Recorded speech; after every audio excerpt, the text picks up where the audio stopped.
Oof. Shit.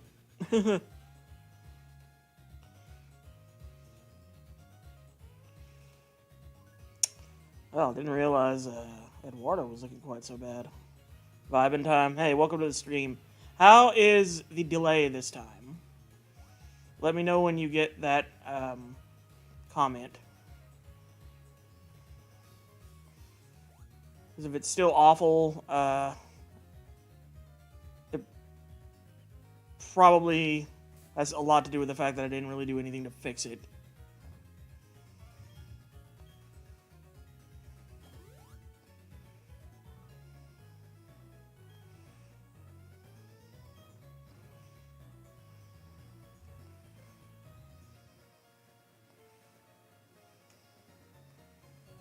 I need to, did I?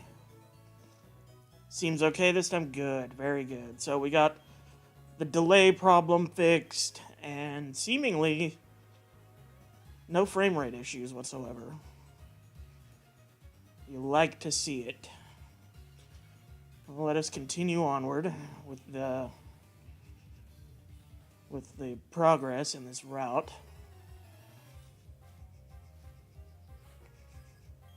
Black belt Derek. Hippopotamus.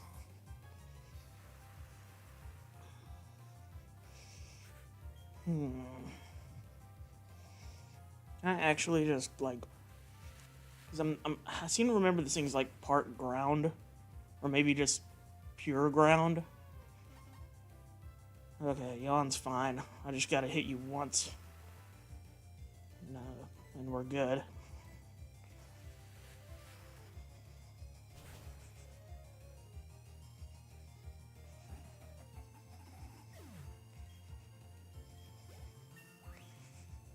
That's a drink. And that's a move I'm not gonna teach him, because that move annoys me just having it used against me.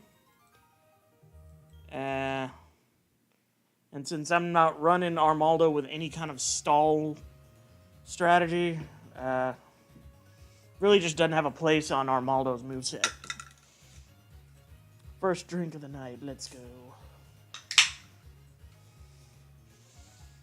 Got a bit of White Claw Surge.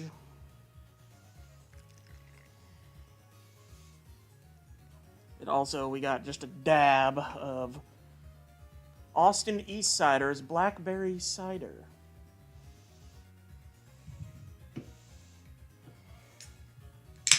Nice even 5% ABV.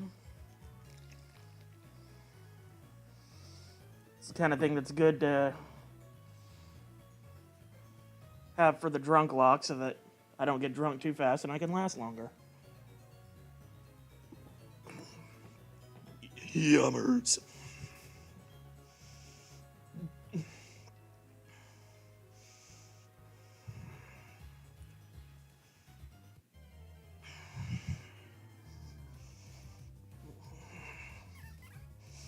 Happy me.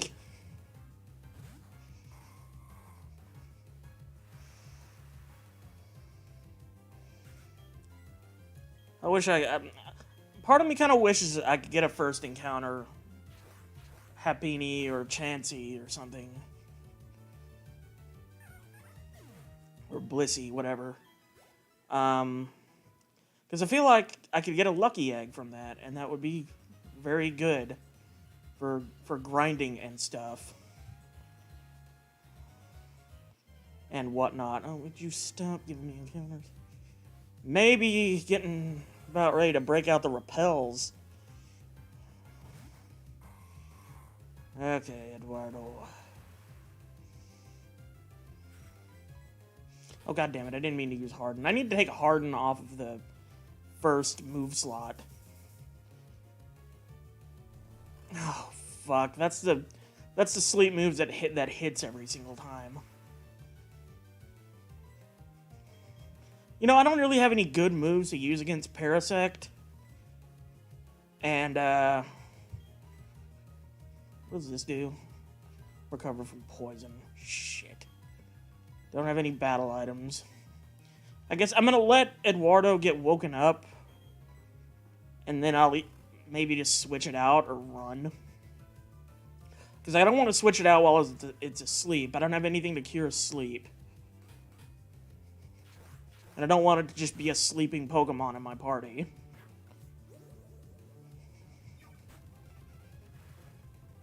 Alright. Let's switch out into...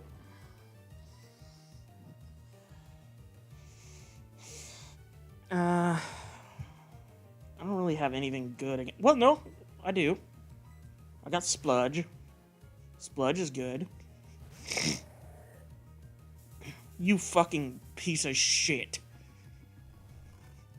I have got to buy some fucking full heals the first chance I get. Because this shit right here ain't cutting it.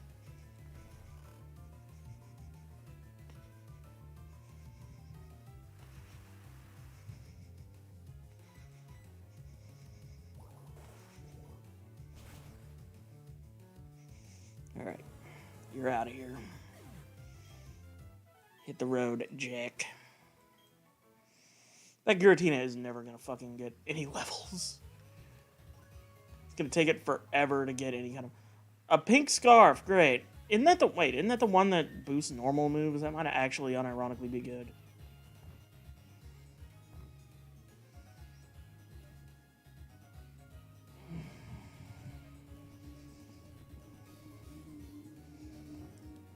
I knew I had more berries than that Pecha berry.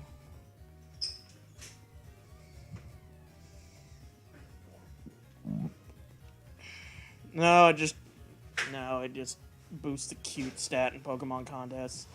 Hello, Super Mew.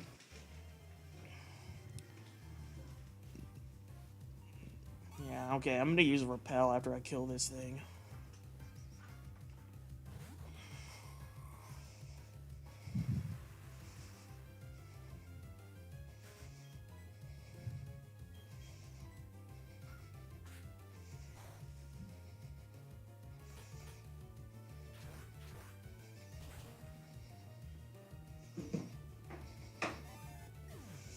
Yeah, they're in a 2-minute delay this time, thankfully. And we started the stream with a pretty much perfect frame rate. So, you know, you'll love to see it. Okay, I am officially using a goddamn Repel because at this rate, I'm going to keep forgetting what direction I'm going in and we're never getting out of this route. I want that item over there. God, how do I get that goodness in me? Okay, I do have a Cutmon.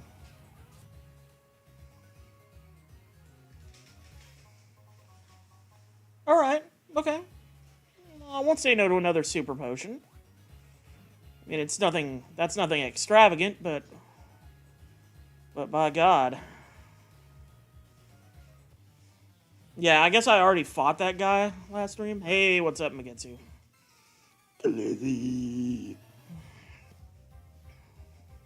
Yeah, the frame rate doesn't suck this time, so... Hallelujah.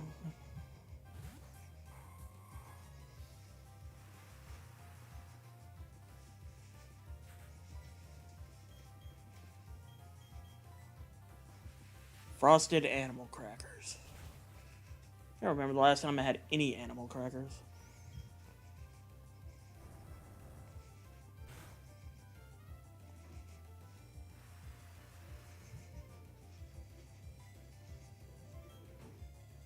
I mean, it's food. Any food can be for adults. There's no... I can't think of a food that literally only children are allowed to eat. No delay this time, let's go. yeah, eat an animal cracker every time I take a drink. The animal cracker challenge. I mean, you can eat... A lot of people who've had recent dental work done will eat baby food because it's something they can eat without fucking up their teeth. If they've just, you know, had dental work done. They had horse meat baby food. That sounds like the name of a obscure punk album or something. Horse meat baby food.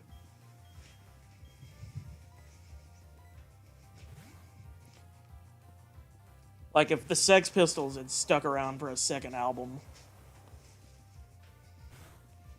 I'd try it. Yeah, I mean, just to see what all the fuss is about.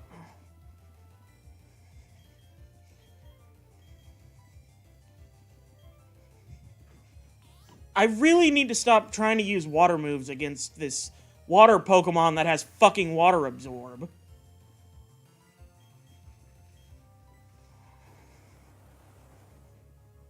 It's because I'm too busy thinking about animal crackers and horse meat. You'd never eat a horse. I mean, I can't imagine it would be particularly tasty. I would assume horse meat to be rather rough. Shit, I'd try a dog if I could. Shit, I'd eat a monkey like they did in Temple of Doom.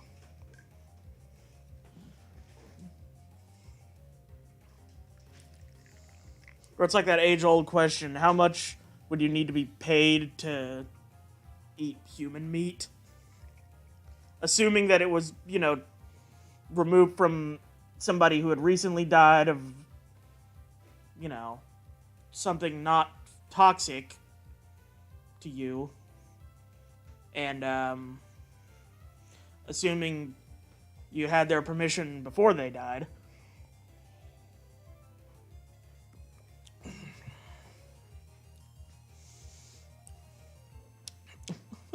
The French have no excuse for eating slugs and frogs. I like frog legs. Now, I don't know if I had... I mean, the only time I've ever really eaten frog legs is at a Chinese buffet back where I grew up. They had frog legs. It's one of those really Americanized Chinese buffets where they have all kinds of different, like, shit from everywhere. Spider probably knows which place I'm talking about. I wonder if is that place still open? And are they still serving the exact same food? Had escargot on a cruise. Yeah, frog basically tastes like chicken. Which, it's so strange that it does, because they're nowhere near the same type of animal, you know. Apparently, from what cannibals say, human flesh is very... Well, they're cannibals, so they're going to be biased. From what alcoholics tell me, alcohol is very addictive. Human flesh tastes like pork. Still open? You went there 3 days ago?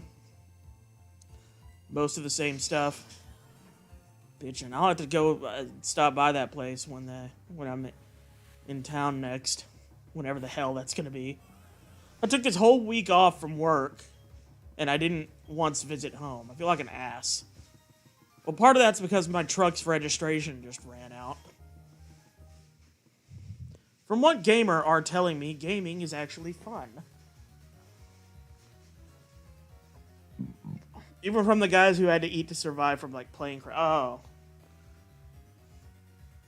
Wonder if it's just, like, a psychological thing. Like, oh my god, I have eaten man. And now I find myself craving more. That's because you hungry, bitch. It's food. It might be you, but you is food. Don't ask why you know that human tastes like pork. From what vegans are telling me, eating meat is not good. Yeah, you should watch some videos from the vegan teacher. Or that vegan teacher, whatever the fuck her crazy ass fucking YouTube handle is. She'll sing you a ukulele song about how your parents are pieces of shit for making you eat meat when you were a child.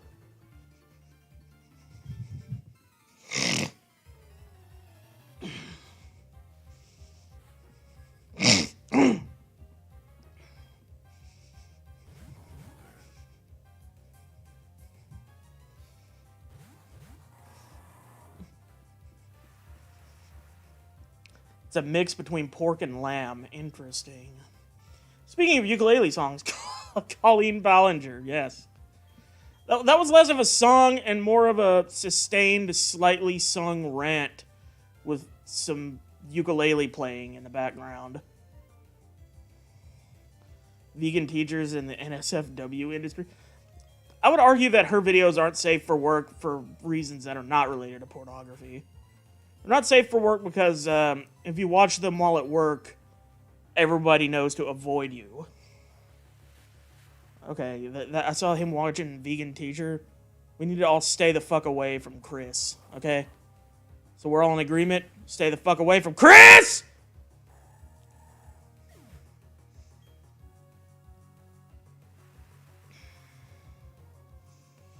Welp, I'm gonna go get my punishment drinks. Trying to reclaim the N-word? What? Yes, because that's clearly going to promote veganism. Yo, what up, my N-words? Did you know that eat meat is bad?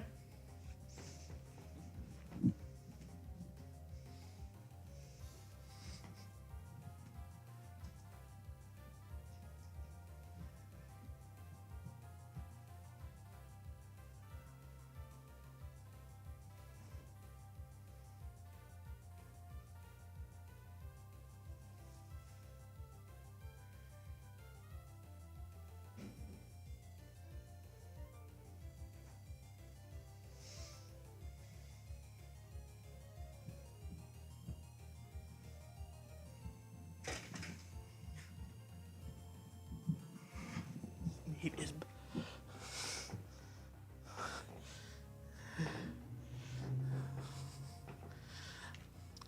I think the thing with that vegan teacher is that she's just really, like, YouTube savvy, and she knows that saying outrageous bullshit and starting fights with other big-name YouTubers is going to get her attention.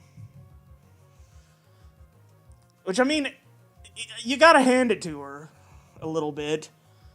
It's kind of true.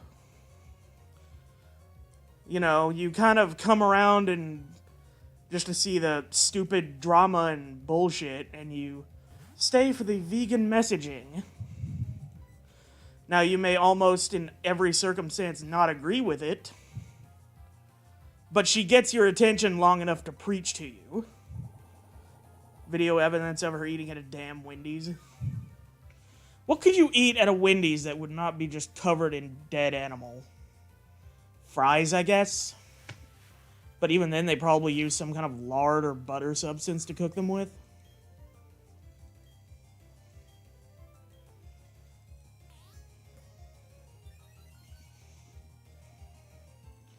I'm so pissed off that I let Armaldo die. That was a common sense fucking thing. Yeah, don't leave the rock Pokemon out against the water Pokemon. Salad at Wendy's. Yeah, that's pretty much where I am, long-haired duck. Can we normalize calling vegans vegers?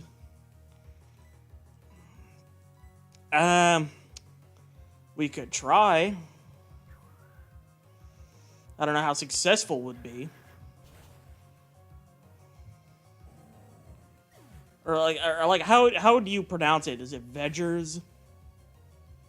Veggers? Vegers?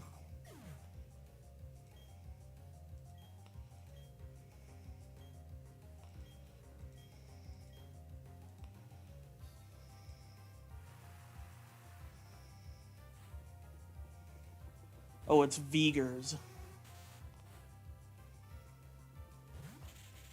Okay, we got Seviper and Drowsy. How to get canceled on Twitter 101.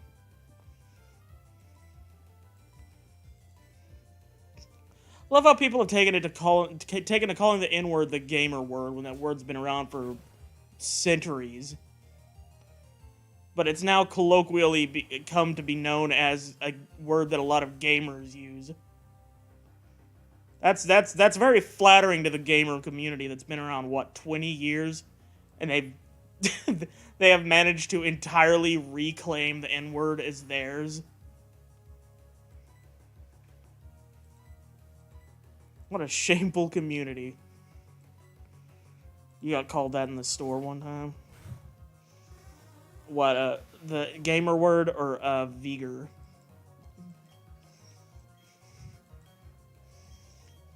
Alright, first punishment drink. Because my stupid ass sat there and watched my rock Pokemon go up against a Whiscash and did nothing to stop the thing that everyone knew would happen.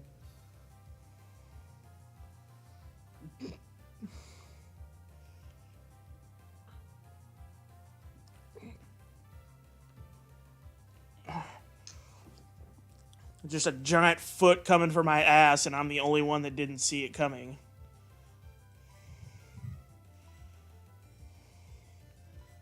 Am I even going to be able to... You know what? My stupid ass just left out Mudflaps against this grass type. People don't even know what the gamer word means. You've had people in your chat calling me it, and your face cam shows that you're clearly Caucasian.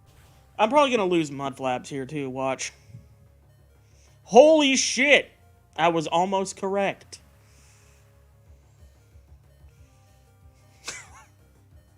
I need to start playing better. I really need to start fucking playing better. I almost lost a second Pokemon in what?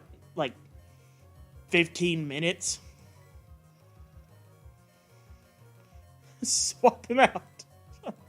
I'm doing it. I'm doing it. A crit Vine Whip that is double super effective against it. Double super effective. Hello, L6030. Welcome to the stream.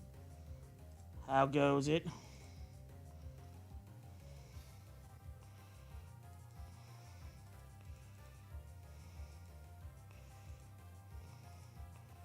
There's this little fucking heart thing in the corner of the chat, and I don't know what... Like, it looks like it's some kind of a fucking... I don't know. Yeah, so a stab, critical hit, double super effective Vine Whip. Oh, okay. This is when grass was... Whoa, wait. I thought Generation 4 was the generation that introduced the physical special split.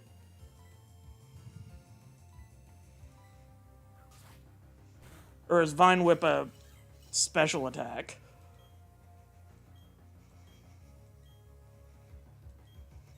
So yeah, that's even more impressive. A physical attacker using a stab Vine Whip against a water ground Pokemon. Critical hit. And the Pokemon survived. That is how badass Mudflaps is. Mudflaps, it may not be Walrein, but it's damn sure up there. So drunk, you forgot I was playing Platinum. Let's see, does Armaldo even have an item on it? Okay, it isn't holding anything. Well, I guess, is this a new town that I'm coming up on? Local man literally too angry to die.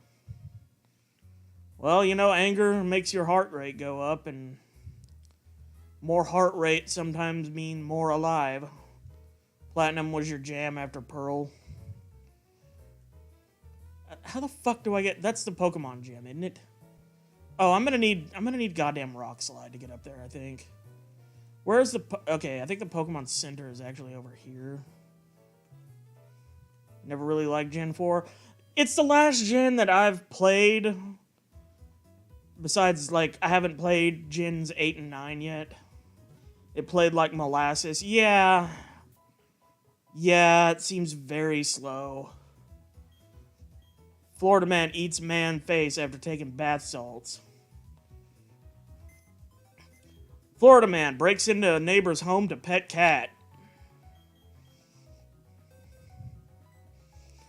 Well, you were fun while you lasted, which was not long. You did like Heart Gold Soul Silver. I did too. But I still noticed that they were pretty slow. Old man for liking Gen 4. I mean, I'm 32. I just turned 32 like 5 days ago. So the last real mobile Pokemon games for you. Okay, well, you know, I feel like my team has been sorely missing a fire type ever since that Slugma died. So that's kind of what I'm leaning toward. I could also get Flygon, though. About to be 26. Nice. I'm not sure why it's nice, but it is.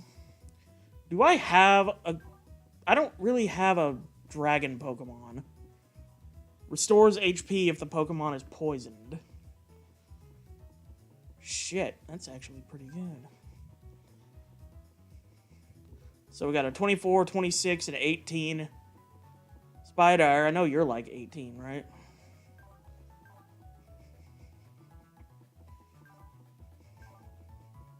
Should I take...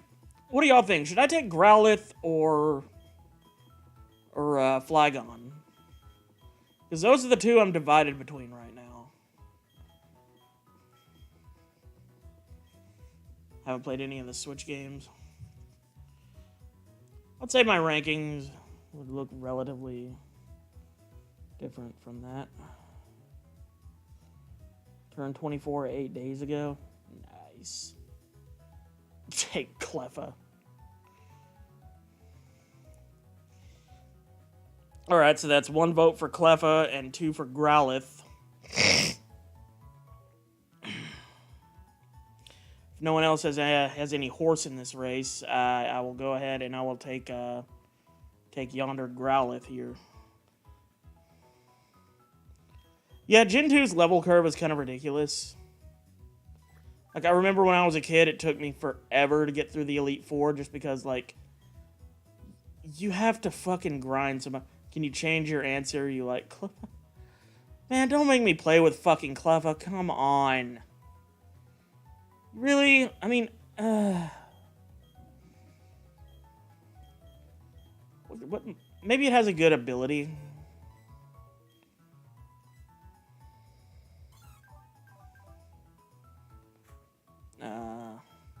Well, it has Magical Leaf and Sing. I guess that's not all bad. Powers up Grass-type moves in a pinch. Well, there you go. It's got Magical Leaf. I guess I'm keeping Magical Leaf for the foreseeable future on Cleffa. I don't know. I don't even know if I'll get a Moonstone in this game. I don't know if they give those out in this game.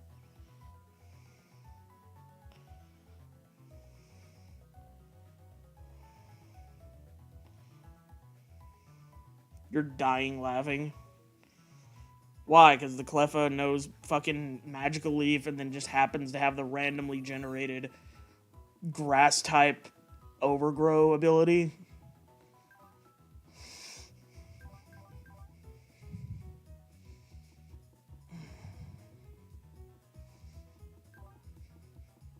I mean, that's a hell of a fucking thing. You know what? Just because that's so lucky, I guess I will go ahead and take Cleffa. Who knows? Maybe this thing will give me some good luck. Sorry, Scalia. Next time a slot opens up in the party, which I'm sure will be fucking soon, I'll pick you up. Is that egg gonna hatch sometime in this goddamn century? Cleffa is not Fairy type. Fairy type didn't exist until Gen 6. Cleffa is simply a normal type. Growlithe has a TM on it? You mean an item or like a literal fucking TM? I guess you must mean a literal TM. You probably saw what item it was when I picked it up in the Pokemon box. Okay, so this egg is definitely gonna hatch soon. I'll worry about what TM Growlithe has later. Right now, I just want to start, like, progressing or doing something else. What is this? Is this the game corner? It is the game corner. I thought they got rid of the game corner starting around this gen. Because of, like, gambling laws in Europe or some shit. The face when Pokerus is herpes. Okay, well, I'm gonna have to get a coin case. But I guess if I buy enough coins, I can get a Pokemon here at the prize exchange. I wonder if it's going to show what the Pokemon have been randomized to, or if it's just going to show... Do they even sell Pokemon here? Oh, fuck off. They don't sell Pokemon in this gen at the game corner? Oh, drink my dick. Pokerus functions similarly to herpes. Sorta, yeah, just breaks out on you.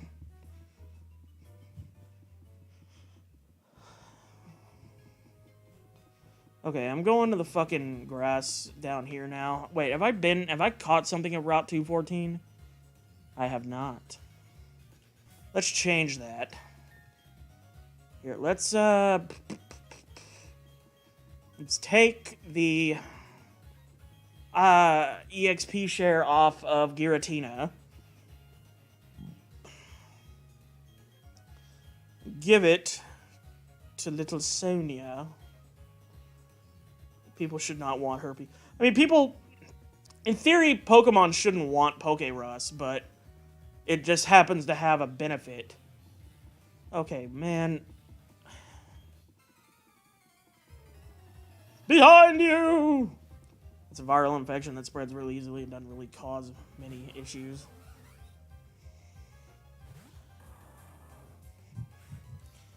Mudflap's back from fucking having its life flash before its eyes earlier. Psst.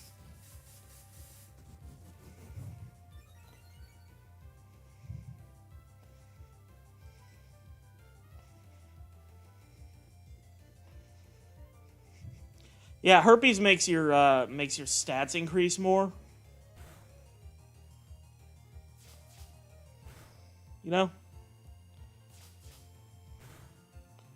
Someone piss you off and you have herpes.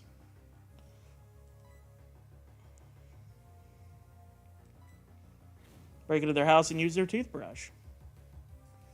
Just spit on your hand and rub it on the doorknob.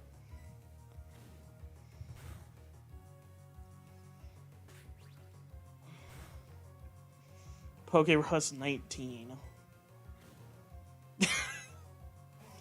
Took me a second. That took me a second. Drink all their apple juice, then piss in their old... That's revenge even if you don't have herpes. I mean, to be fair, they'll probably smell it long before it makes it to their mouth. But, yeah. Anyway, I gotta take a drink now. Or a punishment drink. This is 2 of 3, I believe.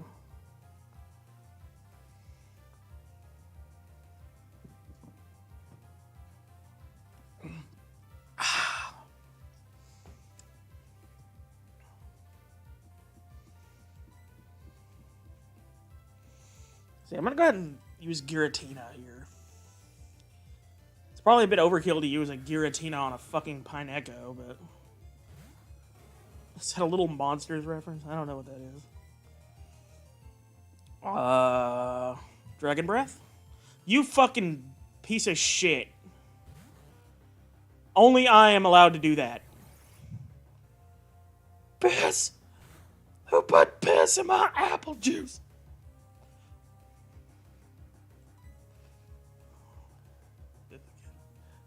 Hey, Reaper, welcome to the stream.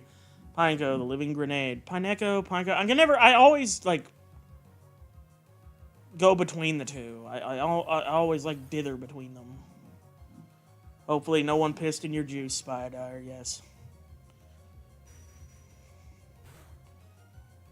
Yeah. I feel like using Ancient Power or Ominous Wind on a Slowpoke would be overkill. But it also kind of sucks to just use one move over and over and over again. But it's what I got. Reaper New Vegas, yes. Well, that's a drink. That's my third and final punishment drink, hopefully for a while. Reaps, while you weren't here, I lost that Armaldo that I caught.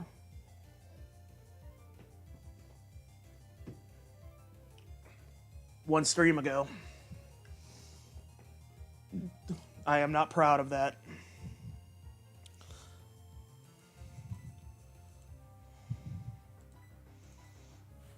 Basically, it's a movie where a little boy makes friends with a monster, and the monster finds out that he's being bullied, so they sneak into the bully's house at night. And the monster. Oh, someone hit enter a little too early. Pronounced scissor as scissor. Yeah, Mudflap got hit at full health from a Carnivine's Vine Whip, critical hit, double super effective, stab, and survived it. Making Mudflaps officially the best Pokemon in my party. Probably better than Giratina. Replaces a tuna on his sandwich with cat food, chugs his apple juice thermos, fills it up with a huge piss. The big-ass soup thermos of apple juice. Then he fills it with piss. And the monster is apparently played by Howie Mandel, who absolutely hated the production of that movie. Is Howie Mandel the guy that played Screech, or was that some other fucker?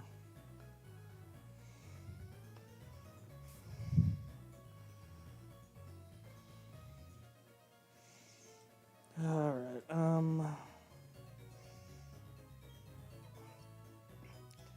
I guess let me go back to what I was trying to do earlier, which is catch a Pokemon.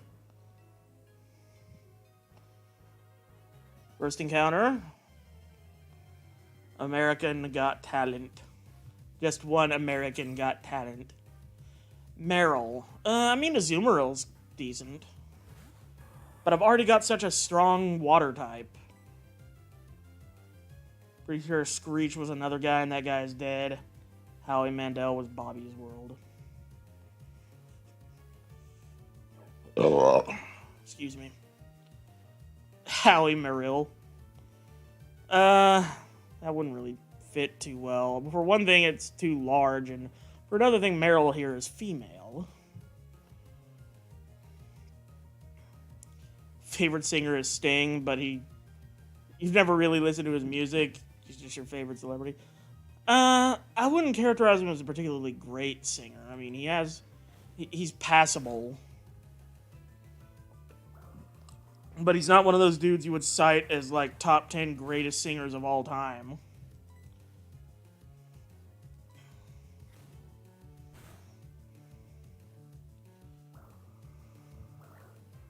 Are you calling Howie Mandel fat? No, I'm calling, this game's name input screen for Pokemon too small.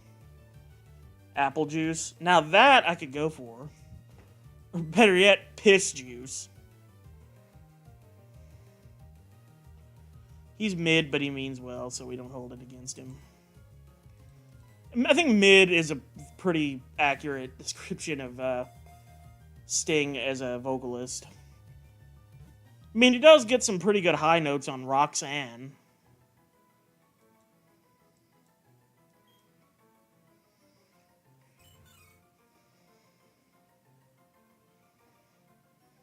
Freddie Mercury is the GOAT. Love the bit where Sting takes off a Sting mask just to be Sting underneath it. Oh, you thought I was Sting, but I am in fact Sting. Yo, dog, I heard you like Sting. Okay, I'm done with that. I'm going to take my 3 drinks. I guess we got one suggestion for apple juice. So if anyone else has any suggestions, speak now or forever hold your peace. Sting is good. He's just a meme, so it's hard to judge him normally. I feel like everybody becomes a meme sooner or later if they're big enough. Like that song Africa by Toto was a big meme for a while. Wrong, I am Sting the wrestler. Apple juice.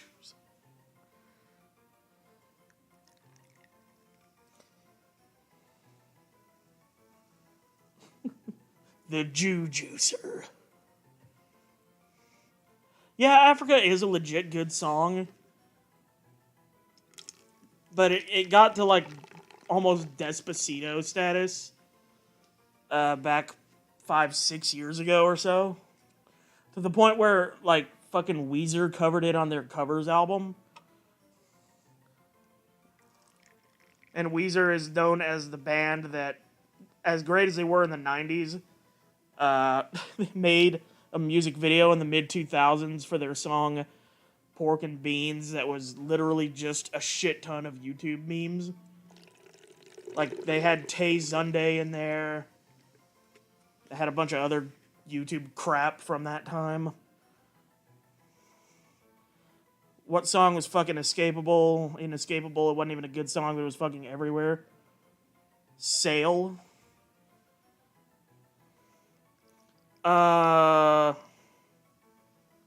Sail? Are you talking like Come Sail Away by Styx? Maybe I would. Maybe if I heard a little bit of the song, I would know what you're talking about. Huh. I guess I don't know what you're talking about. Maybe I should get out more. Yeah, that's why you should change that lyric to instead of maybe I should kill myself. Maybe I should just get out more. Yeah, you can start by getting out the fucking studio. Oh! I'm gonna take my drinks now.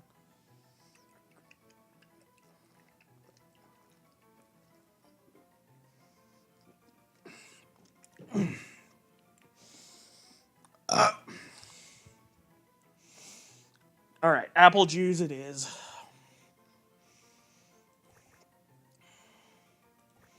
I hope I never have to actually use this Pokemon in my party. Anybody that comes in and is new is going to take one look at that username and be like, or not username, nickname, and they're going to be like,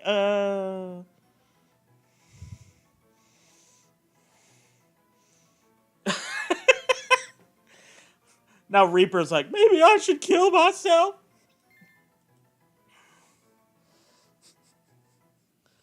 A sports bar in 2014. Why would you fucking play a song with that lyric in a sports bar? You know what is really getting me in the mood for football right now? Suicide.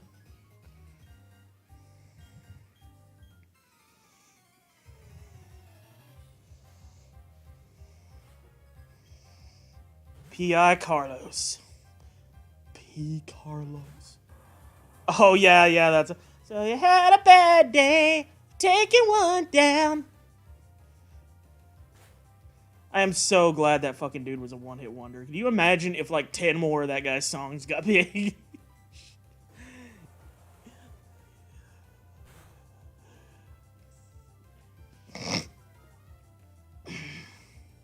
Yeah, that's the song that was everywhere back when I was like, oh God, I must have been 15 or 16.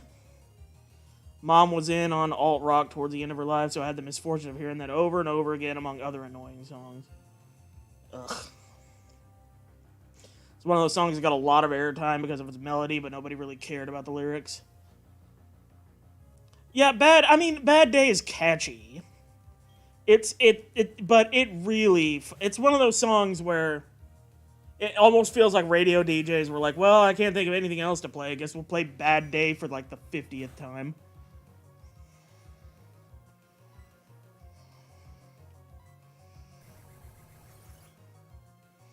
One Pharrell Williams song. Again, I would probably know what you were talking about if I heard like a snippet of the song or had a lyric. Guess Who Please Stop. My job plays like all these songs too. You know what's kind of crazy though is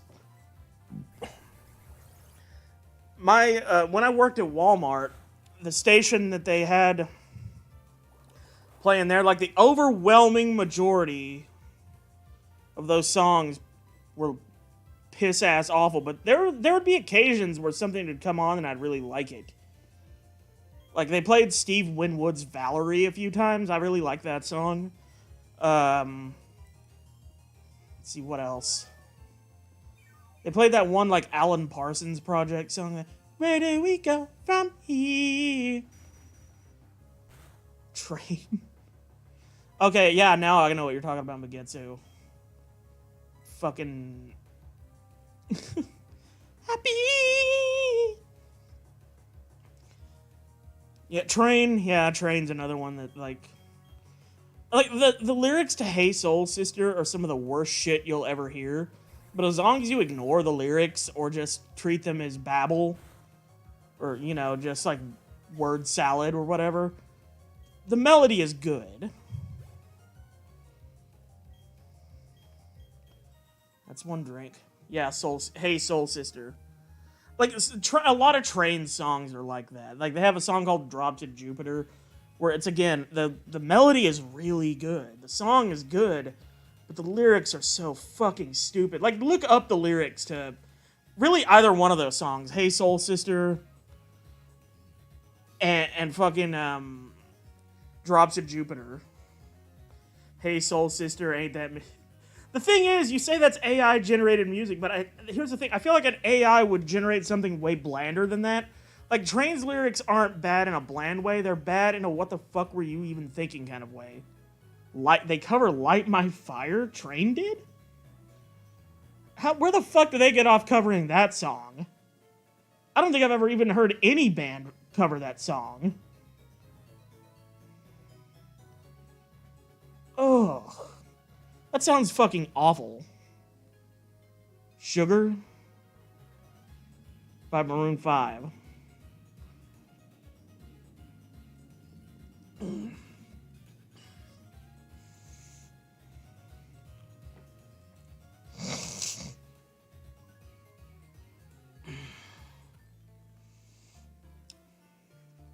Maroon 5 seems to be like the king of... Like, they're one of the last bands, really, that are still very prevalent in radio and shit. But it seems like they became an even like worse Red Hot Chili Peppers in a way, where like they so blandified their sound over the course of their 20 some odd year career that it's like exhausting to even think about them. Train need to train more because right now he is losing his track. it's the fucking... It's the bit from Beavis and Butthead about Pantera, but with Train. Like, you think the guy's name is just Train. Damn it, Train! You get out there and you mow that lawn!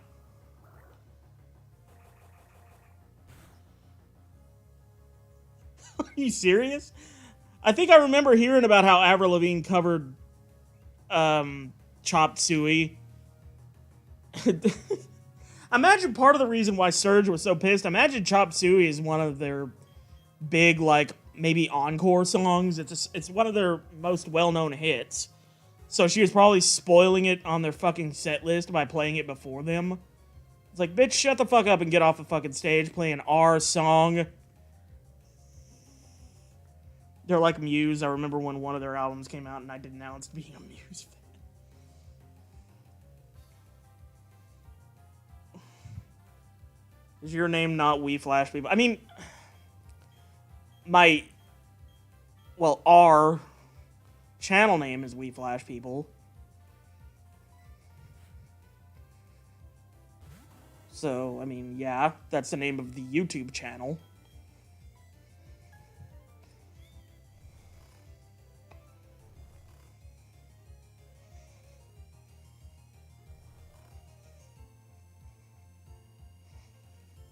Three Days Grace I didn't even know 3 Days Grace had a new lead singer.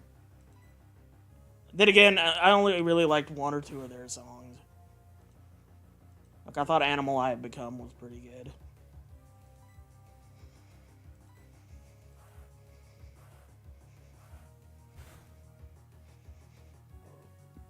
Gonna head out.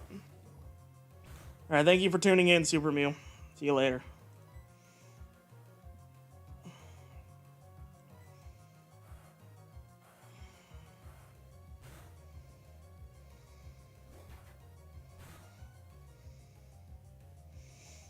Your mom didn't know that Slipknot and Stone Sour had the same front man. But that makes a lot of sense. You wouldn't guess that unless you were familiar enough with Slipknot's discography that you can remember all the songs where he actually sang as opposed to, like, growl or scream or rap, you know? Like, you wouldn't hear the song Through Glass and then hear the song, I don't know, wait and bleed and think it was the same guy, more than likely.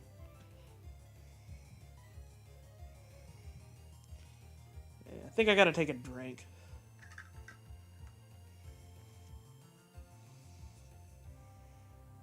And also, I had to battle a fucking ho-oh corpse under the bed.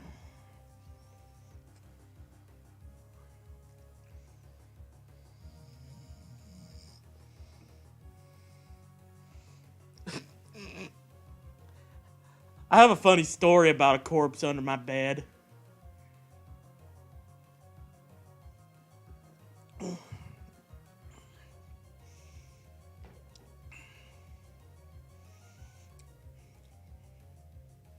Oh, the video. Okay, so there was a video for that song.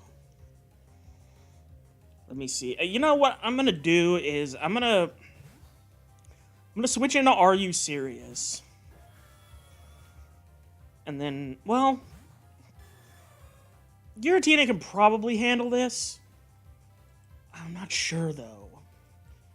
Like, I'm having doubts. Well, maybe with Ancient Power? I probably need to heal. Fuck, I don't know. I'm just gonna hit it with Ancient Power. I think it'll be fine.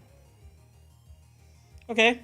Respectable. And it just hits me with Gust. Okay, that's nothing. That's no big deal. That didn't even get me into the yellow. We're fine. We'll just hit it with another Ancient Power and be good to go. Just, I love how Ancient Power is just throw lots of rocks. It's rock throw with a fucking wheelbarrow. Not gonna lie, it's not a good time for me right now. I'm in Connecticut, about 11 miles away from Hartford. Just not a good time, like, for you to be here. Got not a good time emotionally.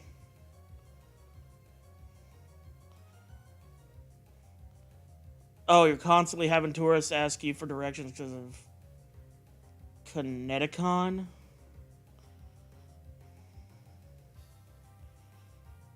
You know what? I'm just gonna keep goddamn Are You Serious out against this Spearow. I bet that Spearow is very, very jealous of being on the same team with Ho-Oh. You know that?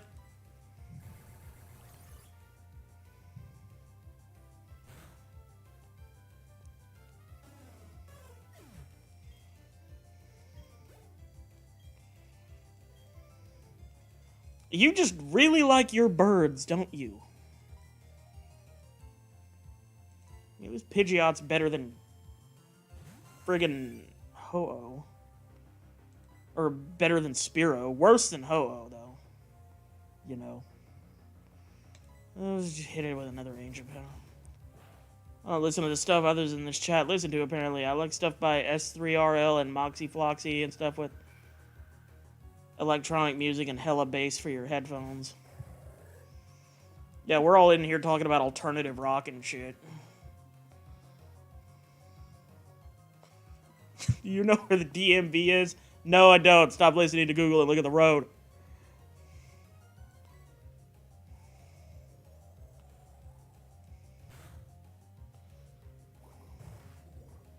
Staple tapeworms on my penis.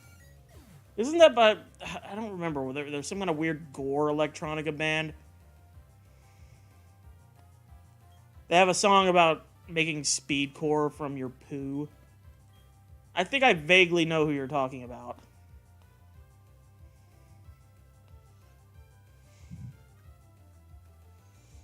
Passenger of yeah, see, there you go. So I'm a little bit... I know I'm hip to you kids today. I'm down with you kids today. Is there Starbucks around here? Yes, it's right fucking behind you.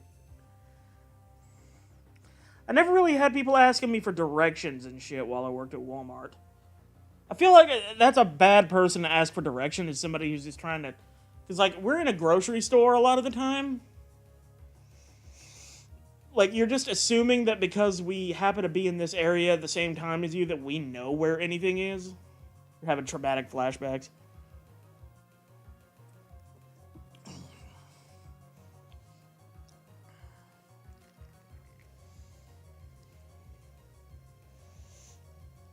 How to Defend an Old Racist Puritan Blast a Song Closer by 9 Inch Nails.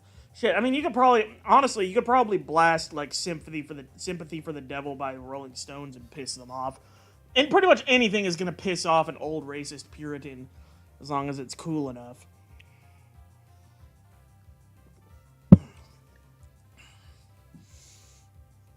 How the Beatles piss off people like that. And they were the fucking Beatles.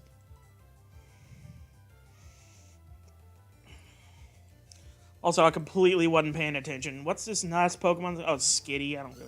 I'll kill a fucking Skitty. Back to Kineticon.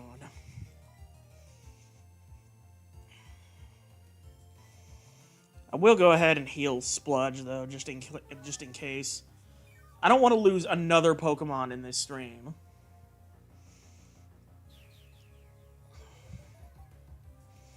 How is it we are one of the smallest states but have one of the largest conventions in America? Drive 45 has good music too. I can drive 45! Haley Labs or Haley Labs, I don't know if I'm pronouncing that right.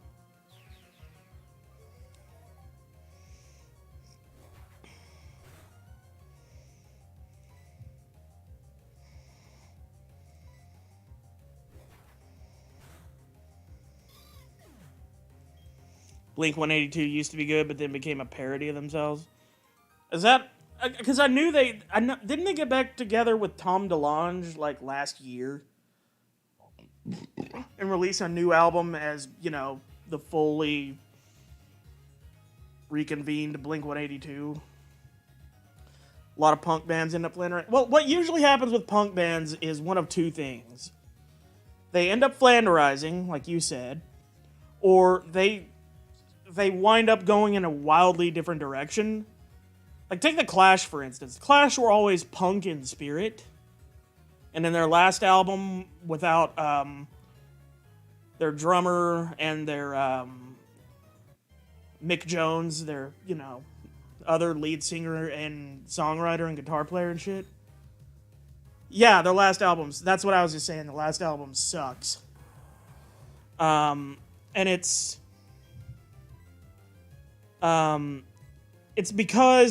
precisely because Joe Strummer insisted on going back in a punk direction. But on the other hand, the producer for their album, who was also the guy that convinced him to fire Mick Jones, made it sound weird and artificial and just shitty. Like, he added a drum machine to some songs, and it was just, every song was just like a gang chorus that sounded like a B-side from the Sex Pistols album. You know?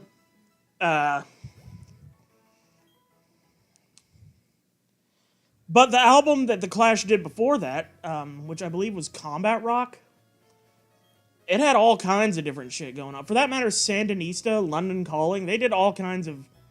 They introduced, like, more reggae and like, dub and... like, all kinds of other interesting shit. But that's what a lot of punk bands do. They either just get better at playing their instruments or they get better at songwriting or both. And they just decide to stop bashing out 3-chord punk tunes. Because, you know, sometimes if you're a creative person and you happen to be in a punk band, you're going to get tired of doing that. I mean, that's kind of the one thing about... I love punk rock as a genre, but it's... My criticism of it would be that it's not the most creatively involved genre. It's kind of why I tend to trend more alternative than punk, because I like, you know, relatively conventional songwriting and instrumentation, but also like a little bit of goddamn creativity and craft. You know, Who Kept It Fresh, Linkin Park, their War album was so good. Trout Mask Replica, so purposely bad if someone heard it, they would just assume Captain Beefheart is trash and not an absolute legend. Green Day and Rise Against oversaturated, but they have... Yeah. I really like... Rise Against is one of those bands that's managed to like, I feel like as a punk rock band, you either have to get more creative, or you just have to be a really fucking good songwriter. Like, you have to be really good at the limited, range you do have. Like Bad Religion. There's a perfect example of a band that has released like 20 albums of very similar sounding material, but I still enjoy all of them because I just like their sound. I just like what they do. Oh shit, I got a bag of Milky Ways. And Green Day did do a lot of like evolving in their sound and shit. Like, you can't tell me that Dookie and American Idiot sound like the same album. Refined thing you're talking about in their range, Queens of the Stone Age. I have not listened to very much of them. I listened to No One Knows a lot because I got stuck on that song once when I was playing through the first Guitar Hero, and I got so frustrated I almost wound up breaking the fucking plastic guitar. Shinedown, their modern music is so bad. Full of alt-right dog whistling. Dookie to Idiot is great growth, yeah.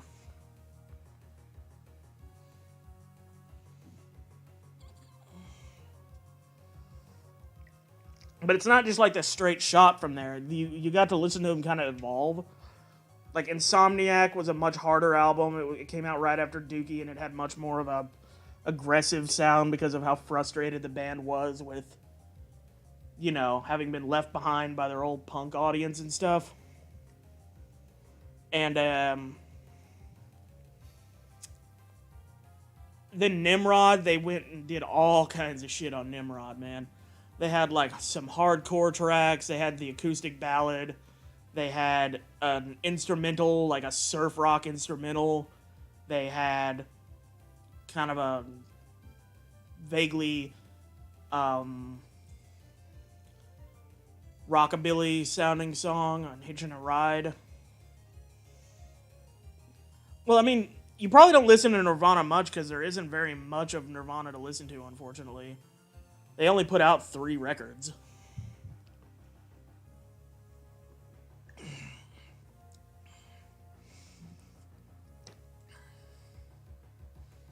Oh, hey! Welcome to the stream, Anna. You still have my Green Day poster? I'm glad someone has it. I'm glad it is being taken care of. Instead of being eaten by rats. Or something, I don't know. I don't know what would have happened to it.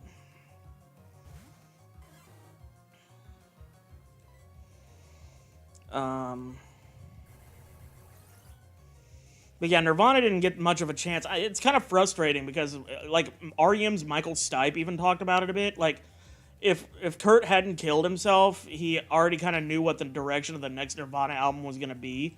Because I guess he'd been in personal correspondence with Kurt. It was going to be a much more acoustic album, much more, like, subdued with maybe like more cello and other kind of instrumentation like that, like a lot more mournful. Basically, kind of like their Unplugged album. And then Kurt tragically committed suicide. But my opinions on Disturbed.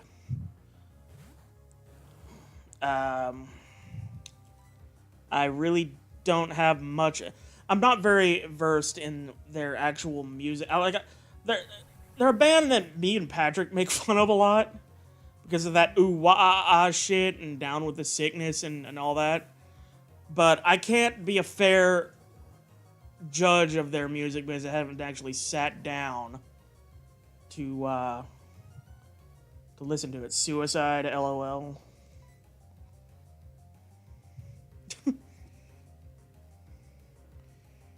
I should try Ominous Wind here.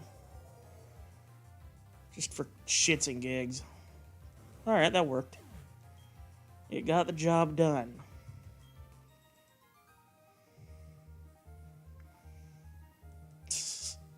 Or like Courtney Love murdered him. I don't know. I'm pretty damn sure the guy killed himself. Like, think about it realistically. Heroin addict, fucking ran away from drug rehab just like very recently before he killed himself. Had already attempted suicide a couple other times in his life, including like a month or two prior. What else? Family already kind of had a history of suicide. Came from a broken home. Had a lot of weight on his shoulders because as an introvert, he had the responsibility of being the front man to one of the biggest bands in the world.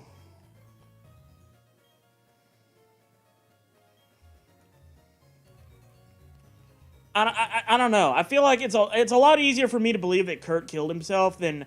Because Courtney Love, let's be honest, is a fucking mess. She's been a mess her whole life.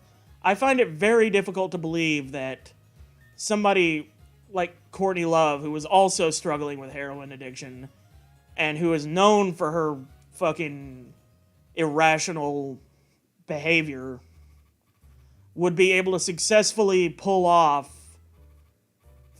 staging a suicide for one of the world's like most known people at that time. Like Kurt Cobain was still a huge rock star at that point.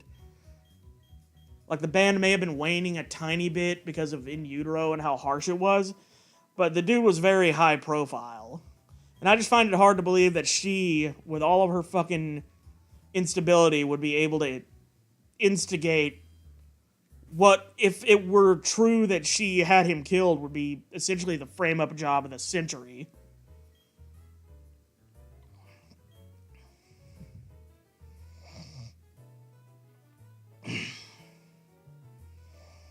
But I don't know.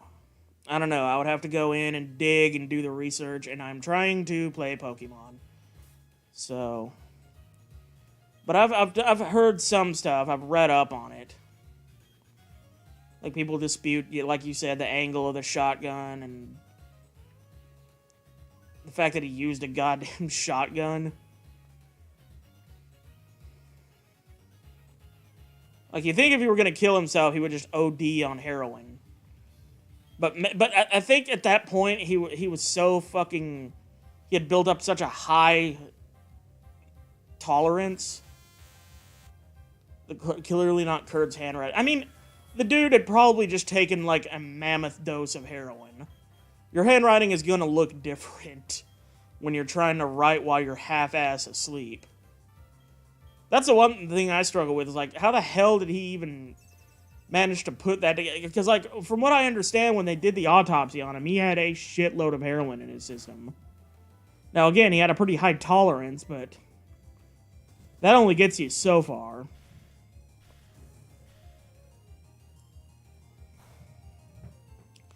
But I don't know. Maybe he fucking hired some dude to shoot him. It was like, here, I'll give you this. But then again, what's stopping them from, like, taking whatever money he gives them and then just leaving? Like, yeah, I'm gonna go ahead and not be a party to your death. He had enough drugs in his system to kill 5 people.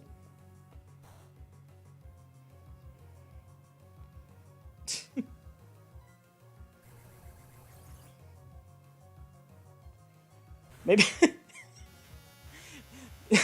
Maybe he just, like, overdosed on heroin and then someone showed up at the house, shot him in the head with a shotgun, and then left. Just like, well, I mean, it'd be cooler if this was a suicide rather than just him pathetically overdosing on heroin in his own house. So if I just go ahead and take this shotgun and shoot him in the face, I'll turn him into a martyr instead of just a junkie.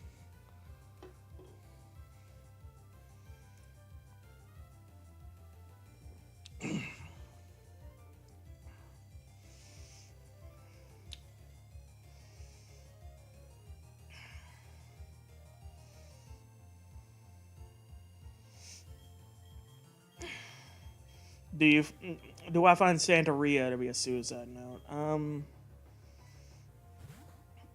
I don't know. I really, honestly, have never been able to make much sense out of the lyrics to Santeria. The whole song seems to be about him being pissed off that his girl is running around with another dude or something. Like, he talks about popping a cap in Sancho and slapping some bitch down.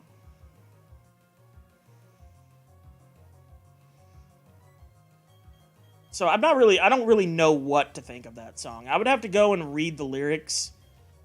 But Santeria is one of those songs I've always just kind of vibed to and not really paid much attention to what he's actually talking about. You know what I'm gonna do? I'm gonna switch out into Giratina, because this golem liable to fucking explode.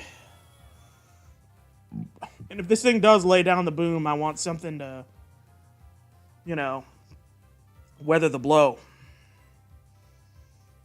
He had to do it before his corpse became a biohazard.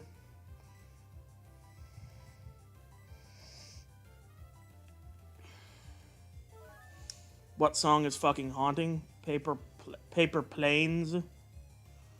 Paper plies. Paper plays.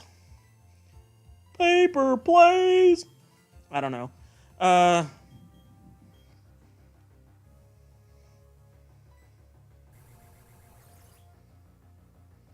You've been stuck on 3 days grace.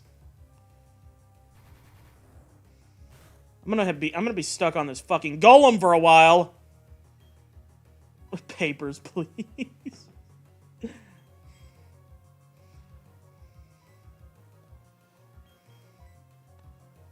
R.I.P. Burt Coprane, lead singer of Paypervana. I don't know what the fuck to do here. Yeah, Animal I Have Become. That's the one song of theirs I've heard that I'm pretty fond of. What's gonna be able to weather this next rollout hit? Because I know that if I leave Are You Serious out against this shit, it's going to die.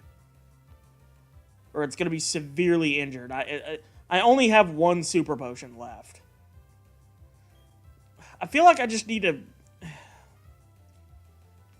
I do not want to lose my legendary. I really don't want to lose my goddamn legendary. I'd rather lose any other Pokemon except Mudflaps than lose this legendary. Who has a high defense on my team?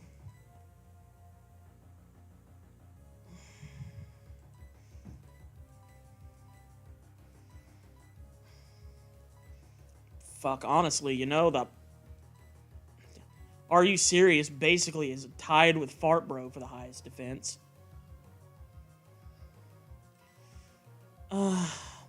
Maybe if I switch out to Fart Bro, weather one rollout hit, and then hit it with a good Razor Leaf. This is why rollout sucks, deer urine. Okay, we're good. I didn't know rollout would be not very effective against Fart Bro. If I'd have known that, this would have been a no-brainer. Let's see, let's go ahead and hit it with a Mega Drain.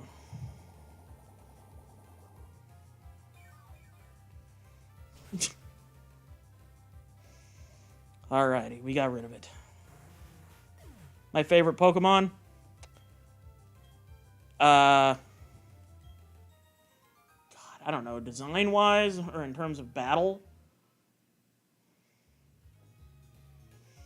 Hydreigon, that's a very good Pokemon. Oh, shit.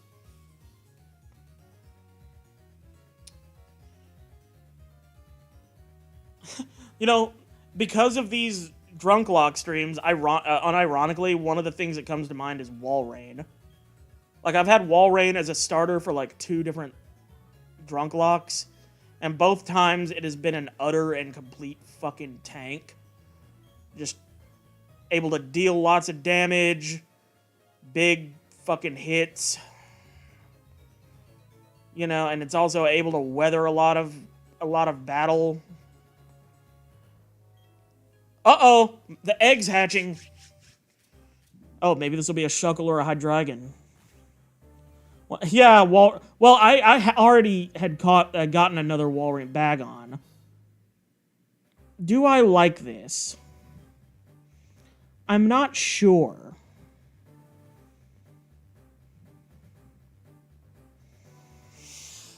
Because I mean, yeah, it is a dragon, and Salamence is a good Pokemon, but doesn't it take fucking forever to get this thing evolved with Salamence?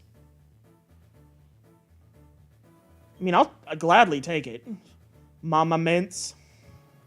Sure, yeah, let's go ahead and name it that. Mike Mince. No, I'm not gonna name it Mike Mince.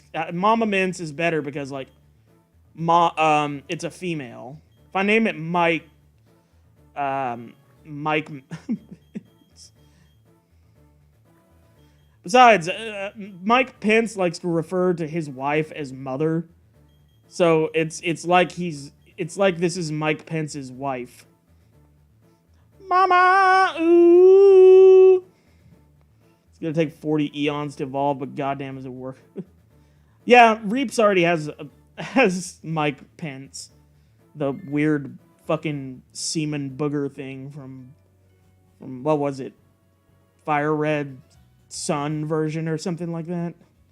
Ultra Fire Red.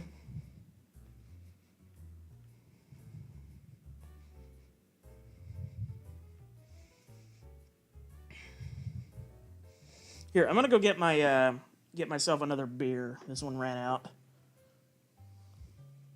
VP, a Fakemon from Ultra Fire Sun. I knew it was something like Ultra Fire Sun. Ultra Perfect Cell, I mean Fire Red. Perfect Cell.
One of the dumbest ROM hacks in both name and game.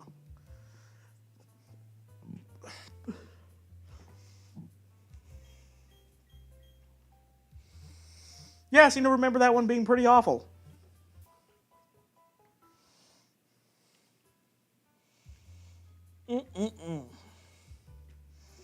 Yes, indeed, sirree. Pretty awful. Tell you what.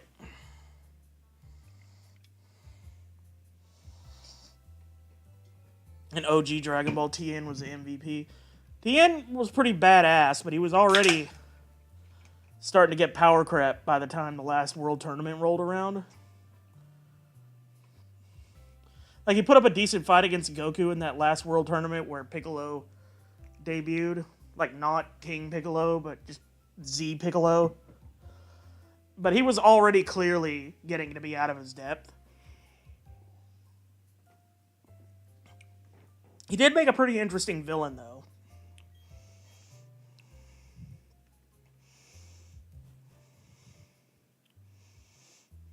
And his journey into reforming and becoming a hero was interesting. Like that, there was that episode where they were looking for the Dragon Balls to. I guess they were trying to wish back Krillin and all them, and he had to beg an apology for. He encountered some guy that he broke the guy's arm at the fucking at one of the world tournaments or some tournament or some shit. And yeah, so he encounters the guy and he has to beg for forgiveness in order to get the guy's Dragon Ball. TN has more clutch say. Yeah, he did have a really badass moment in Z when he saved Android 16 and 18 from Cell. Of course, it didn't matter because their stupid asses just...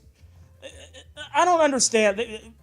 Android 17 and 18 got thrown the biggest idiot ball in the history of existence during that part of the Cell arc where Cell had finally encountered them and was dead set on absorbing them.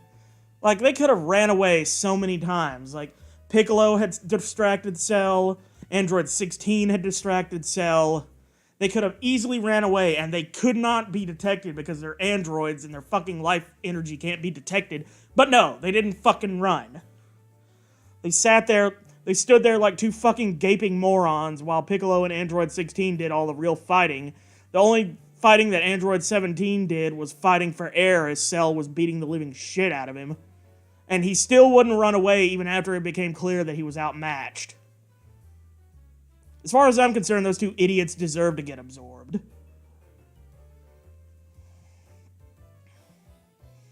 Oh, you found out that that GT isn't considered canon anymore? Or I guess it never really was, because it was made without any of Akira Toriyama's input. Oh yeah, Tien did save Gohan in the Buu Saga.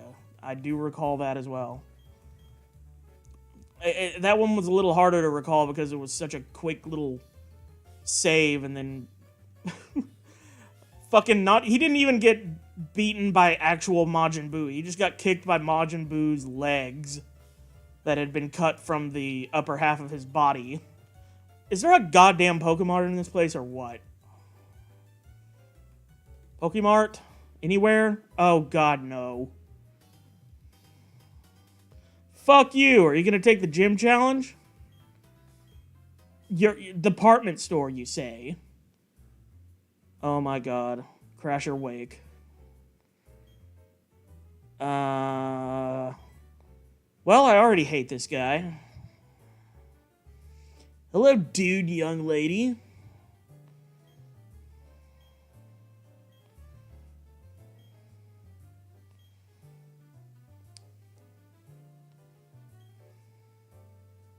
So, fuck you. Good luck on your gym challenge.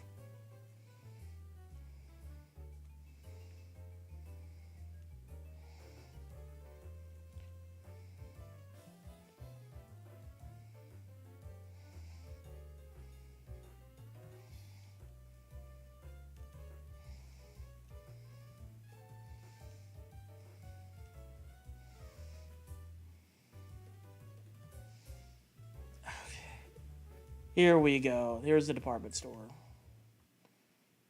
Found it!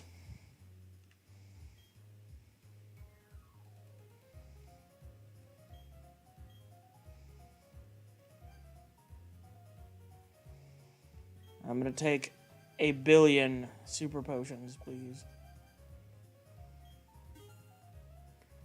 Oh yeah, I gotta take my other 2 drinks. I only took 1. For shame.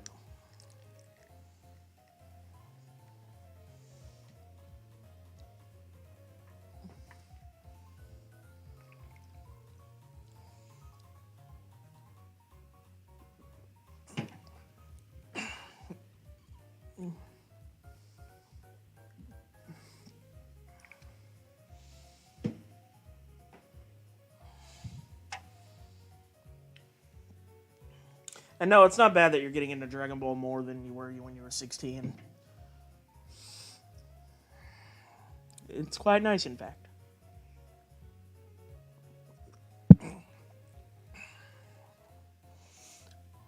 I'm sorry if I keep rapping my knuckle against the goddamn microphone.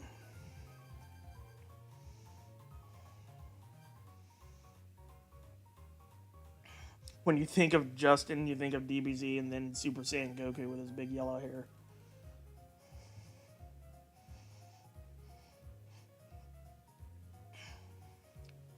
I haven't seen any of Super, because from what I've heard of it, it honestly just sounds like they're treading most of the same old ground. Like, it really, now that I'm older, and I guess I'm less easily influenced than I was when I was a kid, I really can't stand the fact that every villain that gets introduced is just stronger than the last one without being interesting in any particular way. Like, that really aggravates the shit out of me. Because, I mean, at this point, how much stronger can these fucking people get? And it feels so cheap. Because every time, it seems like every 2 or 3 sagas, they introduce a new deity. Like, at first it was King Kai's the shit. He's the big dude. He's the one you want to train with. And then it's, wait, he's just one of the 4 galaxy quadrant Kais, and then there's actually a Supreme Kai. But no, there's actually 3 other Supreme Kais that were killed by Majin Buu, and then there was a Kai above those Kais, and there was a Grand Kai in between the Supreme Kais and the quadrant galaxy Kais, or whatever the fuck. And now there's Beerus and Wiz and all this other shit, and it's just, fuck this. You know what I mean? You know, it makes it so cheap. Like, it cheapens the earlier episodes of the show, because you sit back and you watch them and you're like, they're talking about how great King Kai is and how he's so strong and they talk about how Frieza's the baddest motherfucker in the universe, and then you hear about Beerus later and you're like, well, why was anyone worried about him? If Beerus existed this whole fucking time, why is anyone even worried that Frieza's gonna take over the universe? He's clearly not. Beerus can just, like, poke him with a fucking stick from 100 years away and kill him.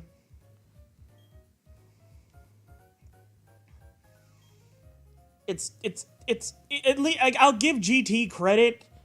It wasn't really that good, but it at least tried to take the whole Dragon Ball thing back to its fucking roots a bit and make it more of an adventure again. I mean, I still prefer the fighting and shit, but I can appreciate at least not just being like, okay, here's the new strongest guy.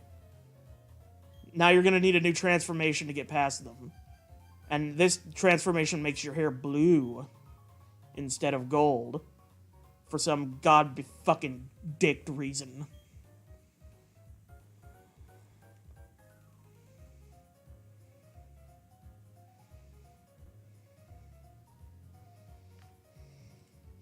Name one form in the franchise that looks cooler than Super Saiyan 4.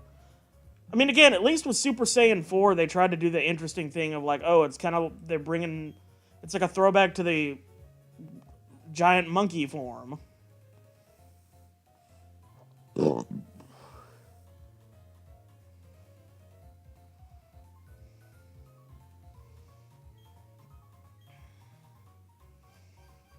I want... I don't really want any of these. Except maybe Solar Beam. Or, actually, you know what? Ice Shard might be good. I'm so distracted, guys. Oh, the TM for Thundershock and Peck?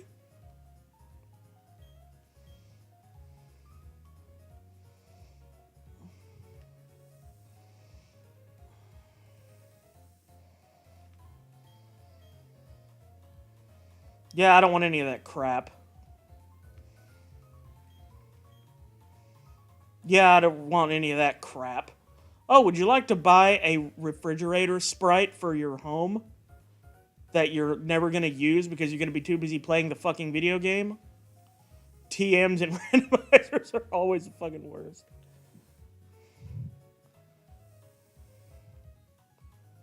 He doesn't feel like Gogeta, he feels like Vegito. Is there a... I know there's a difference in how the fusion is done, but is there a difference personality-wise? Is Gogeta supposed to be, like, less cocky or something than Vegito? I don't even know why the fusion's called fucking Vegito in the first place. Like, there's not even an O in Vegeta's name, and there's only an O at the beginning of Goku's name. Vegito's very cocky, Gogeta just gets the job done. Well, to be fair, a lot of that might have to do with the fact that Gogeta's other appearances have been in the movies, where they have a lot less time to wrap shit up. Like in the anime with Vegito, they could just stall forever. And in fact, they did. There were several episodes where Vegito was just doing nothing but playing around with Buu. And that's part of what made him so cocky and arrogant, is just like, He's clearly just toying with his food like typical idiot protagonists do in that show.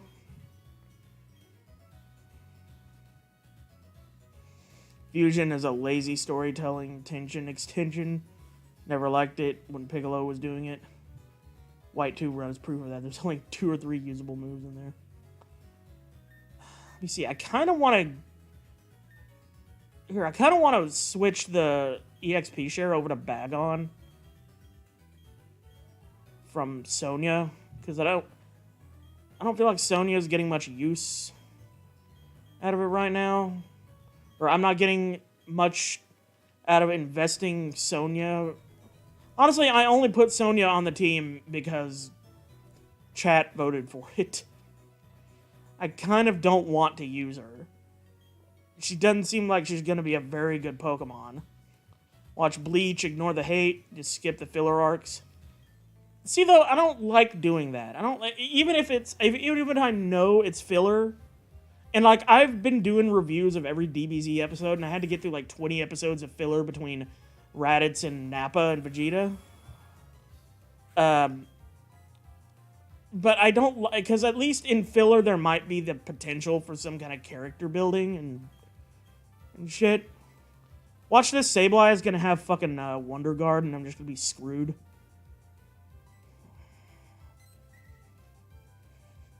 Yeah, Goku driving a car is like the funniest episode of Dragon Ball Z, bar none. And it's filler.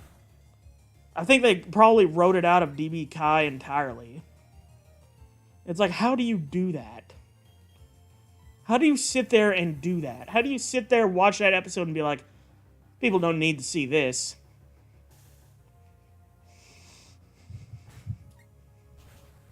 The Bleach fillers are laughably bad? I don't know.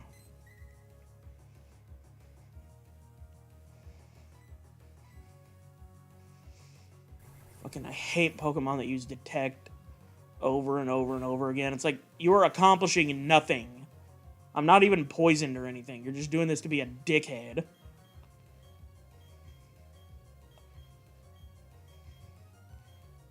Also, no big deal or anything, but I just grew 4 levels on that one Pokemon, so now I gotta take 4 drinks.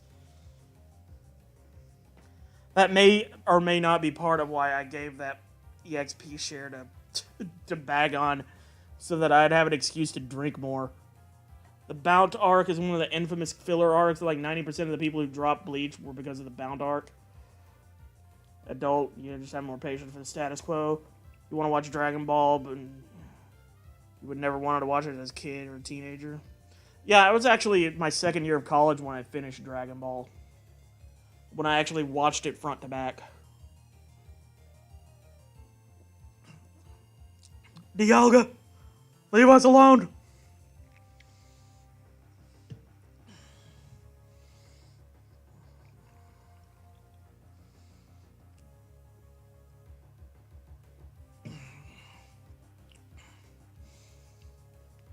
The Bout arc is a 50-episode filler arc right after one of the most legendary arcs in anime history, the Soul Society arc. Thing is, though, I've heard people bitch about the Soul Society arc, saying that it was too fucking long.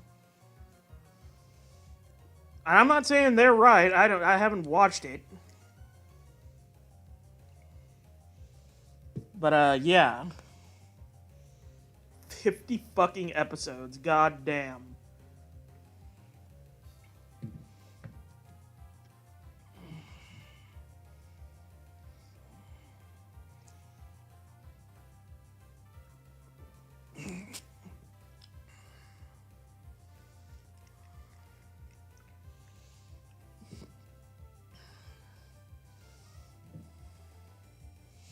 All right, and 4th drink coming up.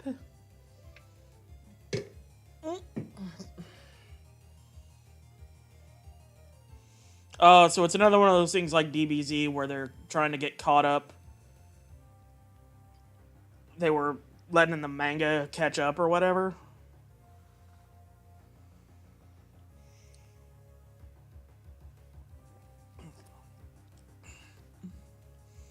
All right.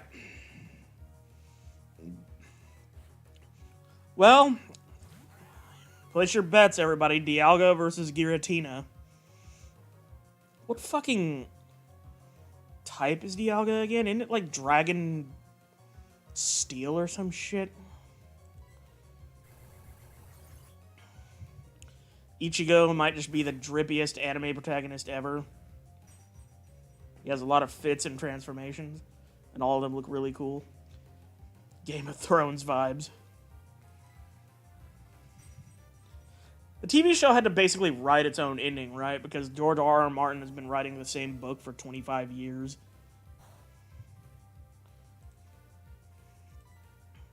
Well, that didn't do a goddamn thing. I guess we'll just keep hitting it with Dragon Breath until it dies, since all it seems to be able to do right now is look at us spookily.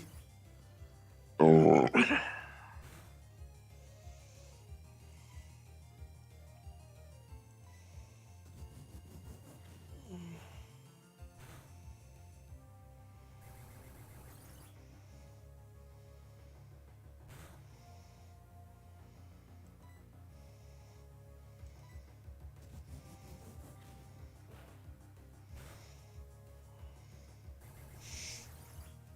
Ichigo's sword has a very metal name. Its name is Tensa Zangetsu, which translates to Heavenly Chain Slashing the Moon.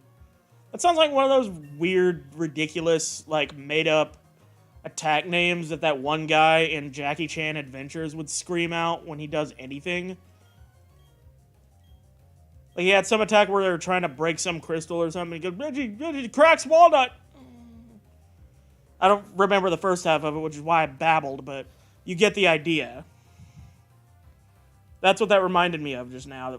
Of the fucking guy from Jackie Chan Adventures that calls out his attack names, and they're all some dumb shit.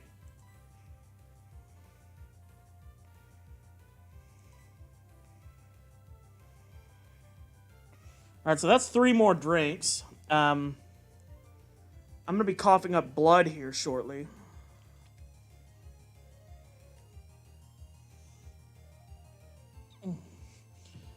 His signature attack, the Getsuga Tensho, translates to lunar fan rendering the heavens. I can't see what that says because this stupid fucking heart emoji thing in the corner of the live chat keeps getting in the way. Lunar Fang. Okay. Lunar Fang rending the heavens. A lot of his attacks have names referring to the moon. My guitar is named Simprig, which roughly means heavenly praise.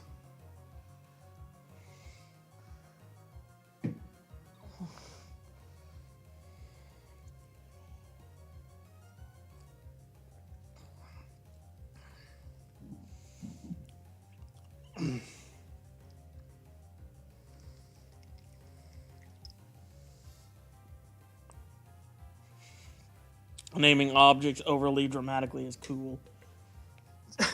The only thing I think of is fucking Iron Reaver Soul Stealer from Inuyasha. And now that I think back on that, I'm like, man, they could not give that guy a sword fast enough, so he stopped having to shout that attack name.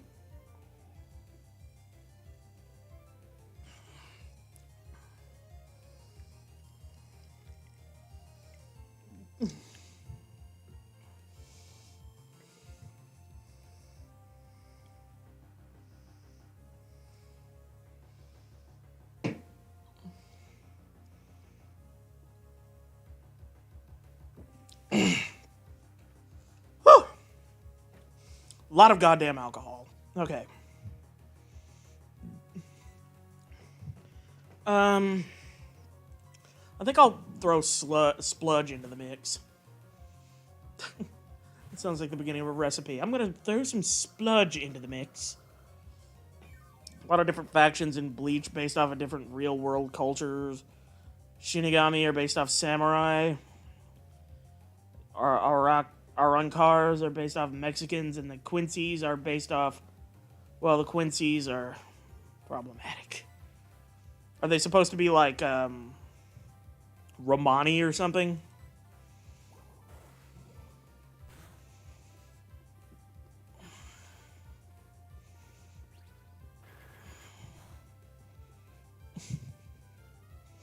Oh, okay. German villains. Say no more. Say no more. You are, of course, talking about Kaiser Wilhelm from World War I. You can't get that one past me.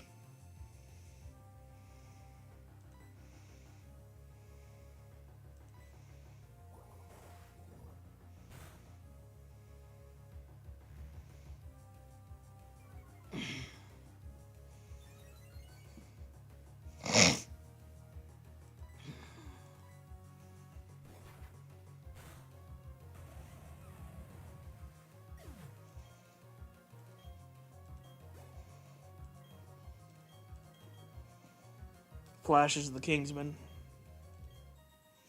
Alright, that's 2 more drinks.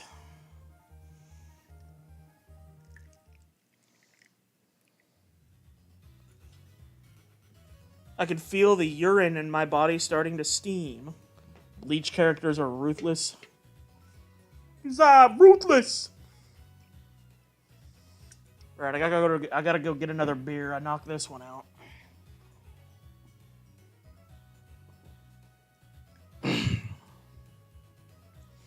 Do they die and then get resurrected a bunch?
The piss level is rising. The piss tape is real. One Piece characters are dumb, and I love it. One Piece Quagmire in a hat. Fucking Quagmire's weird-shaped ass head.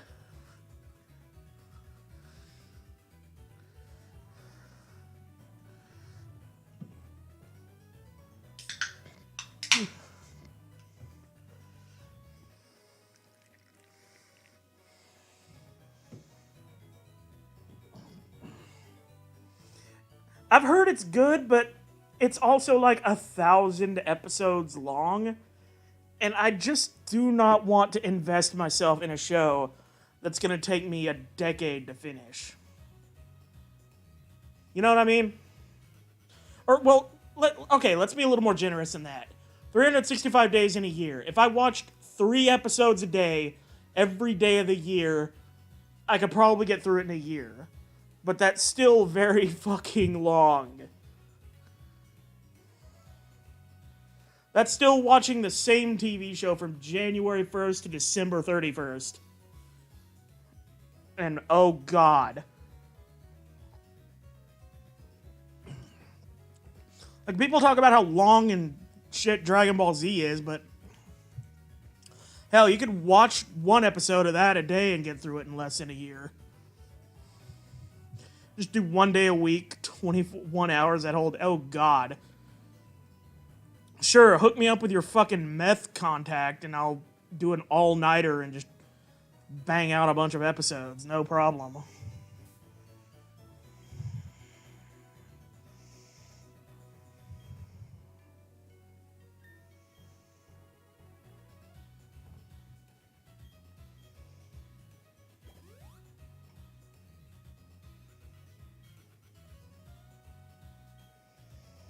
Okay.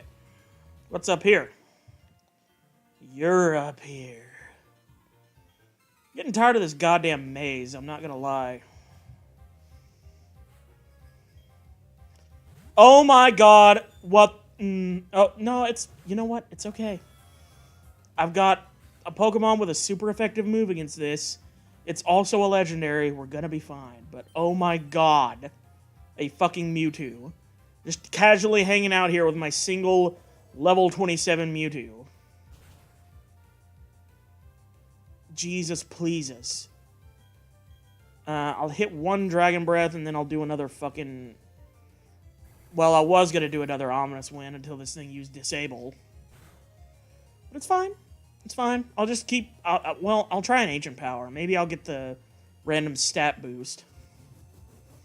Got Funimation, don't know what to watch. Do you have anything in your recommended? Have you watched anything on it already, or did you just get it? Bleach characters are ruthless. You did not lie. Chat, peep this minute clip. There are some weird cuts because copyright. Okay. Y'all peep that and tell me what happens in it. Because I am too busy playing Pokemon. Which, speaking of that, that's another one of those anime that's like 1,000 fucking episodes long. Can you imagine trying to sit down for that whole thing? They've been making that show for 25 fucking years. I think they're finally wrapping it up, but that's probably bullshit, and they're probably just gonna start right back up with it as soon as they can. Oh, no, the mod is linking away from my... Leaking away? Okay. Linking away from my stream. How tragic.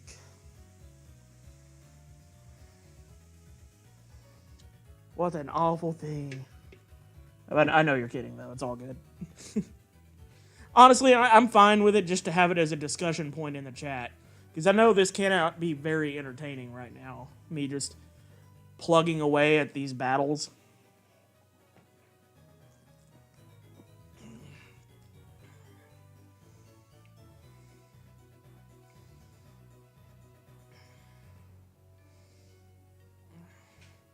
Dragon Ball and Z cells at work. Fairy Tale. Pokemon were STDs and Paris Hilton achieved the goal of catching them all.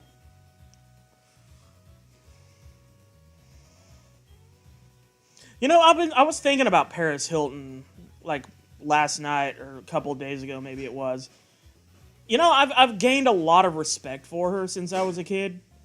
She's been through some awful shit. I think at one point her parents had her put away in one of those like camps in Idaho or Utah or something. One of those like teen camps for like troubled teenager camps that basically are allowed to use corporal punishment on the kids and allowed to abuse them and shit. Oh, he's just keeping the viewership up? That's good. Yeah, just keep it open in another tab, muted if you have to for a bit. You're not going to be missing anything too spectacular, mostly. Felt bad when her dog died. I don't know about that. I never heard about it. But I was thinking about Paris, about that situation, because, like, she was put in one of those troubled teen homes when she was a kid, and she's now an advocate against them. And I remember there was this time, it must have been, like, mid-2000s, maybe 2004, 2005, where Paris Hilton was put in jail for a month for some drunk driving charge. And when she was sentenced, she had a complete freak out in the courtroom and wanted to see her mom and shit. And, like, at the time, everybody laughed about it. I laughed about it because, like, haha, look at this fucking rich bitch over here getting upset because she has to face the consequences of her actions. And then you grow up and you realize she was in one of those goddamn camps for no telling how long, and you're like, oh shit, she's probably got lasting trauma from that. Like, that probably was a reaction to that shit, like she's being sent away again. And I felt real bad about it. But that doesn't mean she didn't deserve to go to jail. You fuck around like that, you don't drunk drive, man. Take it from me. Gotta love how Britney Spears claimed a basketball player's security guard viciously assaulted her. Almost made him lose his job, then the security footage went public and she's a complete liar.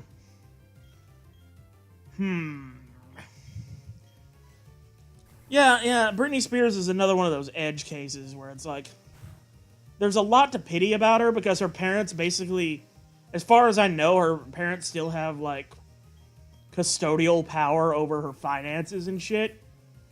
Even though she's the one that put her hard work and her image and her, you know, face and voice on all that stuff. And had to deal with all of the mockery that came with it.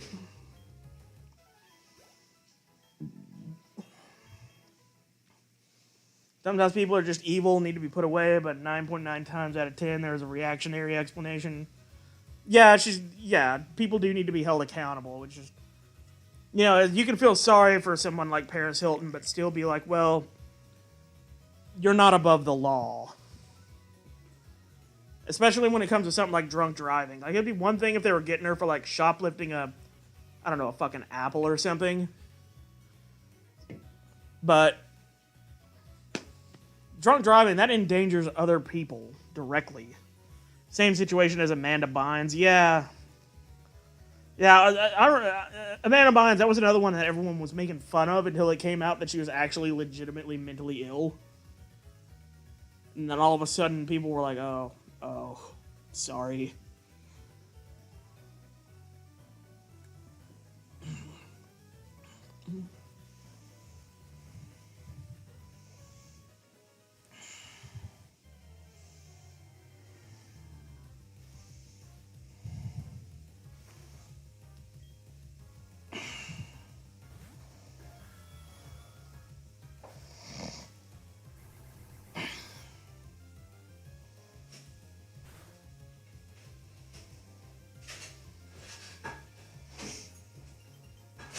Is Mary-Kate Olsen the one who had the eating disorder? Because if so, yeah, that sucks. Speaking of eating disorders, before I started the stream tonight, I was actually... I had one of my, oh yeah, Eugenia Cooney moments. I wonder if she died yet, and she hasn't died yet. She's still plugging away. But I found out that she's been live streaming, and a lot of those clips have been getting uploaded and shit, where people are like confronting her directly about her eating disorders and shit. And it's like, I don't know. I have complicated feelings about that whole situation. Like, I feel like people aren't really helping when they constantly drum it into her, like, yeah, you're gonna die, you're gonna die, you're gonna... It's like, yeah, that's true. She's killing herself. But I'm pretty sure she's been told about that enough to where she knows how people feel about it. I mean, for God's sake, she was put in a psychiatric hold at one point and consigned to some kind of an institution for a month or two. I do not remember when Lance Armstrong had a threesome with the Olsen twins. I do not remember that. Also, can I please get a fucking hit? Great, now I'm parafused. Oh my god, this Venonat is kicking the shit out of my Giratina. This is, ladies and gentlemen, we have found the most powerful Venonat in God's green earth. You didn't know about Paris Hilton in the camp? Yeah, she's actually been like an advocate for shutting those camps down. And I completely agree with her. Those things are fucking atrocious. And they're unregulated. Basically, they're almost like teenage gitmos out there. In these fucking, like, secluded parts of the Midwest. They need to go. One nut still busts. That's true. That is true. That's what my mama always said. You could still bust with one nut. Two girls, one nut.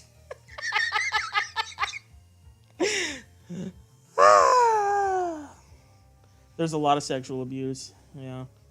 Yeah, and our whole private prison system needs to be... Like, there should not be such a thing as a private prison. There should not be a for-profit prison. That just... There are a lot of things that I'm okay with being for-profit, you know? That's not one of them.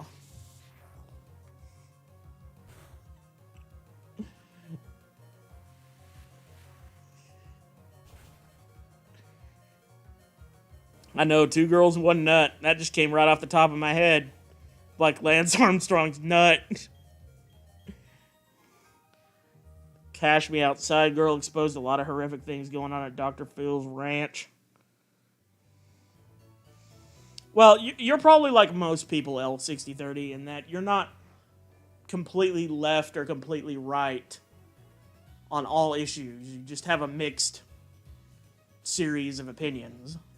That's how most normal people are, not people who are like terminally online on Twitter and shit and trying to compete with everybody else to see who can say the craziest bullshit. Kid Town was a hell of a show. Is that anything like Kid Nation, where they literally just took like 40 kids out into the desert, dumped them off, and were like, okay, now build a town, fuckers. Because I want to watch that show. That show sounded like it was awesome.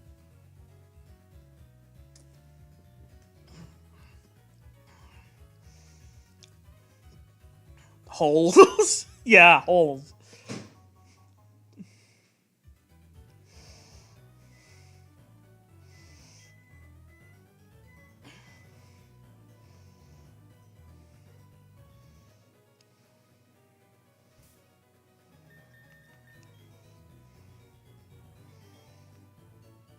Immediately be moved to execute. Where did the hell did that come from? Oh, I guess we were talking about for-profit prisons. Okay, fair. I mean, the reason we have that appeal system is so that people who are found guilty but then afterwards are found to be innocent aren't murdered by the state.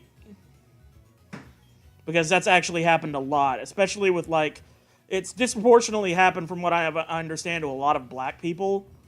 Like, they'll get tried and sentenced to the, death, and they'll either already be dead or they'll have been in death row for like 20 years before they're like, oh, DNA evidence has exonerated you. Whoops. So yeah, that's why I'm against the death penalty, because I don't believe in state-sanctioned murder, and a lot of innocent people get killed by that shit anyway. And I don't care how precise and perfect our methods get, there's always room for either corruption in that part of the process or plain incompetence. So if there's even a 0.001% chance that someone might actually be innocent and on death row, I don't want them to be dead because, we decided to put in an express lane on the death penalty. And also, we're talking about the death penalty while I'm just fucking around, like, healing my Pokemon and shit. When did we get so heavy? I think a families of victims should get a say in the sentence. I mean, that's fair to an extent, but...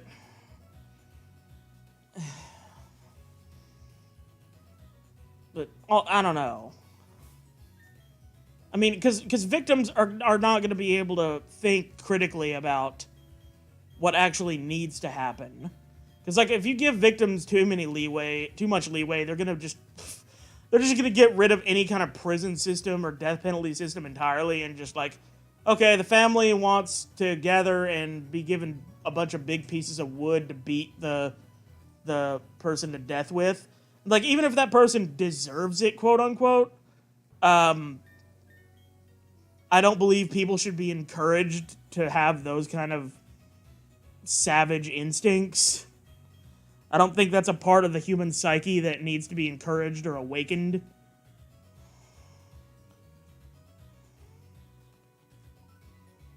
I think we should kill everyone and let God sort them out.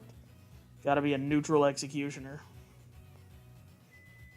I mean, yeah, you kind of do have to be. I mean, if you're gonna have an executioner at all, which I don't think we should, but if you're going to have one, you shouldn't have one who is, whose actions are being driven from an emotional standpoint. Because, like, they're not going to be able to think about it in an objective, rational sense. And like it or not, justice has to be rational on some level. Yeah, a lot of the concept behind justice is emotionally driven in the first place because it's the idea of what is the value of a human life? And there's no real objectivity to place on that because it's just whatever we as a society collectively decide. But, I don't know. I just don't kill people. Like, can we just not kill people? I mean, that's... Oh, I found a fossil. Okay. You see, Galactic Veilstone Building. We dream of the universe. So is this like the bad guy hideout? Am I in the bad guy hideout? I sure hope so. Wouldn't it be wonderful if we could harness that boundless energy? Can I battle people? Hey. Can I fuck you up? No? You? Can I fuck you up? Pro death penalty, though I think it should be... I will say about the death penalty, I would like there to be an exception for people who are given a life sentence and would rather die than carry that out. Because being in prison sucks ass. And if you're in prison forever, it makes you do terrible shit because you know that you got nothing to lose because you're in prison for the rest of your life. So what the fuck does it matter? I think a person ought to be given the option of, like, state-sanctioned suicide. I do think that. I would be okay with that exception on barring the death penalty. But I also think that if a person decides to... agrees to be killed and then walks it back one time... then they shouldn't be given a second go at it. Because it's, you know, it's obvious that they're not thinking rationally enough about it.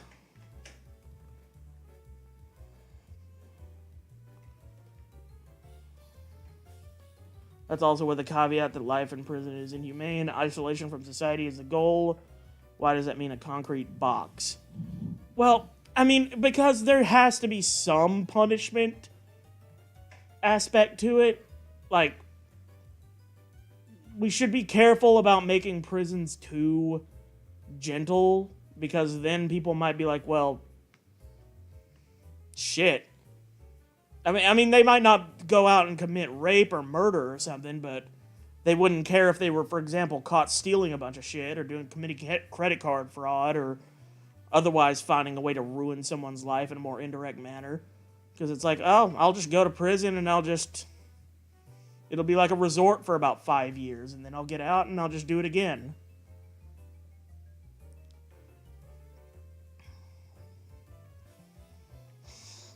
Parole needs to be abolished. If someone is given life, their only way out should be appeal. I'm not sure. I don't know about that. I haven't really thought about that one. Some people purposely reoffend just to go back to prison.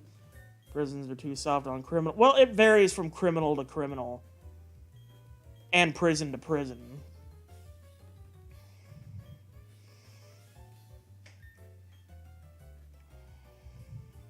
Because that's the thing. There's no one-size-fits-all solution to the prison question.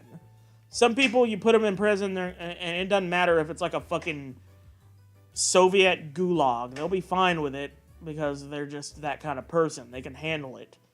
Other people, if you put them into so much as a fucking padded room for 4 hours, they're going to have a complete mental breakdown.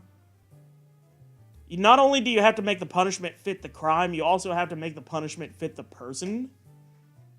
And I don't even know how you'd begin to fucking do that. I guess a psychological evaluation, but then someone can just bullshit their way through it. So, it's one of those things where there's no easy solution. I mean, giving out candy, yeah, that sounds like gross and offensive to be giving prisoners candy. On the other hand, you're locking them in a box for most of their life. During the time that they're in prison. Like, that's the big problem. That's the big thing that sucks about prison, is not having the freedom to just go out whenever you want. Like, you're in that place and you are given no agency or control over your own life. So it doesn't really... Like, if someone gives me a few Jolly Ranchers a day, I'm still not going to want to be in fucking prison. That sucks. They may not deserve any form of kindness, but by outright just fucking depriving them... For one thing, by depriving them of any form of fucking... any outlet whatsoever, you're basically just... You may as well kill them at that point. Yeah, you gotta... There's gotta be a concern for human rights. And like we were talking about earlier... Like, there's that chance that they could be innocent. Enough of them wind up being innocent that statistically, if we just kill all of them, some of them are going to turn out to have not even done it, and then the state just murdered them for nothing. Sentence pedos to death. Now, on that one, it depends on if they acted on their impulses. Because, like, pedophilia is a mental illness.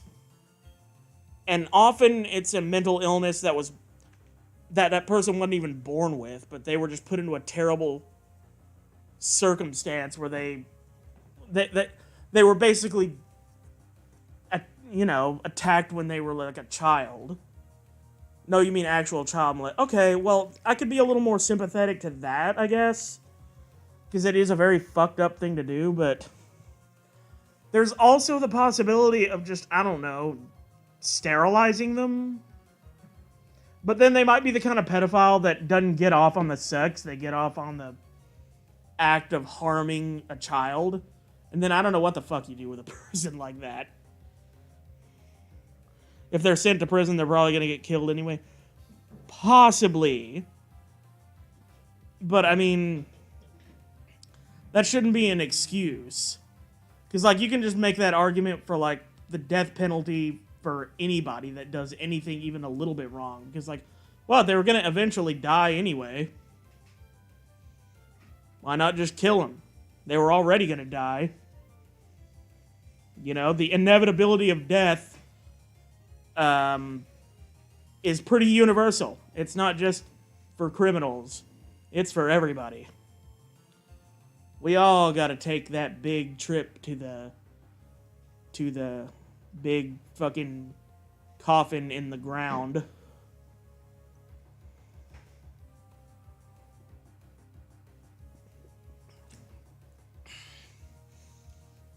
I love how this has been the longest lasting discussion in this entire fucking stream. And it's been about the death penalty. And I'm sitting over here, ooh, look at this Pokemon.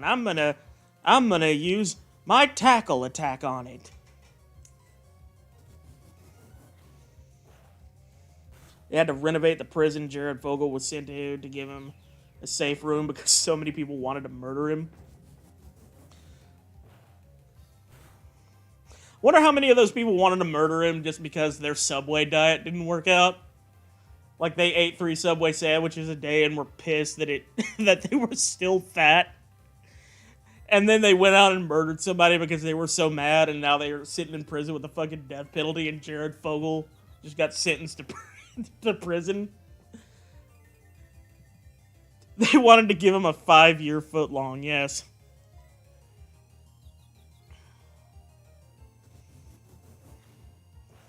They were going to find a guy with a foot-long dick and have him rape Jared Fogle for 5 years, and then they were going to kill him. The 5-year footlong.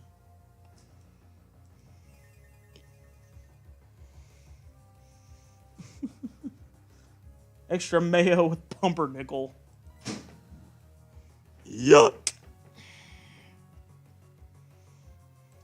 Well, I mean, it warms my heart a little bit in this Pokemon stream that we moved on from death penalty discussion to rape jokes. We're going in some fine directions now. We're getting back to the appropriate stuff, clearly. And it's great how you two are now the only ones talking because everyone else pieced out as soon as we started talking about the death penalty. And now we're talking about rape, which is gonna, of course, bring them all back.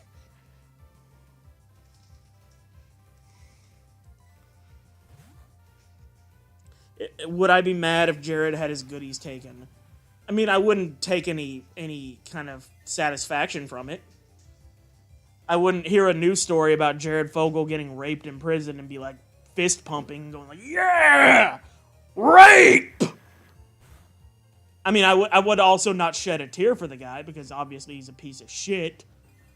But you know, I don't think that you necessarily have to enjoy the suffering of somebody else to. I don't think. I think there's a difference between being happy that horrible things are happening to somebody and not really caring because they were pretty horrible themselves. Necrogoblicon, I don't believe I ever did. I remember talking about them with you. I don't believe I ever did. Or if I did, it's been long enough ago that I have completely forgot. You enjoy the suffering of people who cause suffering. I mean, I can't tell you how to feel. If that's a feeling you earnestly have, then, you know, I don't think any less of you for it. You know, eye for an eye, tooth for a tooth, that's something a lot of people believe in. I just don't share that belief.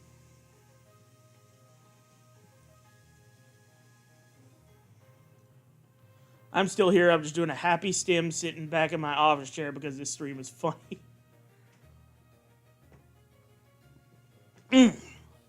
I'm glad it's still amusing, even if we're touching on the tough topics here on We Flash People.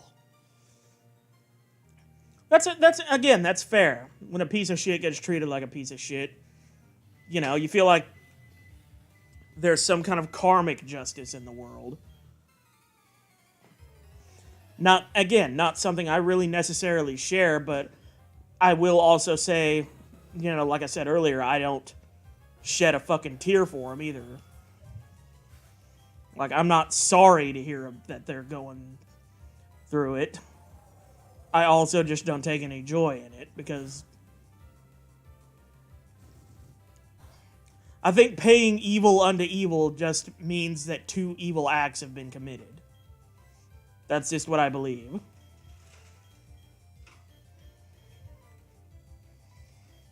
I don't believe that equalizes anything. I don't think there's any kind of... Like, you can't erase what's already been done. Like, if a guy rapes a child or something and then gets sent to prison and gets raped themselves, that just means 2 rapes have been committed. And they're both wrong. But you do you. No, this is a judgment-free zone as long as you're not too gross, you know? Or, you know, not trying to fucking find my physical address and put it in the live chat. You're just petty, it is what it is. It is, like you said, it is what it is.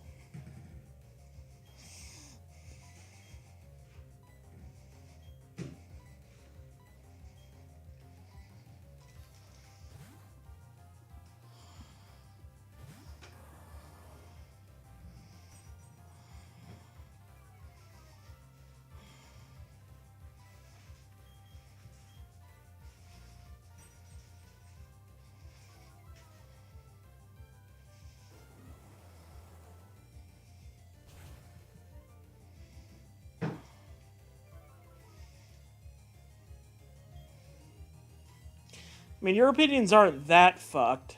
I mean, they're shared by quite a lot of people. We still have the death penalty. Hell, I live in a state where we're proud of how much we use the goddamn death penalty.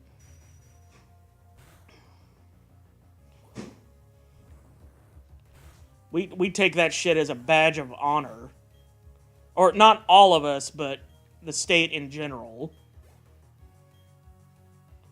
That's another drink. Is this me or this person have 2 Blaziken? Or was it someone earlier that had a Blaziken?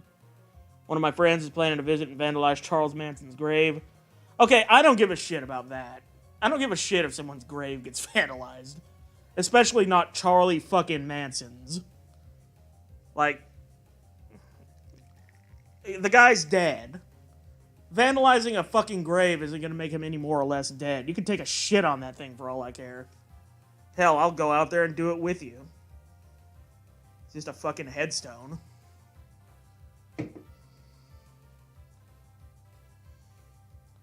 You give no fucks about anyone's address. Not even the world's address.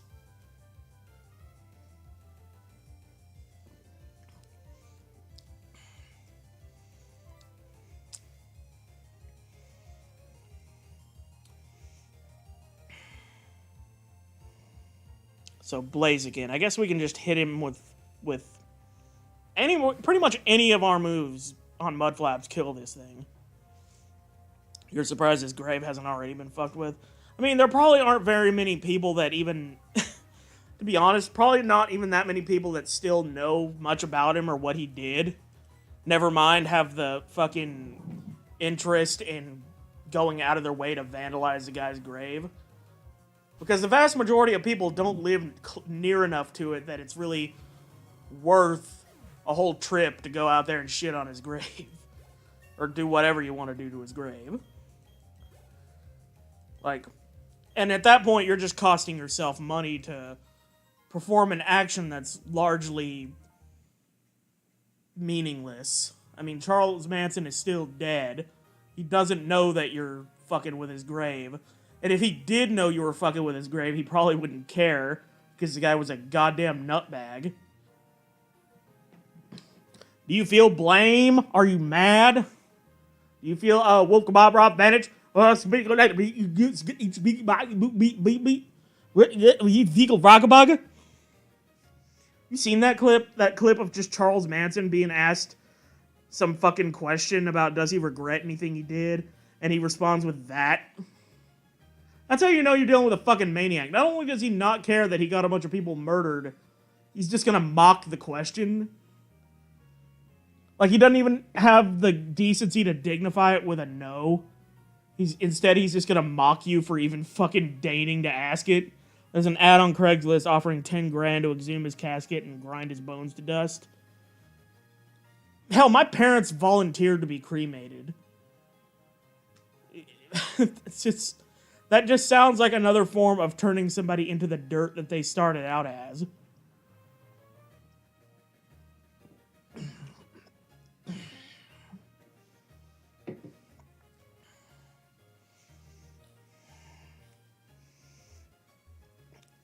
Alright, let's see.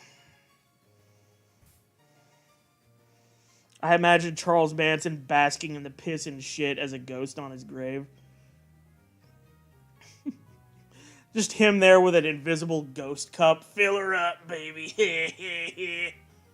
Oh, you can't fill it up because it's a ghost cup. Fuck.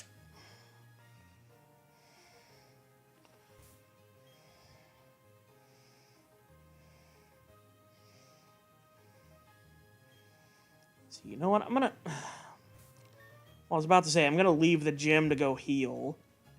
Yeah, I'm gonna leave the gym to go heal. It's gonna take me a while to get back to where I was, but I'm cool with that.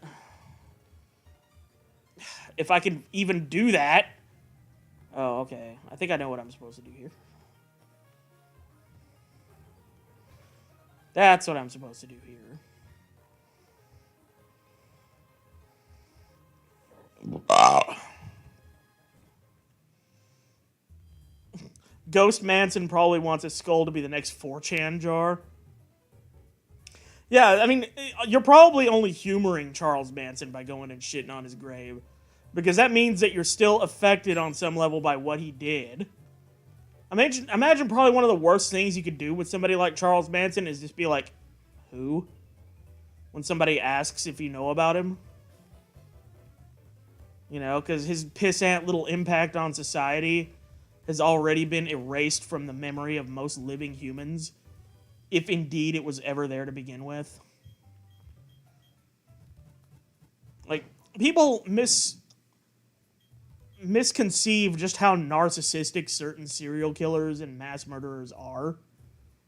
Like, they do that shit in no small part because they want to be known as the person that did that shit. It's not like they're gonna commit the mass murder and then turn around and be like, it wasn't me. It was the guy that looks... It was the guy driving the yellow car. I drove into the pay and spray with a blue car, and you caught a guy in a yellow car. Luca Magnotta is a complete fucking narcissist. Are you talking about Vic Magnotta, the fucking... The one voice actor that got fired from Funimation or something? Like, I know that's probably not who you're talking about, but that's who that reminds me of when you bring up that name. Also, I cannot navigate menus. Or is that the guy that, like, did the one man, one hammer video? Is it that guy?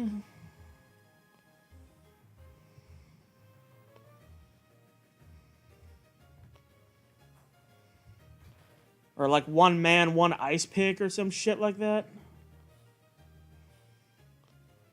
Like, yeah, I think that's who I'm thinking of. Posted his a video, or like that Christchurch guy that shot up a mosque in New Zealand.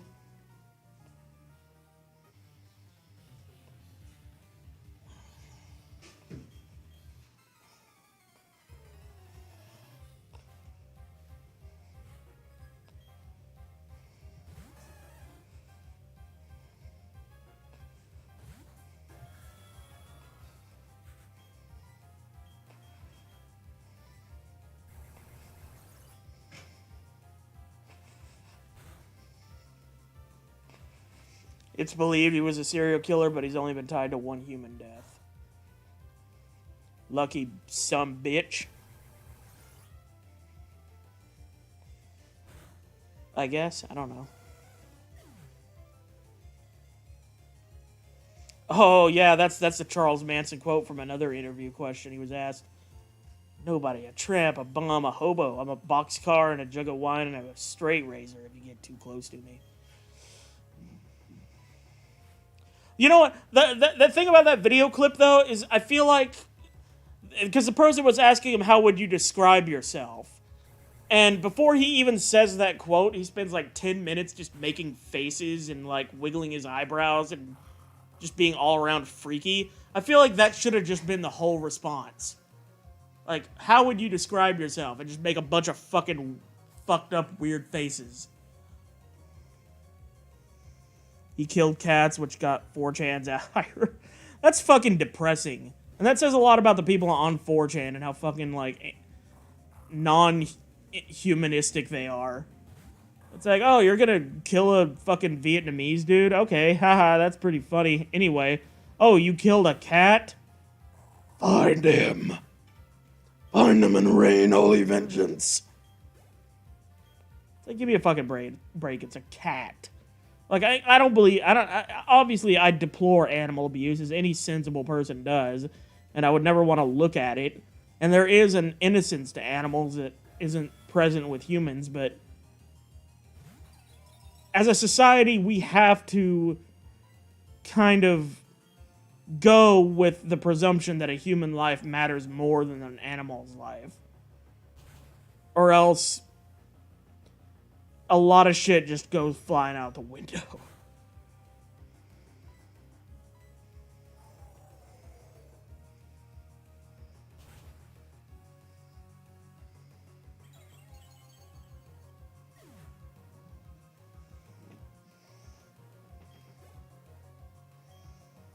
Alright, that's a drink.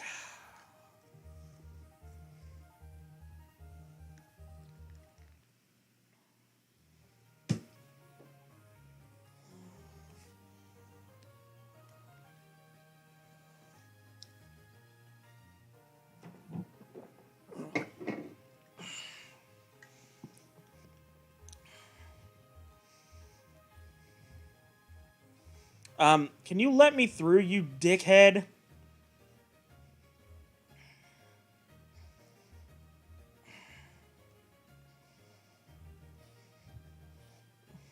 Yeah, that's really literally what he did.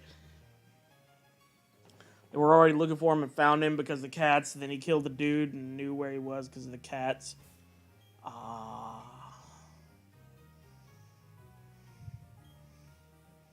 Maybe I'm just fucked, but I've gotten desensitized to humans being murdered, but I get extremely pissed when someone kills animals. Been a cat owner my whole life. I mean, I guess I can get it if you've just had so much of that. Like, humans have a long and storied history of killing each other. But you don't exactly go to history class and learn about how we murdered a bunch of cats. I mean, unless that was significant in a political or historical sense. So that might be part of it. Like, we learn our whole lives about war after war after war, and the Holocaust, and the fucking Crusades, and, you know, slavery, and the antebellum South, and all the nasty shit that serial killers and people get up to. But animal abuse just seems so much more senseless because an animal couldn't do much to you to warrant that kind of backlash besides maybe attempt to kill you. And with a house cat, it's like, well, what the fuck? Whereas people are able to justify murdering other people all the time. And in fact, many of them do that successfully, even to this very day. So, it is easy to get jaded about humans killing other humans.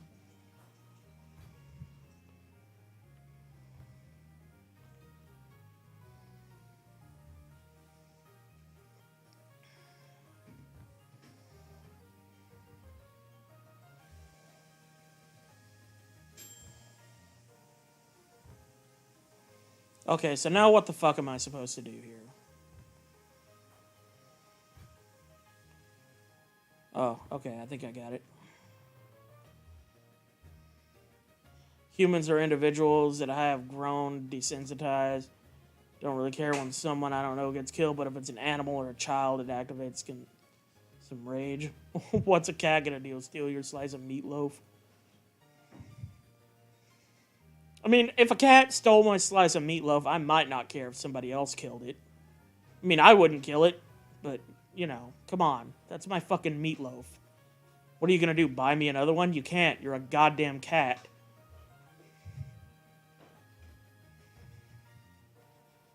I kid, of course. I would not murder a cat over fucking meatloaf. You hear that, YouTube? I would not kill a cat over fucking meatloaf. Please do not...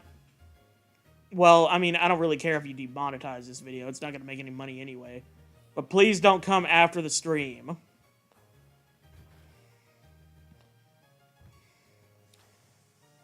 This is the most aggravating bullshit. This has got to be one of the most annoying fucking Pokemon puzzles I've ever done.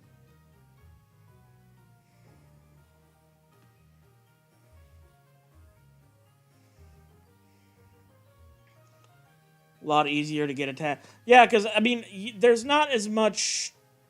Like, a cat cannot really do the kind of emotional damage to you that a human being can. Like, a connection with a human being is a lot more deep, and there's a lot more equity in that relationship where both people really have to be invested in it.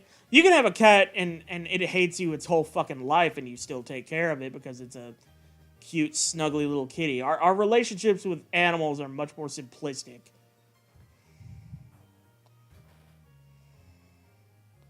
Animals and children are universally innocent. Yeah, exactly.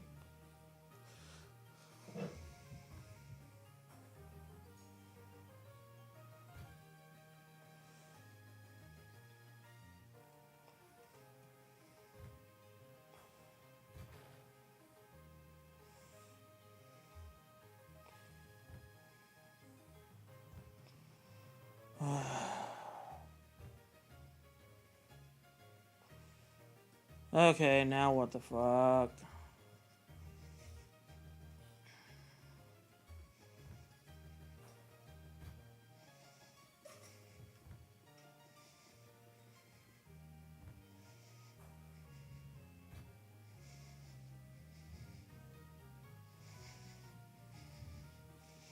Don't have to know a cat to know that it 100% didn't deserve to be killed. Right, and that's another thing about animals. They act on pure instinct. There's no, like, maliciousness or evil intent. They can't like, there's no concept of vengeance or anything like that. A lot of the worst vices of humanity that come about from our advanced intellect and emotional capabilities. A cat will only hurt another living thing out of either instinct, hunting instinct, or self-defense. Both of which are just things that cats evolved with. And they just have, and they can't help it. They can't unlearn those. Well, they can, but, it takes a human training them. I love how the more drunk I get, the more complex our conversations are becoming. Like, we started the stream talking about, hey, what kind of bands do you like? And now that I'm I've had a few more beers, we're talking about fucking the value of human life versus animal life.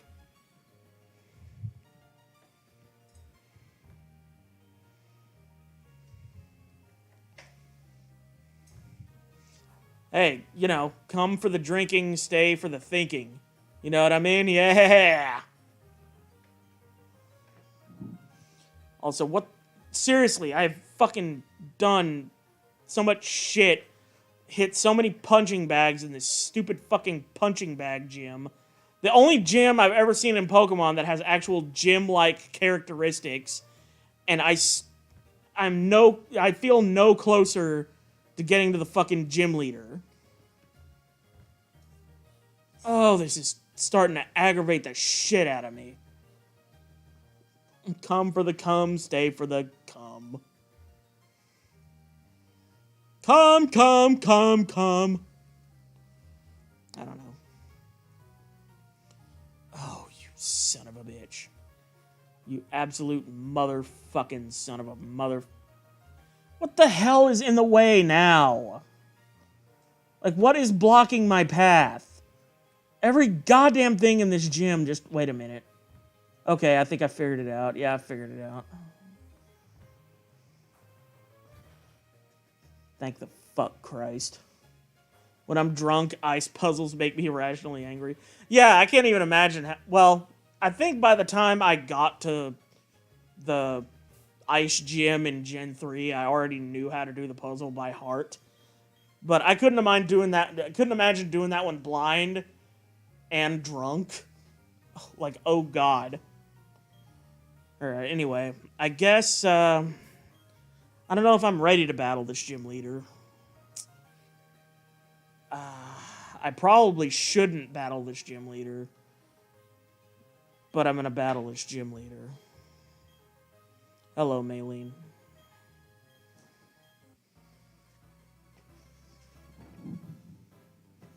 Oh, too late, Spider. I didn't heal. Jared Fogel will be like, McLean, Maylene equals smash. Yeah, she even kind of looks like the girl from Lazy Town. And as I understand it, pedophiles on 4chan love that bitch.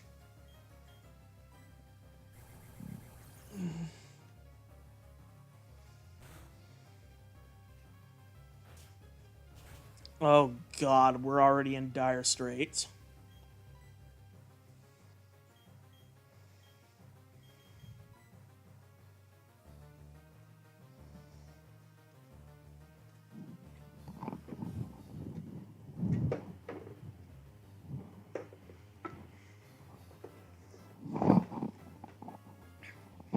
Sorry, my earbuds got hung up on my microphone. Or not my microphone, but the microphone. Alright, it's gonna be alright. We got mud flaps. How can we go wrong with mud flaps? Talk about mud flaps, my girl's got them. And is them. Dire Straits? I have never actually listened to their music. They're good. I don't have any of their albums or anything, but like their main hits, stuff like Sultans of Swing and Money for Nothing and Lady Writer, Walk of Life. Those are all very good songs. I would recommend them. They're a good kind of folksy rock band. Like, Mark Knopfler is a hell of a guitar player. I'll swing with your Sultan. No, you won't, because I don't have one. Checkmate, liberals.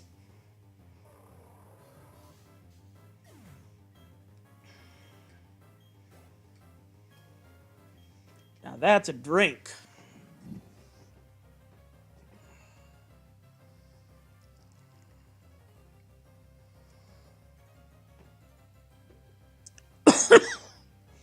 Alright, Sunflora. See, this is why I wasn't too worried about going into this gym battle.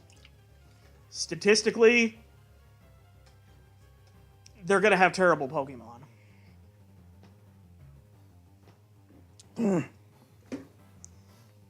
Now, having said that, I should not leave my water ground type out against this. So I won't.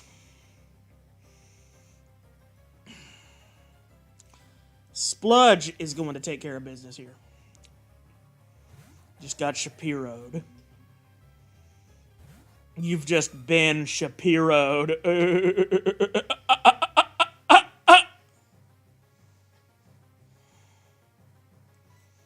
Sand Deep Spludge. Holy shit. Tanked that a lot better than I thought it would. Insomnia?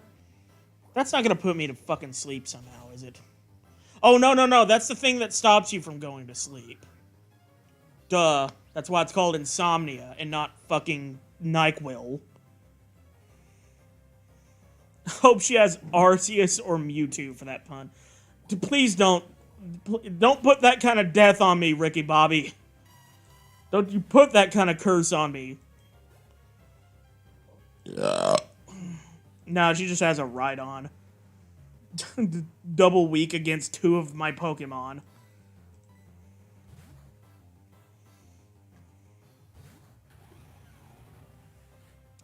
I think it's fair to say I won this battle. Oh, but this isn't the end, my friend. Yes, it is. This is very much the end. This could not end harder, possibly. Your girl likes to ride on my Diglett. That reminds me of some song. Like, my friend from back home showed me this song, like, several years ago that was just, like, a song about having sex with some girl that included puns for all 151 of the original Pokemon. And it worked somehow. That's the worst part. Does Gen 4 have the EXP share equipped? Yes, it does. Yeah, and I have it on the bag on right now. So that's 7 drinks I have to take. Holy fucking shit, I'm gonna die. No, I'm not. I've been doing this way too long that I have not built up a tolerance. Remember that Ray William Johnson song, Doing Your... I remember all of the mix-ups of it with, like, the Beach Boys and shit like that.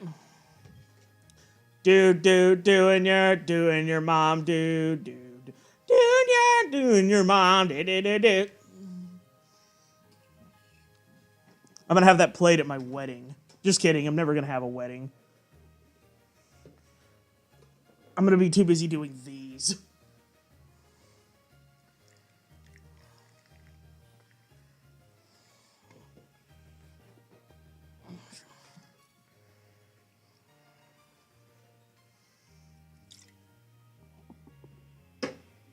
All right, 1 drink.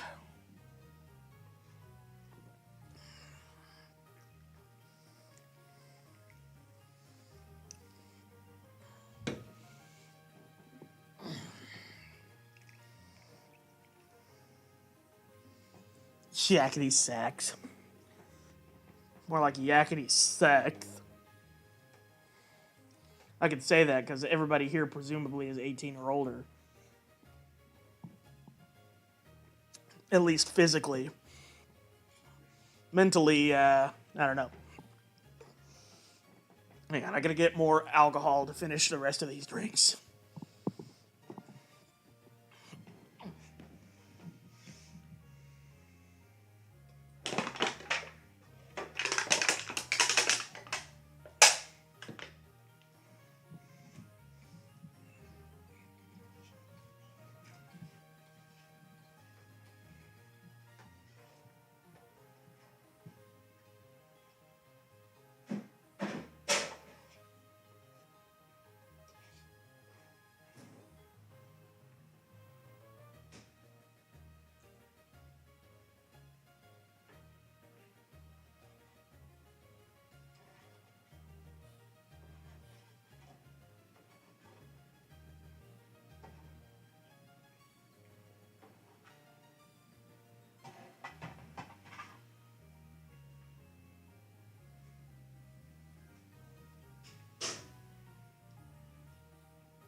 Uh-oh, Magetsu has a question for me. What's your question?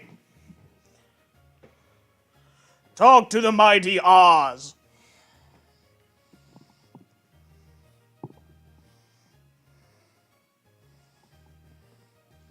I got another question to make.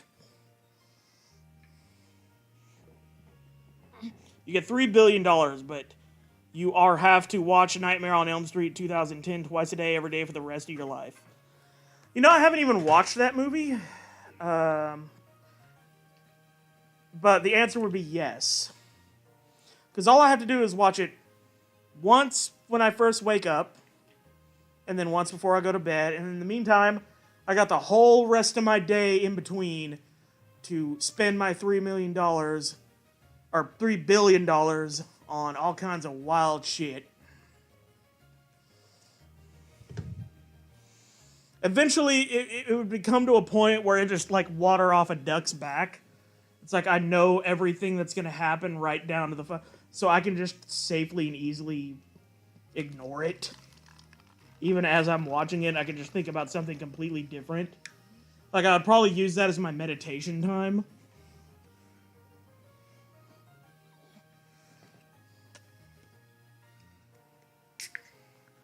Unless it's maybe if it's like a Clockwork Orange situation where I've got my eyelids pried open all the time, and just some guys constantly keeping my eyes wetted, so I have to, like, sit and stare at the movie. Which even then, I feel like eventually it would just be like, it would be no different than watching grass grow.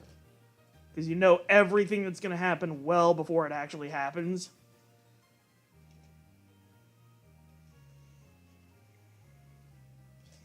Because, I mean, $3 billion. Now, maybe if it were just 30,000, I could have my reservations. But, honestly, even for 300,000, I might do it. Because that's a nice little egg to sit on for a long time. I could still have a job. All I'd have to do is watch that movie once before I go to work, and then once right before I go to bed. You could speed it up to watch it. Maybe technically. But I mean, I feel like that would go against the spirit of the challenge, which is just to sit there and suffer through the whole movie, front to back, in real time. It's a terrible movie. Speed it up so much as like 1 minute. I mean, it can't be so bad that it's worth giving up, like, $3 billion for. Yeah, I know about it. I know that the Freddy Krueger in that movie isn't played by Robert Englund, and I know that they kind of redesigned him to try to look more like an actual burn victim. So he's like missing his nose, and his burns are a little more like like realistic, sort of. And apparently in the remake, they imply that instead of just simply being a child killer like the original Freddy Krueger, he's actually, a child molester, which makes him because like at least in the original not Friday the 13th, Nightmare on Elm Street movies, it's like, yeah, Freddy Krueger's obviously terrible and evil and horrible and all that shit, but he's entertaining. It's a little harder to allow yourself to be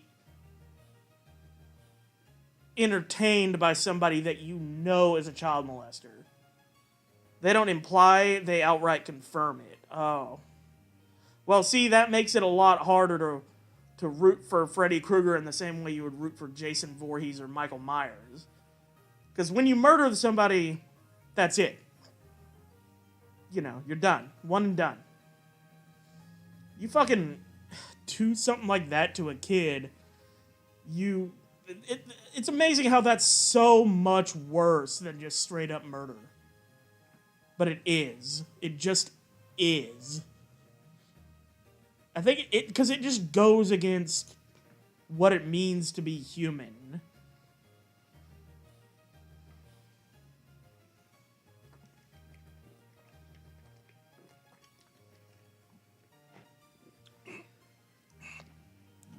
Anyway, I guess I better play Pokemon now. Before this turns into the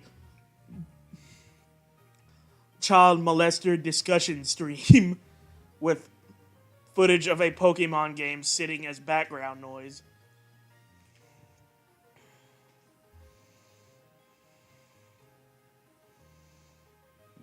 Anyway, and I'm trying to take my 5 drinks, but I'm kind of going at them a bit piecemeal, so as to avoid any kind of gastrointestinal distress. Okay, I see what I have to do now. I see what they want me to do.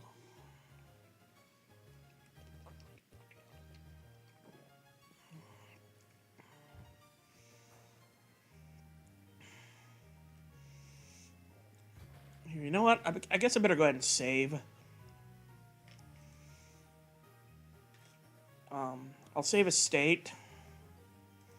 Right there.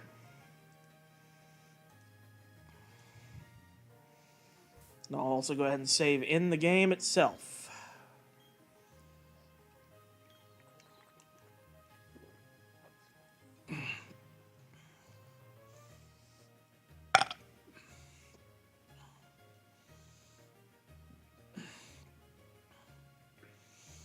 Fun fact, Cleopatra's family was so messed up, she only had 3 great-grandparents, and her consanguinity coefficient was 0.5. I don't even know what consanguinity coefficient means.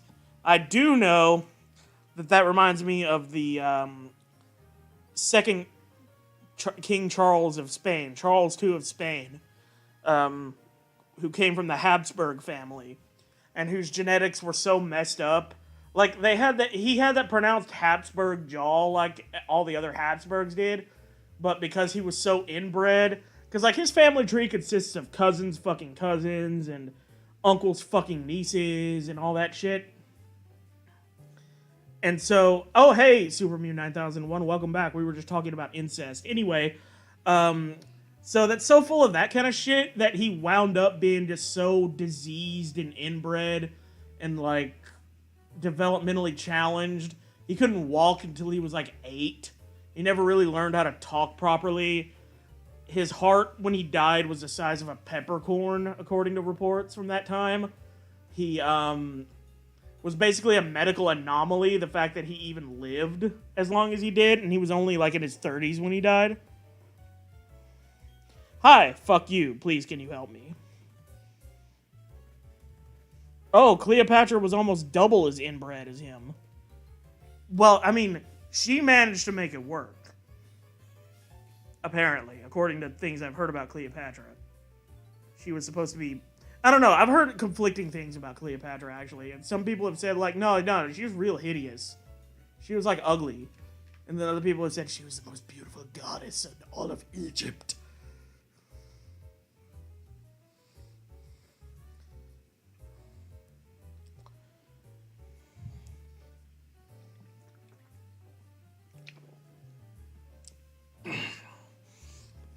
Okay, so apparently Dawn's Pokédex got stolen, and for some reason she can't handle her own shit, so we gotta handle it for her. That's what we get for being so legendary, I suppose.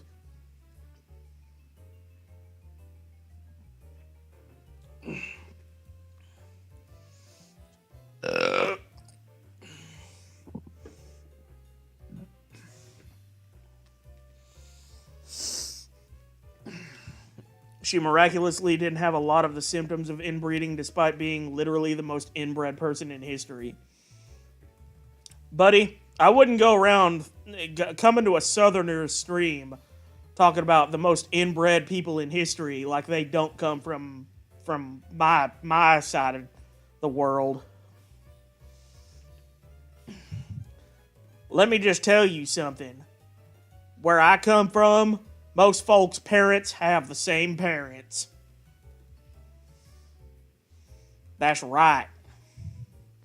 Cleopatra be gored, if you know, you know. Her mother, grandmother, niece, sister, aunt, great-great aunt, and cousin were the same person. Well, that's just efficient.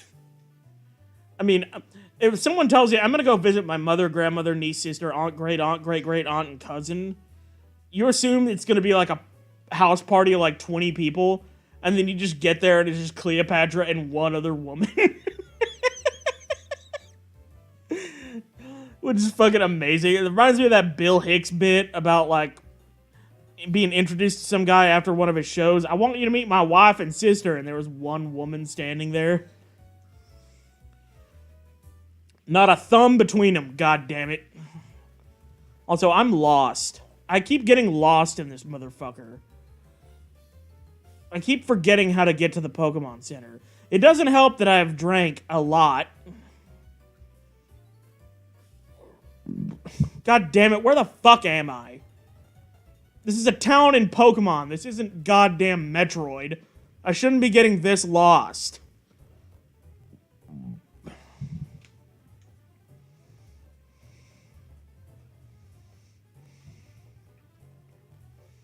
Also, I really like how the music sounds sped up here. It's much more lively. Super Mew 9001 says, all I see is black. What do you mean all you see is black?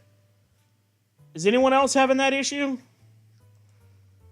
Chat, let me know. Is anyone else having that issue that Super Mew is having? I am the storm that is approaching.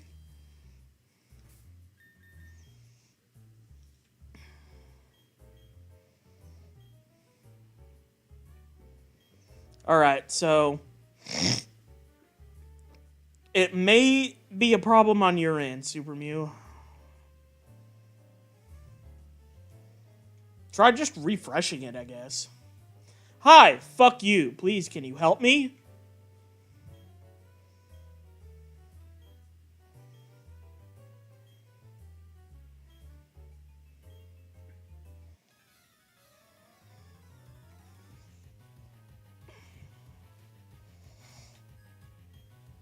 Alright, these two galactic grunts are screwed. Kangaskhan and Dusclops. I feel like we can handle that. Nice Marowak.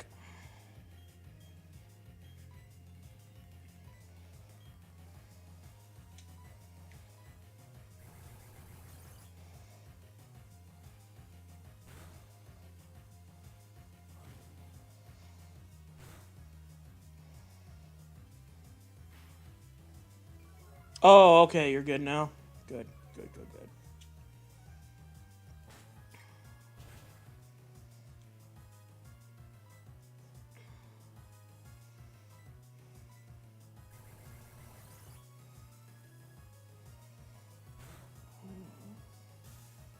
The storm said to me, no visual for you.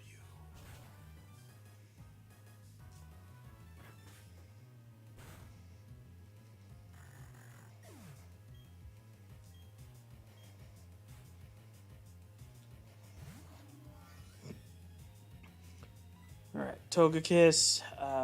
Ancient Power should do wonders for that. Also, I love how Ancient Power is just throwing a bunch of rocks, and yet I am still able to only hit one of these two Pokemon with that. Really cool. Really good and cool. The lead guitarist of Dragon Force, Herman Lee, is so wholesome. He donates signed guitars every week and considers himself an amateur guitarist.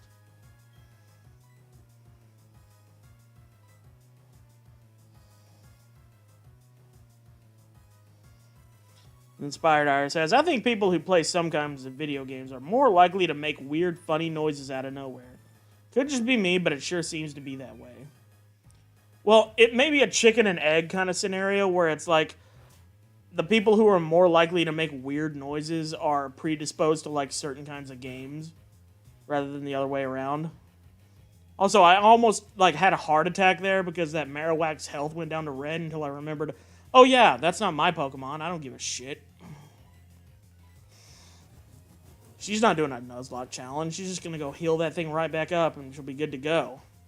Unless she is doing a Nuzlocke challenge, then, you know, well, I'm sorry for her, but that's her responsibility. And that Marowak is dead. Goodbye. Oh, hey, Reaps. Welcome back. He snapped the string on his guitar at the end of the studio recording of Through the Fire and Flames, and they just kept it.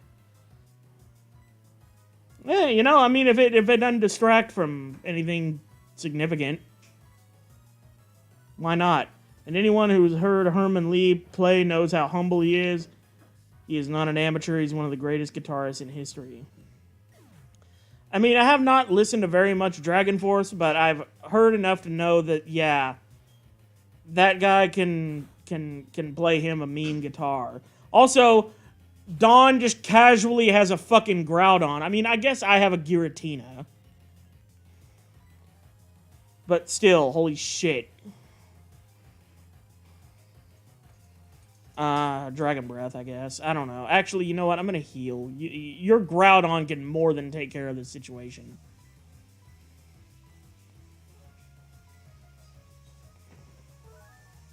You know what I think they ought to add in Pokemon that would make it more challenging and more interesting? They should add a meter that tracks how much medicine your Pokemon has ingested. And, like, if they go too far up on that meter, they faint automatically because they overdosed. So, like, if you feed your Pokemon, like, 10 Super Potions in one battle, it's gonna fucking kill them because that's way too much of that shit going into their body. It's like basically drinking 10 bottles of NyQuil or something. They should add that. A medicine meter to make it harder for you to just pack your Pokemon full of meds. I'll get rid of Rage. Rage blows. He's gotten praised by the guitarist of Avenged Sevenfold. Oh, well. When Zacky Vengeance and or Sinister Gates says you're a good guitar player, that's it. So you're insinuating that you can handle a no items in battle rule. Not no items in battle, limited items in battle. And it's dependent partially upon that Pokemon's weight. So like if you feed a 250-pound Pokemon like 10 Super Potions, it's not going to be bothered that much. But if you do the same thing to like a Rattata or a Pidgey, you're going to kill it. Imagine trying to revive a Pokemon, but the overdose meter kills the Pokemon. I mean, that's real life, though. You can't just keep feeding... You can't just keep shoving medicine down an animal's throat and expect it not to keel over and die eventually. That's...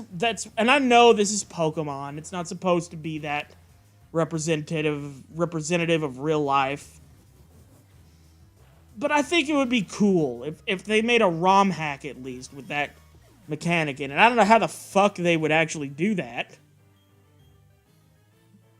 but they should consider it. And by they, I mean the people that do ROM hacks, that make ROM hacks. Not me, though. I don't know how the fuck to do it. Blah, blah, blah. Team Galactic being Team Galactic. Fuck you. Thank you. Sincerely. The freshwaters don't contribute to the meter, but they're not easy to obtain. I mean, even with freshwaters, it's like, you can die of drinking too much water.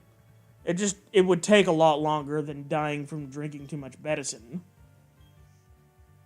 Or maybe they don't do nearly as much, they don't give nearly as much healing power. Like, they only heal 10 HP or something. Maybe. Just to balance them out, because otherwise they'd be the most broken item healing-wise in the entire game. You can die of anything if you do it too much. Yeah. But of course there are degrees. Oh, look! The fly HM. How about Moo Moo Milk? It would be... I mean, you can't even drink a gallon of milk without throwing up most of the time. That's the whole point of the gallon milk challenge. You can't keep that much milk in your body. Like, your body rejects it. And the Pokemon may be lactose. And, well, I don't want it to get that goddamn detailed. Like, we start talking about, like, pre-existing conditions in Pokemon. It's gonna get extremely fucking, like, brokenly complicated. Like, oh man, I found this Pokemon with perfect stats, but it's also got a 5% higher chance to get cancer at level 40. So we can't use it. Maybe 10,000 bananas in 5 minutes, you'll die due to radiation. Yeah, but there's no... I don't even think you could physically... I don't even think you could accomplish that even if you had a stomach big enough for 10,000 bananas. Because it just takes too long to eat that many bananas.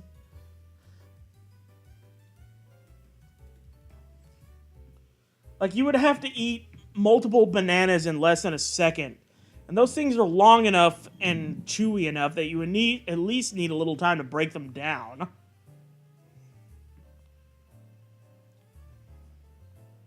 Fuck. I don't know. What the hell are we even doing here anymore? Tell me what we're doing here. Okay, so they've transported something to Pastoria City. Got it. That's great. Don't give Matt Stoney any ideas. I mean, if Matt Stoney wants to try and fucking eat 10,000 bananas... Also, is this... I noticed this earlier, but this looks exactly like Dawn. Doesn't this look exactly like Dawn, but we already saw her leave the city? What the fuck? Maybe I'm getting too fucked up on liquid dope. Nah, she's just an NPC. Okay. Well, I mean, technically, Dawn is a non-player character. She's just not, you know, a wandering bystander type of NPC. Or an NDC, a non-Dawn character.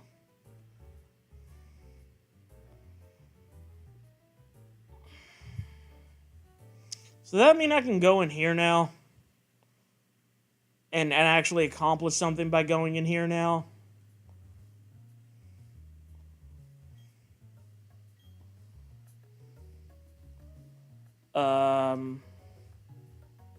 Maybe not. Okay, I'm just gonna assume not then. Where's Dawn? The Pokemon equivalent of Where's Waldo? Where the fuck is Waldo? String! Where the fuck is Waldo?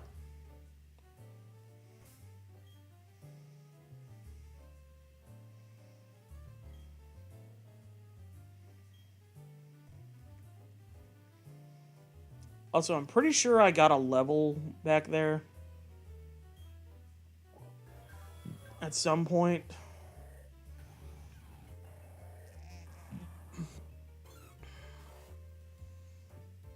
but I'm not quite sure, so I'm just not going to take a drink. And also, where do I even go from here? Lake Valor, okay, yeah, great. Is there another location I can visit? I would like that very much, please. I mean, I know I'm supposed to be, like, tripping over to Pastoria City. How do I fucking get there?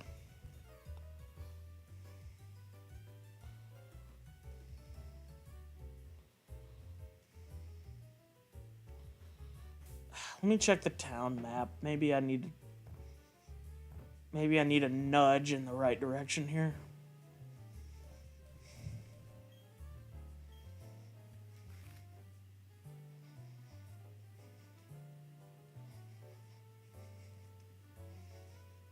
Okay, so maybe I need to go to Hearthome City and go south from there?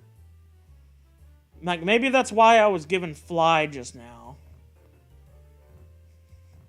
I mean, I feel like it seems kind of early in the game for me to already have the Fly HM, excuse me. But, you know, I don't know anything about how they paced this game.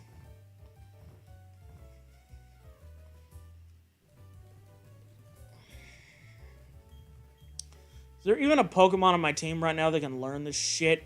Oh, are you serious, Can? I'll get rid of Scary Face, because I never am going to use that move in the history of my entire life. Okay.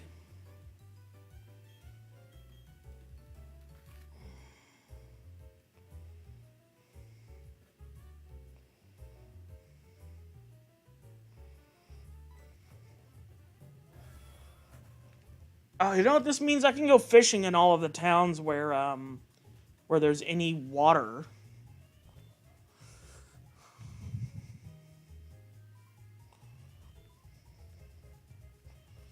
If there even are any towns in Pokemon Platinum that have a significant enough water pool to fish from.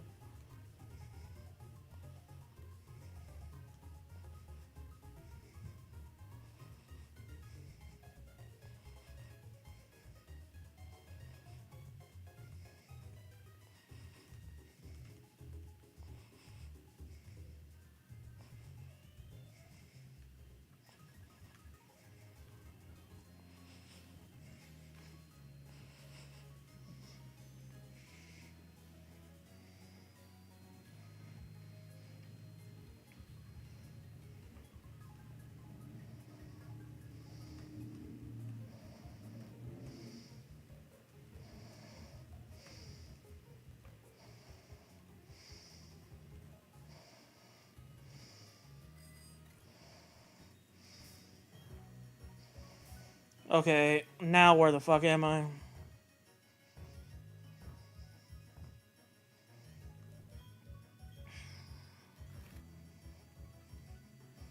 I'm going in the wrong fucking direction is where I'm at.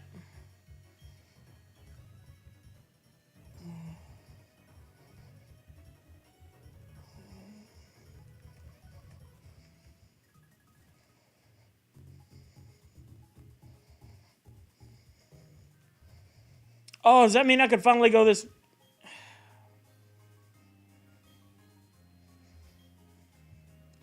You've got to be fucking shitting me.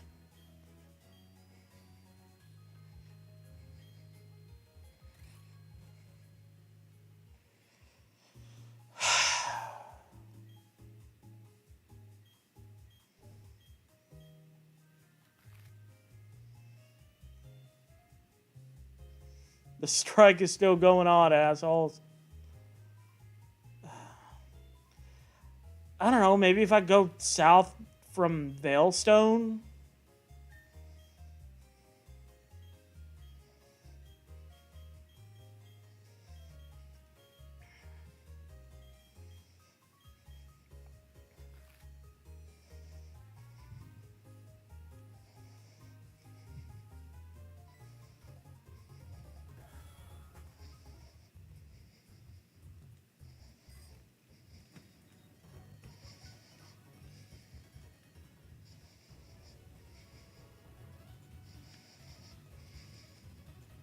Nope, get out of that.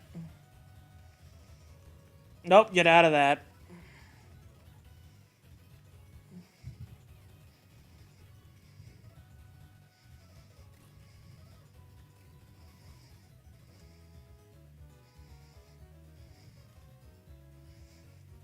Have I battled you yet? Yeah, your ass. Ooh, Valor Lakefront. Okay. Let's get us another first encounter.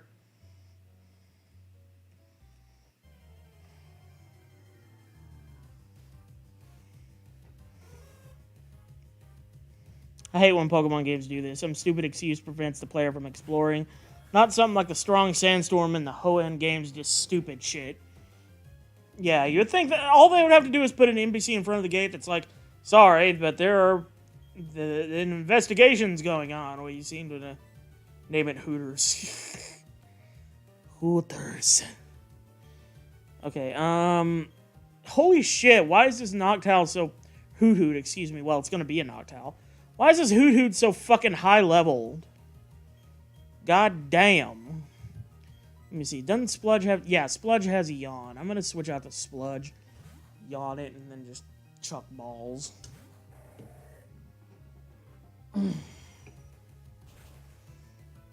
Chuck Balls would be my porn name, by the way. Just saying. Femboy.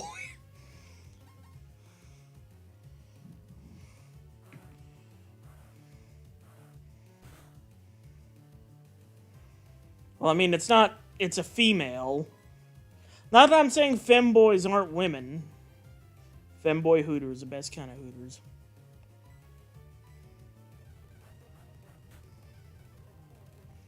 Oh, god damn it. This thing can't fall asleep during an uproar.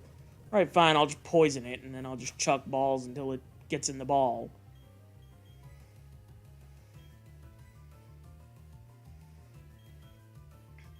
Did I not buy Ultra Balls? God damn it.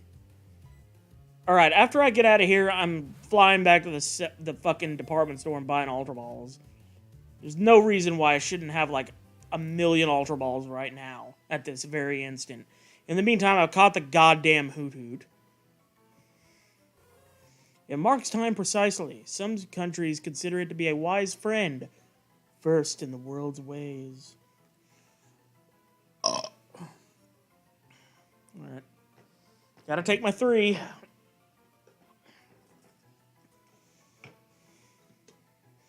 In Gen 5, they had a block, and they said today, we're dancing for some reason, and someday we'll disappear for no reason. That's existential and accurate.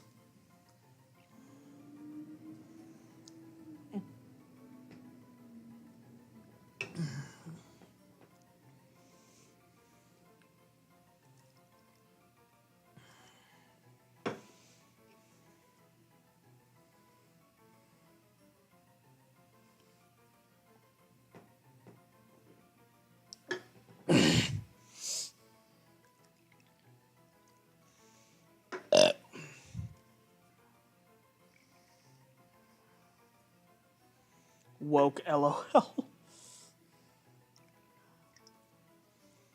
There's just 7 guys blocking your path.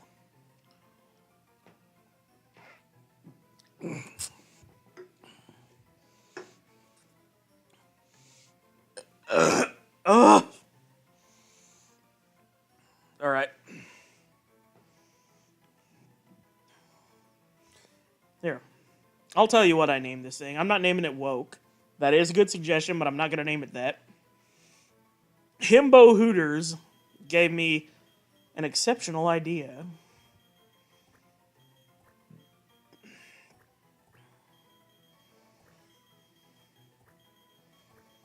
Himbooters! Himbooters! Yep!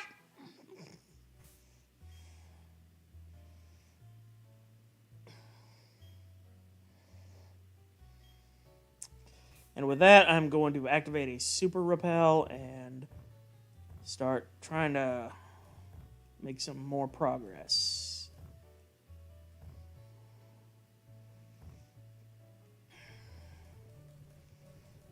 Oh, I forgot. I was gonna go and get some Ultra Balls. I'm gonna do that right now while I'm still thinking about it.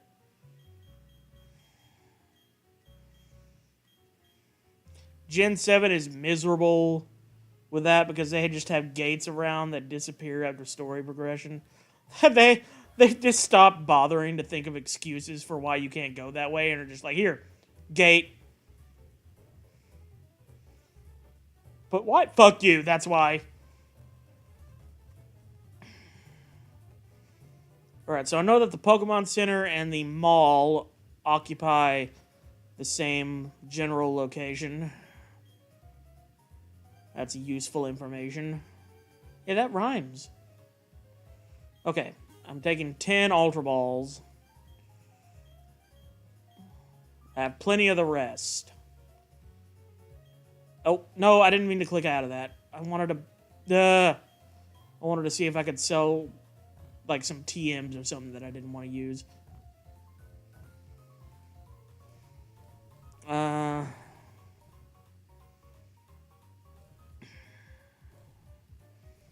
Actually kind of like all of these. I'll keep all of them.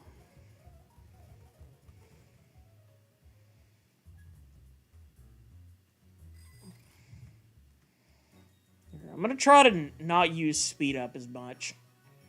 I don't want to turn this into, like, me brute forcing the game.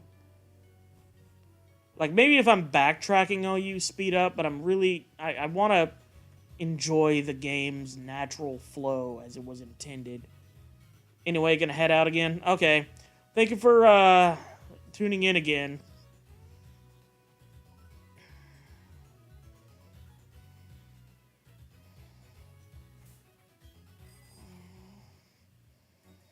Oh, item. I want item. Let's activate a super repel. I hate how your bag has this many goddamn pockets. Yellow shard. I don't give a shart about that.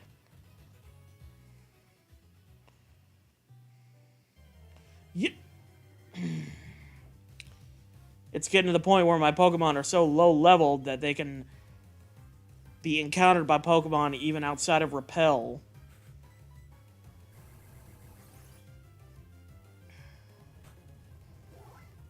Goddamn fucking Oddish. I can't even believe I'm bothering to fight this thing. I just used 3 Dragon Breaths on an Oddish and I'm a fucking legendary. What is wrong with me? Never melt. Oh, if I get an Ice type, that's a good little equip item for it. Just saying. You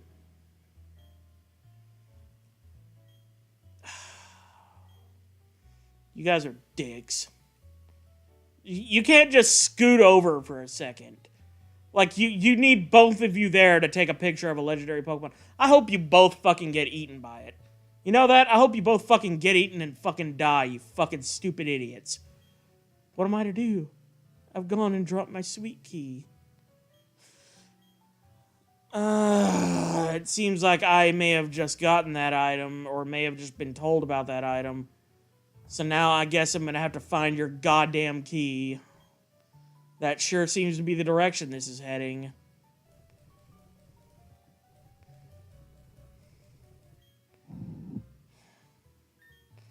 I don't want to look for some bitch's hotel key.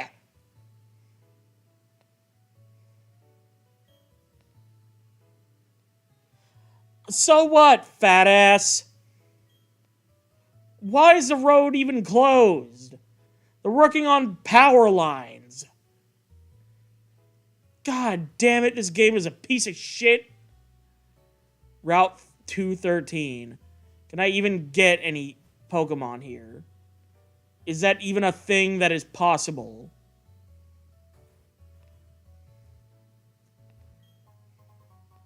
Rose incensed. I am incensed! Okay, I can at least use... I can use a good rod here, but I gotta battle this trainer first. Funnily enough, they actually repeat the blackout, roadblock, and X and Y. Oh, I think I remember that actually. Yeah, and it's just as fucking stupid there. Like sometimes I wish I could play a bad guy in the Pokemon games just so I can use one of my Pokemon to set fire to people that are blockading me randomly from certain locations. Like I know it's done for the sake of like proper game progression and shit, but that doesn't make it any less irritating. Like, sometimes I'm just like, why the fuck can I kill these people? Oh, good, sand attack. That's gonna make this easier. Not.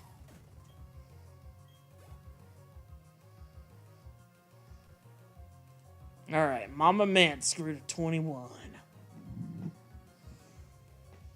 Okay, I gotta go get another beer. I'll be right back.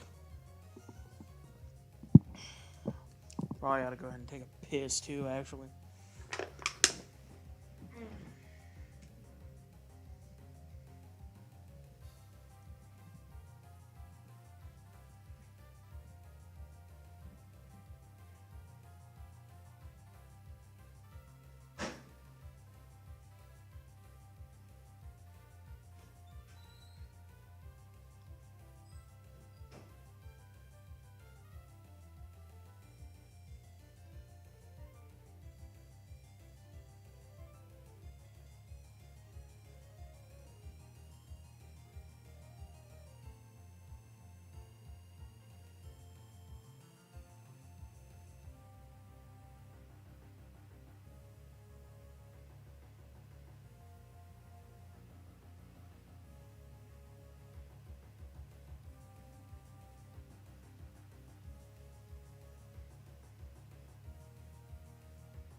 Alright.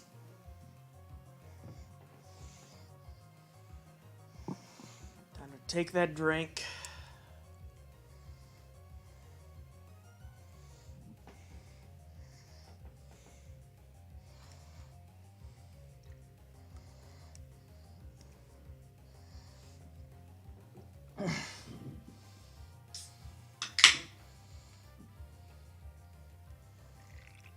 Shit.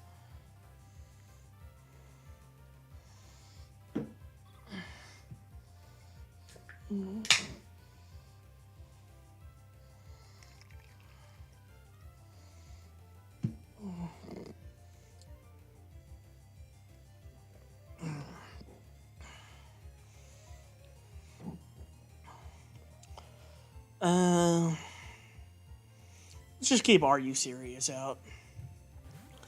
I shall not rest till this thing has reached level parity.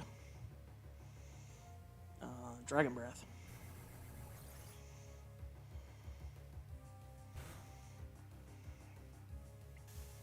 Oh, come on. How do you not kill a Staryu with one Dragon Breath? It's stab! Son of a bitch.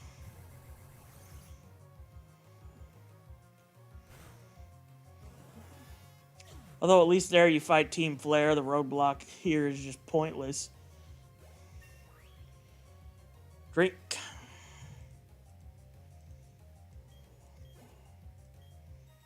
Wait, I found the dumbest one. In Sword and Shield, you can't leave Route 1 or 2 because you might accidentally wake up some Wooloo. You know, a low-level normal type you've already encountered.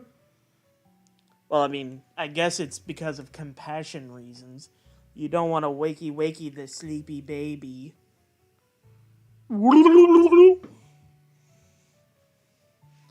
Keep spilling beer on my pants. God damn it.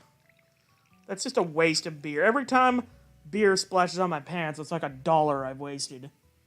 Or maybe not that much, but it's money down the drain. Or down my pants and into the carpet and eventually to be cleaned by the landlord. Let's get our fucking encounter.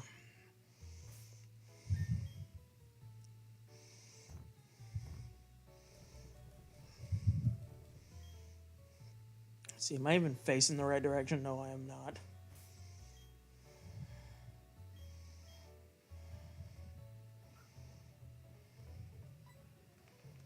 God damn it, motherfucker, son of a bitch! I shouldn't have used speed up.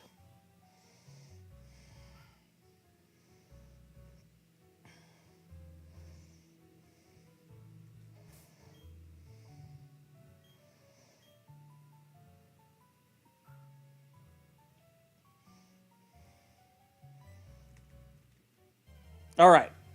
Oh shit, this is a legendary, okay.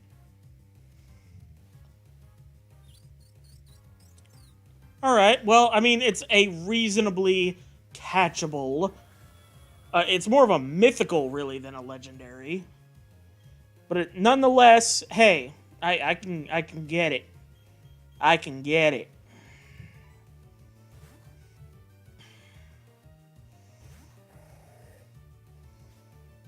Okay, go ahead and just use Magical Leaf on my poison type. Thank you. Pitch a nice slow one to me. Alright, I'm going to go ahead and actually heal Spludge. We're in no hurry here. And I'm not going to risk a single Pokemon in my team. I can't do it. Can't afford to.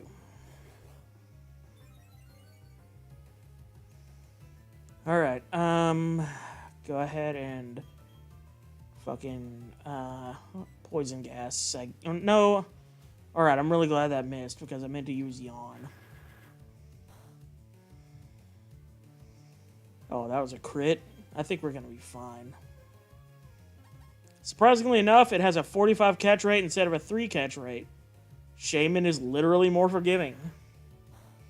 I'm still probably going to have absolute hell catching it. Especially because I'm not confident that I can hit this thing without killing it. So I'm just going to have to chuck balls and hope that the randomizer shows mercy on me. Unless maybe I go into one of my, like... Yeah, maybe if I just have Sonya use a couple of, like, pounds or something, it won't be so bad. Maybe I can go ahead and weaken it. I mean, Sonya does also have Sing. Sonya's probably the right Pokemon to leave out against this. Yeah, Magical Leaf. That'll be weak against Shaman, which is a grass type. Ow.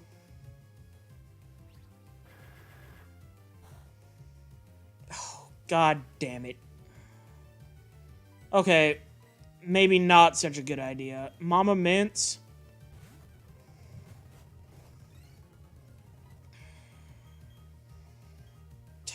Shit. Here, headbutt, I guess. I don't know. If I kill this thing, I'm gonna be so pissed. Oh, okay, I didn't even come close to killing it. I probably couldn't even crit kill this thing with another headbutt. Okay, I feel relatively comfortable to start, like...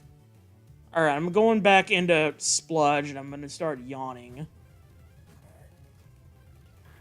Hopefully not so much IRL.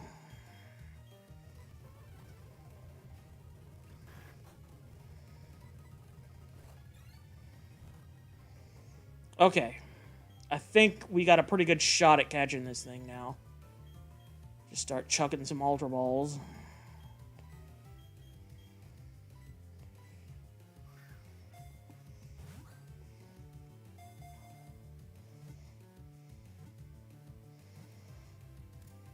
Alright, first try. First try. Hey, I saved money on balls that I probably would have lost a lot of if I had not, you know, tried harder to weaken this thing.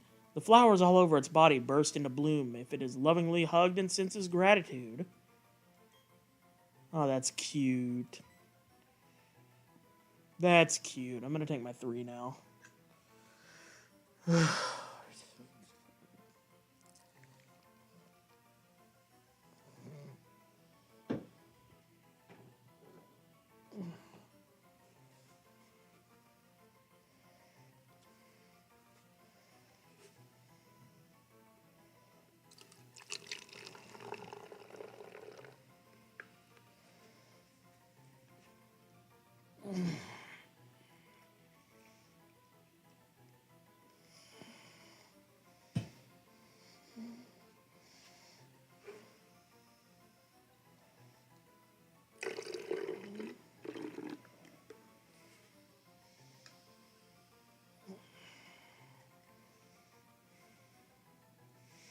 God's bush.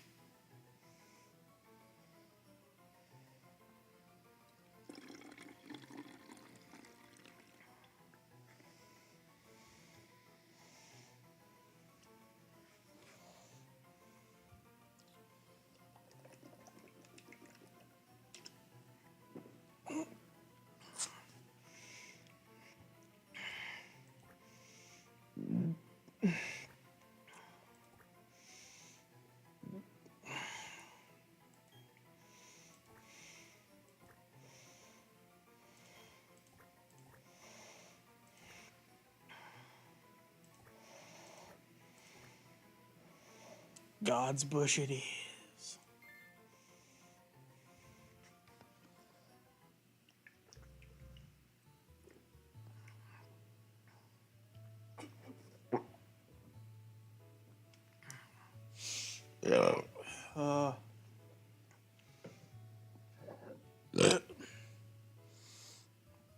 Alrighty, righty, roo. Alright, well, that little chore completed. Let's see, what route is this again? Route 213? Yeah, Route 213. Caught me a shaman. I'm doing great on catches, I gotta say. Like, I mean, there have only been 1, maybe 2 Pokemon that I've failed to catch in this entire run so far. All the other encounters I've caught. So even though I've been consistently getting my Pokemon killed, I still have a box of spare Mons. Or, like, not a whole box, but, like, enough. You know what I mean? Okay. Now we gotta find this bitch's sweet key for next time. Maybe not drop your hotel key. Yeah, maybe. Maybe. You know, that's a fair suggestion.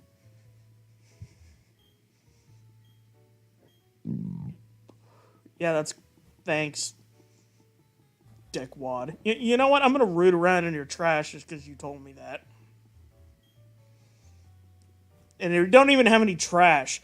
You're not even fucking good enough to have trash in your can. You're depressing.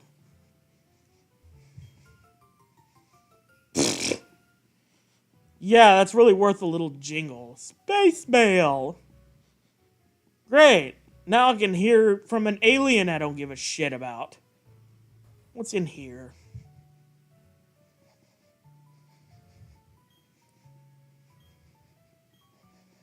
Yeah, awesome. Thanks for reminding me of a region I'd rather be in. Nah, I'm being too hard. Sinnoh's okay. Like, honestly, Pokemon, this hasn't been bad. I mean, it hasn't been amazing either. I don't know if I'd put this above the first 3 gens. Oh, God damn it. I didn't mean to go that far. I knew as I was running that this was the wrong way to go, and yet I did nevertheless. So, I guess I'm gonna fucking have to go back and backtrack and get some kind of special goddamn item to help this fucking idiot find her fucking sweet key.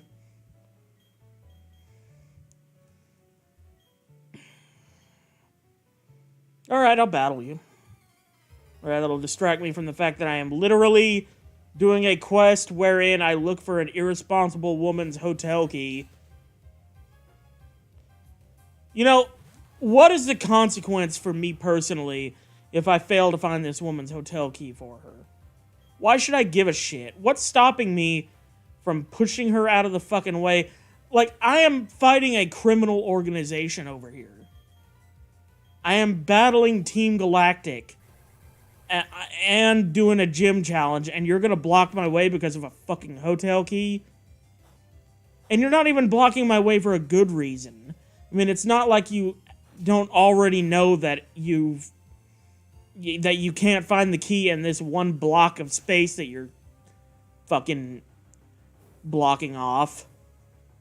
There's no practical reason for you to be there. You're the most arbitrary fucking obstacle. I can see why people don't like Gen 4. Like, it just feels like the series needed a breath of new life that Gen 5 thankfully gave it. Are we able to surf yet? I don't even think we have the surf HM yet. Now, I may have glossed over where to go get it. That's entirely possible.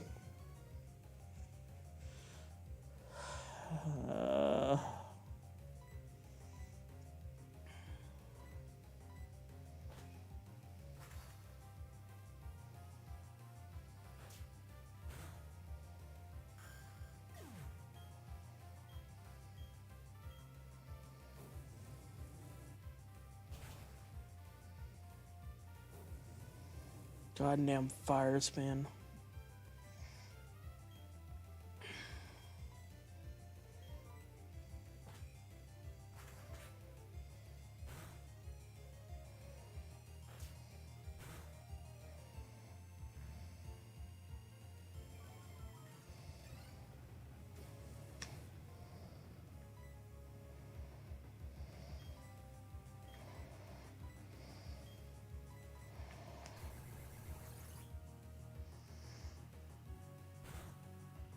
Oh, God. I always forget how to progress through this. But oh, that's not encouraging. Because I'm playing this blind, so I obviously have no idea how to progress through this part. I feel like I need that item that she was talking about, the Poketch.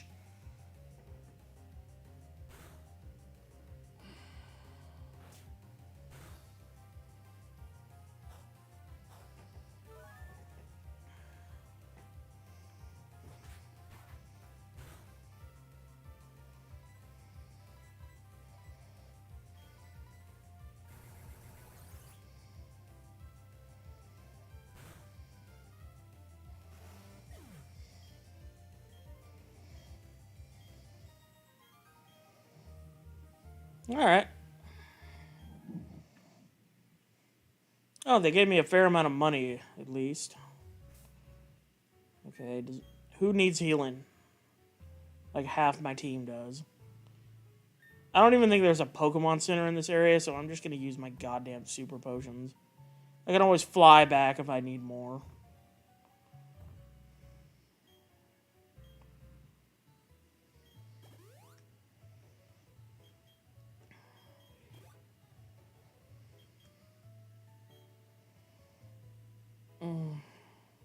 Fine.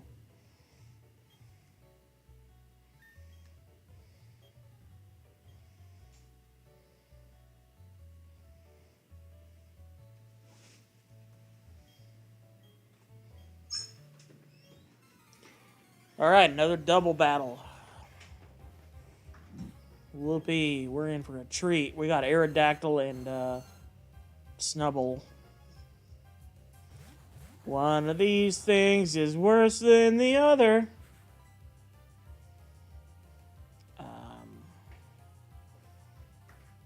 see, I'll focus on taking out Snubble so that we can focus on the Aerodactyl.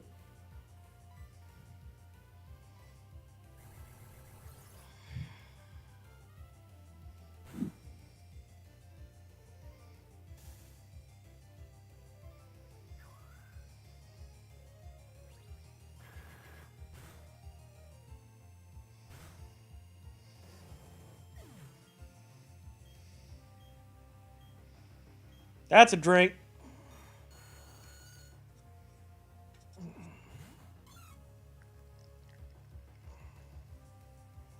Oh, thanks for dragging out my weakest Pokemon, you fucking AI fucking piece of shit.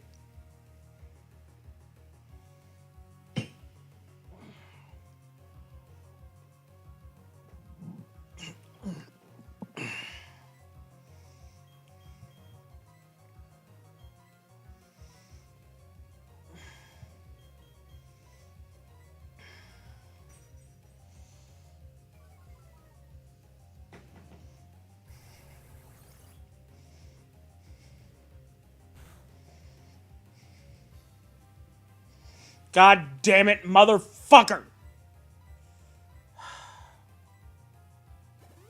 God. Everything about this battle is pissing me off right now. Stop me. I'm putting this fucking thing back in the box. I'm putting this fucking thing back in the fucking box.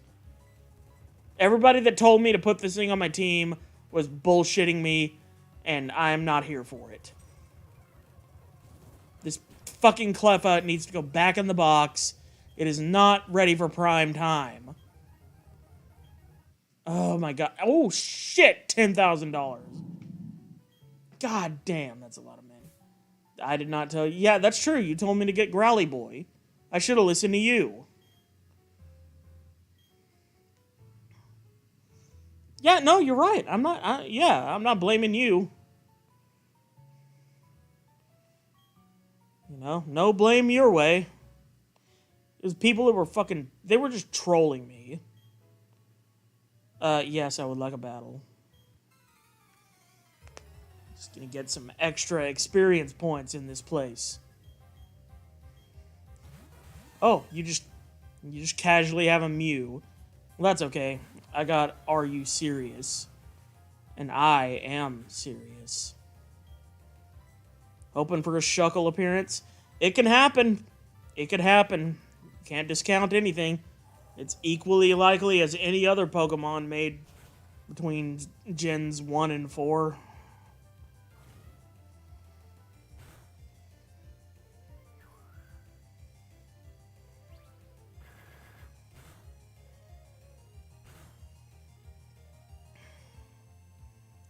Damn it, I was so close to killing that thing.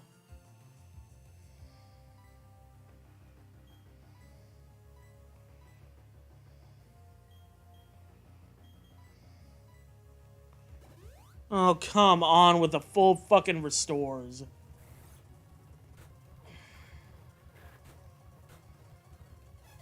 Oh, critted that Mareep, so it died anyway.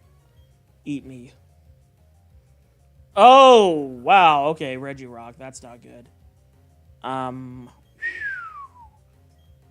ahead and fly and get out of the way just in case this thing can still explode. And then I'll have Torterra go ahead and use Razor Leaf. And hope for the best. Yeah, OP defense is right. One does not fuckle with Shuckle unless one has about 5 hours of their life to spare, just bludgeoning it over and over and over again.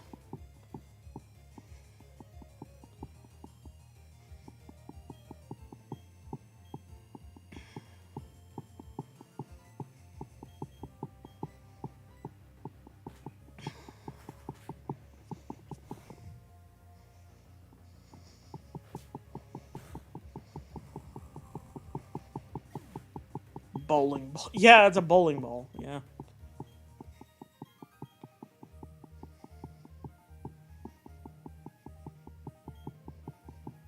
Thank God it went for Rock Throw instead of blowing up. Indeed. I'm gonna switch Fart Bro for Spludge. Sentences that keep you awake at night. Alright. When I can't decide, I battle people to make a decision. Imagine if someone told you that in real life. When I can't make an important life decision, I get in a fist fight. And that usually helps me go into the right direction. Oh, someone's got a baby Garchomp. I'm gonna kill it. I'm gonna kill it as soon as I possibly can. Just to spite Cynthia. Even though she's statistically unlikely to have Garchomp on her team due to the randomization. That's a drink. My brother, LOL.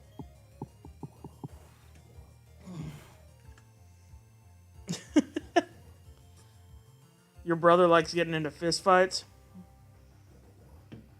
Oh. Tegan should pursue a life of peace. Or are you talking about your older brother?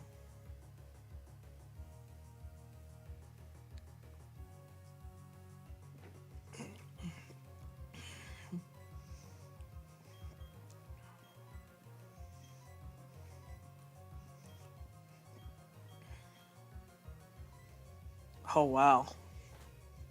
How's he doing? Is he still around town these days?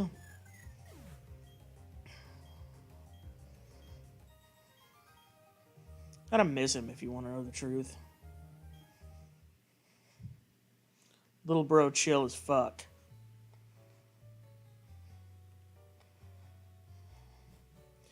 Alright, well, I did all those battles. Little bro chill as fuck, can confirm. Glad to hear it. Glad to hear it. That's some good news. You could say that all over the place.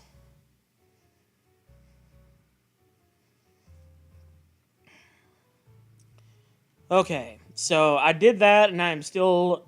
Alright. Gone and dropped your sweet key. Hotel people won't be happy. Yes, yes, yes. Dowsing machine will be so easy to find. So I've got to get the dowsing machine. And then it's probably going to be, like, right by where she's at right now. Oh, his dad passed away? Well, I'm sorry to hear that. I never really knew his dad, but I'm guessing he was fairly... I'm guessing they were fairly close.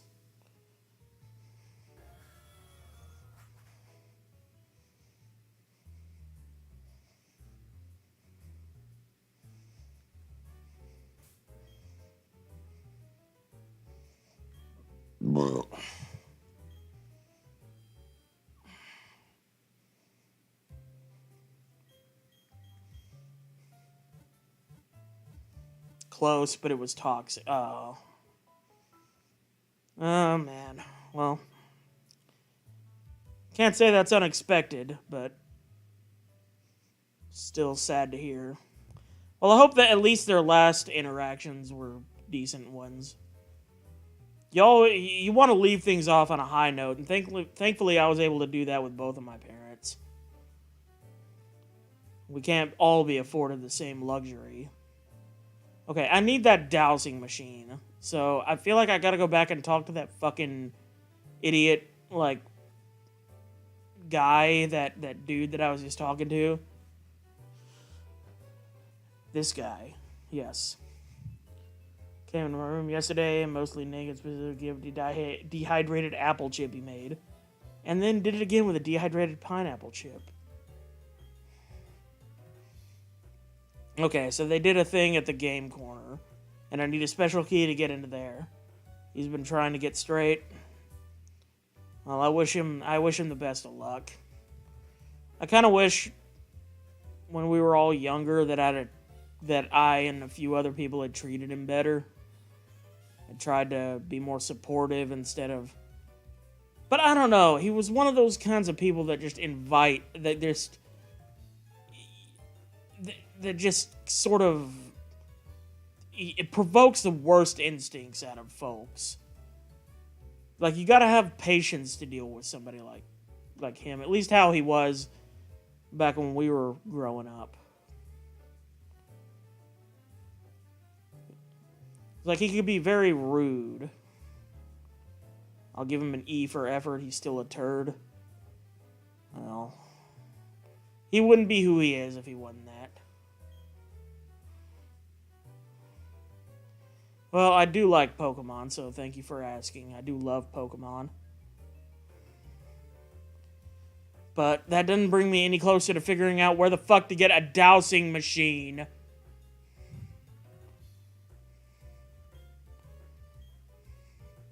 A clown giving them away? Is this gonna be one of those things where I gotta talk to every single fucking NPC? Still don't get why Nick got attached to you instead of Anna.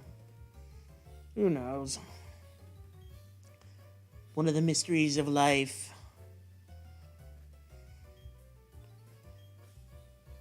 Oh, they even had a hidden machine in their warehouse, huh?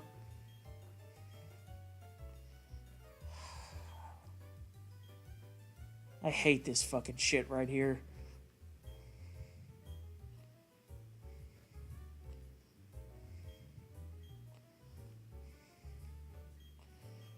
I really am just gonna have to go through every single fucking NPC and exhaust every possibility.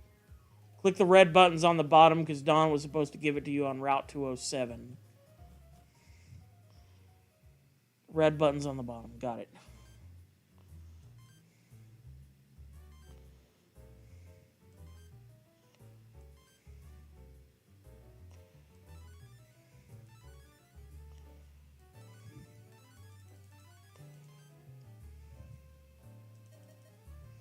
Yeah, sure, I did that. Okay.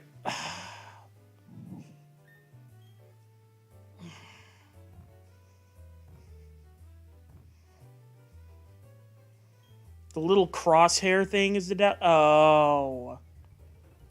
Oh, god damn it. So it's not even a menu item. So I've just been wandering around like a dumbass.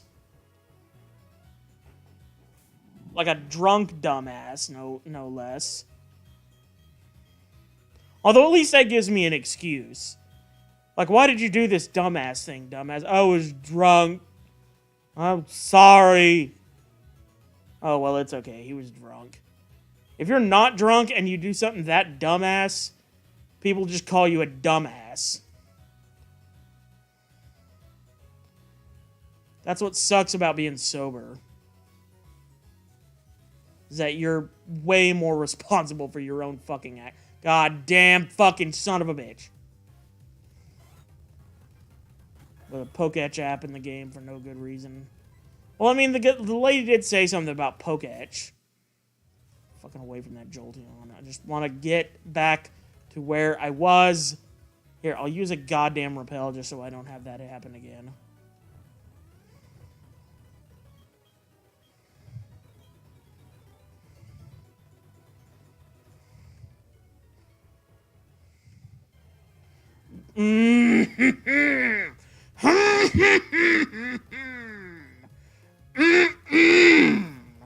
Why are these wild Pokemon so fucking high leveled? Or am I just too low leveled?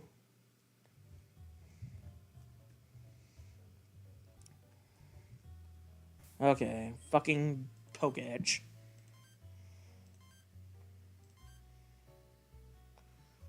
Okay, so where did you say you lost the stupid fucking thing? When you left the reception earlier. That doesn't help me, because I don't know where the goddamn reception is.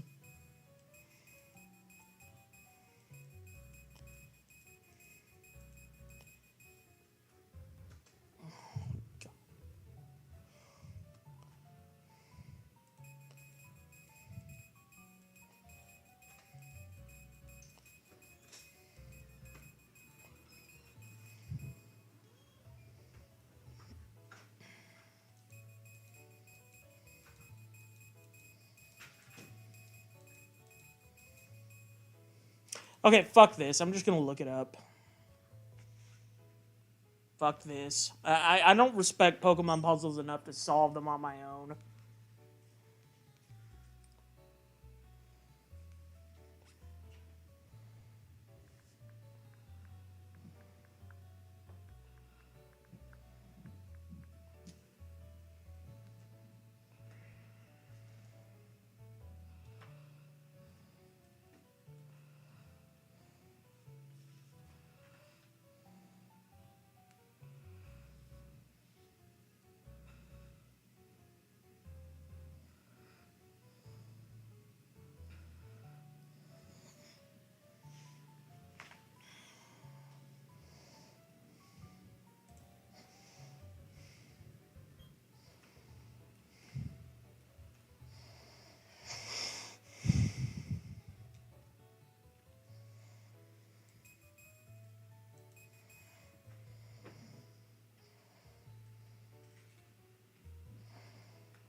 There's a stupid fucking key. Now, can I please progress? I probably can't even progress the game. This is probably just gonna be some bullshit thing.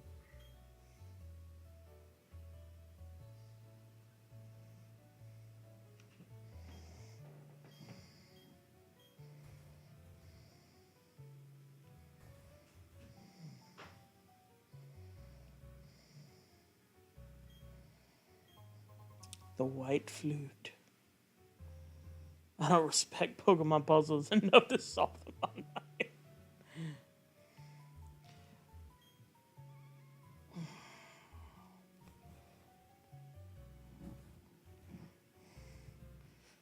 It's not even a puzzle. It's just look in random location. Eat my dick. That was literally made just to be solved with a fucking guide. You expect me to fucking run around here and exhaust every possibility before I find it right over here? Fuck you. It's not worth my time and my effort. I don't even know how a kid would fucking solve that. I feel like they would need a guide. Now what the fuck am I even supposed to do from here? That didn't even progress anything for me.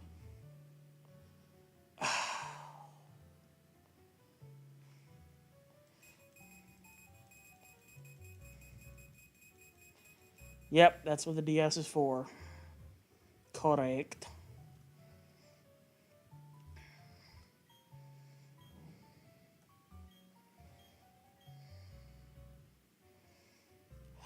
Well, now what the fuck am I supposed to do?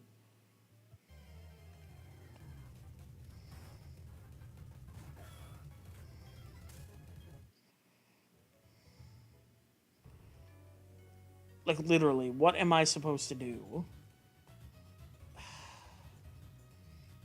Oh, what's that item? I'm gonna use a super repel to find out. Sky plate.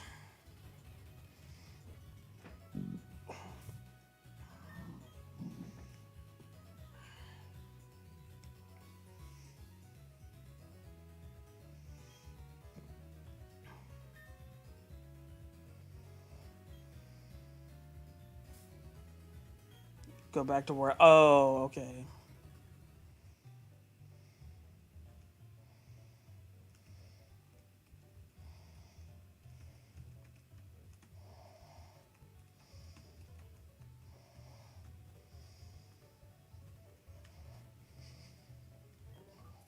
Oh, well, I can at least battle her too. Hey, Magetsu, welcome back. Did you fall asleep?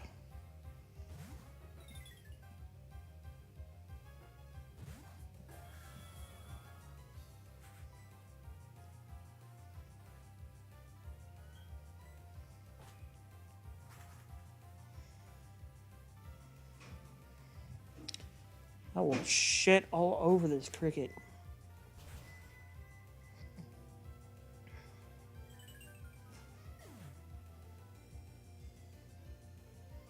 Oh, you had to get more booze. I'm right there with you, except, well, my booze is in the fridge. So there's that.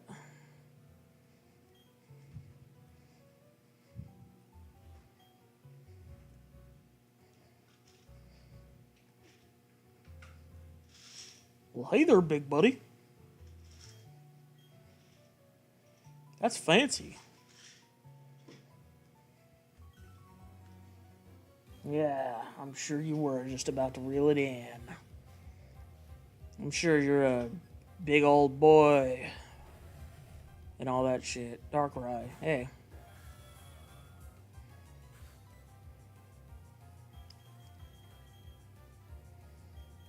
Will ominous wind hurt this thing? Oh no, come on. Stop with the fucking sleep moves.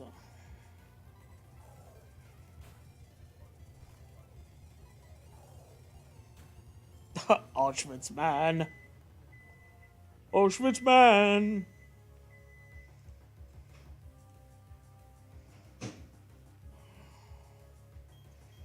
Alright, well, this isn't gonna work. By the way, if you're wondering why I'm being a little quieter, it's because there's a noise regulation at 10 p.m. at my apartment complex. So they don't like me to make noise too much at that time of night. So I'm trying to be quiet.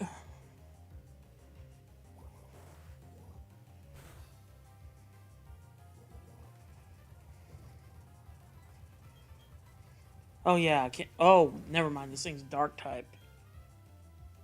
Bro really told the sleep Pokemon to chill with the sleep moves.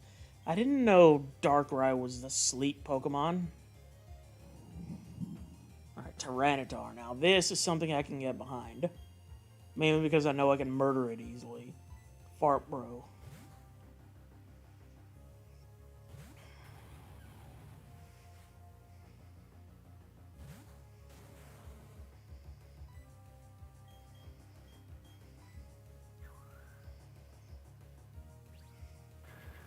Its signature move is to put things to sleep. How the fuck was I supposed to know that? You know I've never played Gen 4. And I've never really dealt with Darkrai outside of just now. Give me a fucking break.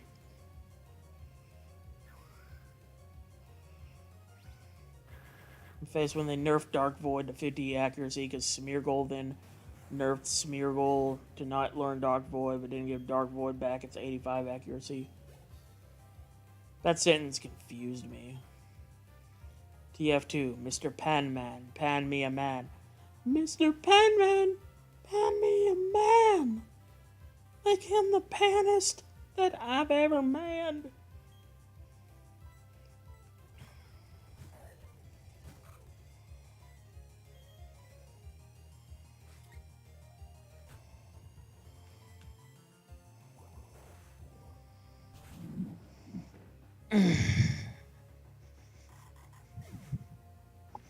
Son of a whore. Sorry, I accidentally clicked outside the window somehow. Alright, that's a drink. For the first time in what feels like decades. Pan Man. Brendan Urie. Tortellini.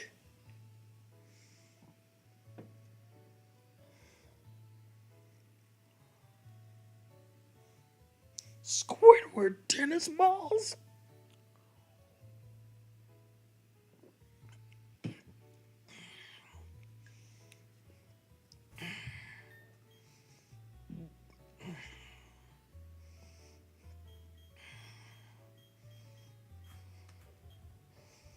All right. Dr. Footsteps' house. Pac-Man! Pac-Man!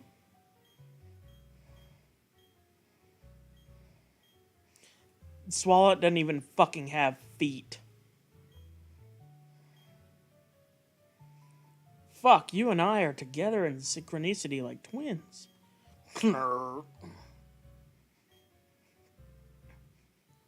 Yeah, dumbass. That's what I just fucking told you. You knew it was a Swalot, and yet you still tried to do that anyway.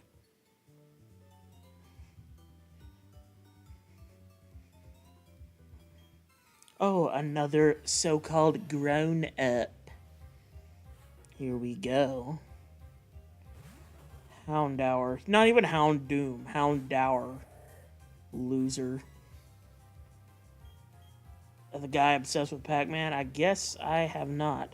Mr. Footstep sounds like the name of a deep-web, severed foot salesman would have. Oh. Mr. Footstep, step me a foot. Make it the steppest I've ever foot. Or something, I don't know. Yes, I gotta send it then. I guess you do. You can put it in chat, you can put it in Discord, or you can do both. Mr. Bucket, get me a butt. Make it the buttest that I've ever get. Did that doesn't really work.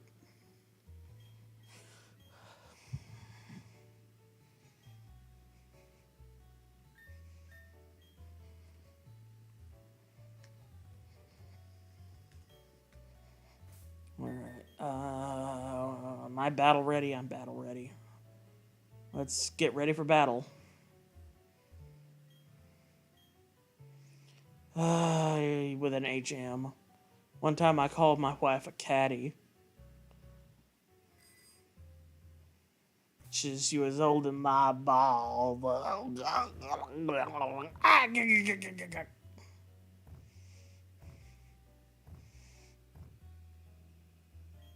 God damn it, I didn't mean to exit the menu.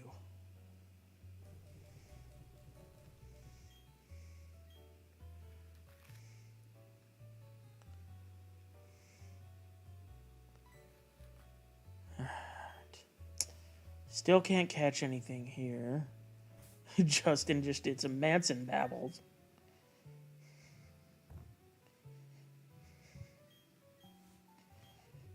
Who among us has not been in the mood to do a Manson babble or two in these trying times? Alright, we're at the city.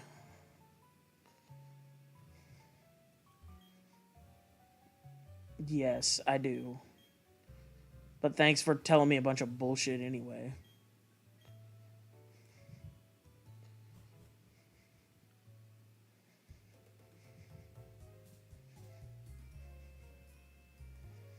Is this another gym already? No, it's just some observatory gate. Okay, there's a Poke Center. In the gym. In the mart. I want to catch more Pokemon, god damn it. Where's a place where I can get more Pokemon? This isn't it. I can't fish in these fucking puddles, can I? Route 212. The Board James episode of Mr. Bucket makes me laugh my ass off. I seem to vaguely remember that. Isn't that some weird bullshit where he basically implies that Mr. Bucket is some demon monster from hell? Okay, I haven't caught anything at 212 yet, right? I have not. And that will fill the gap between 211 and 213, as it so happens.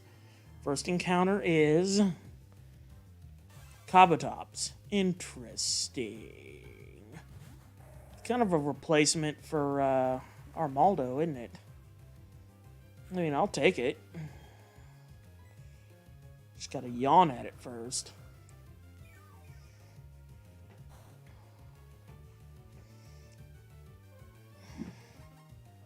Pretty much, and he wants balls. Specifically James and Mike's balls. Imagine being James and Mike writing that shit. Like, we should make an episode of our board game show where a bucket wants to eat our balls. That very homophobic senator was caught with a lot of gay porn. You'll probably need to be more specific than that.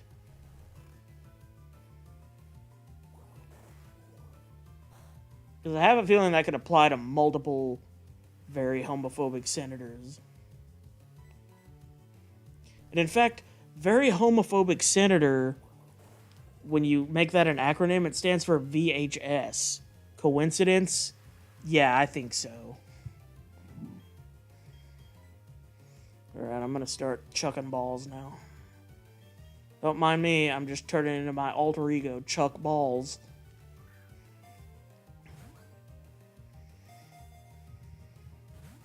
You fucking gotta be kidding me.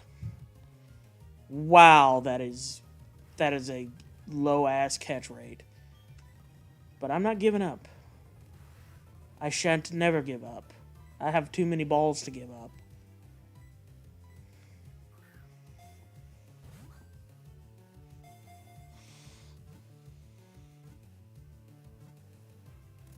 Just took a little elbow grease. That's all, just a little elbow grease.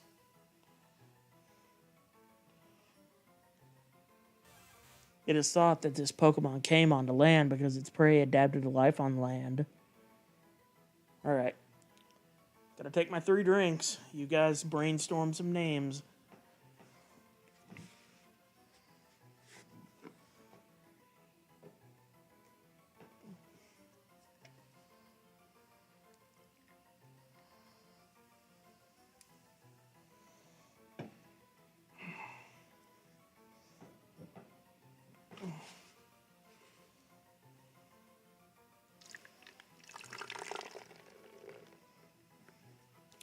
Land juice.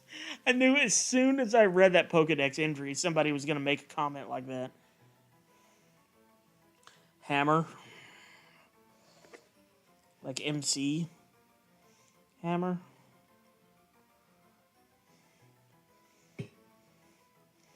Kabuslabi.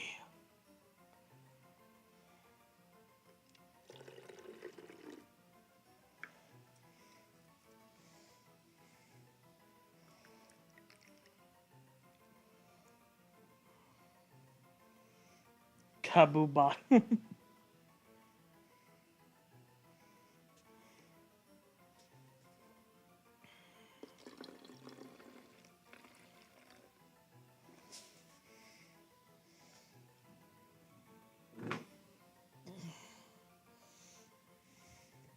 Kabuto has wronged me recently, so I refuse to nickname this.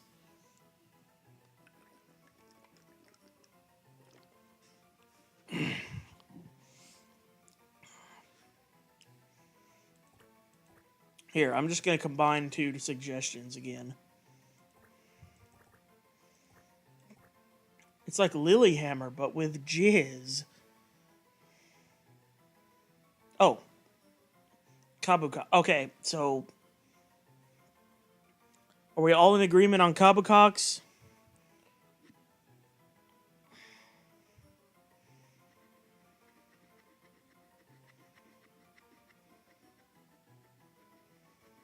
I guess we are.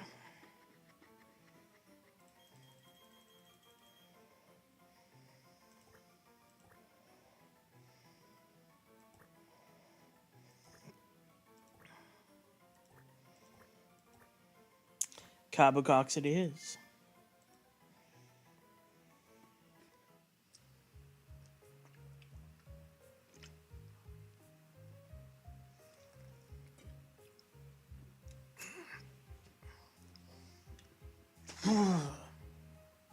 Excuse me, just finishing off my 3 drinks.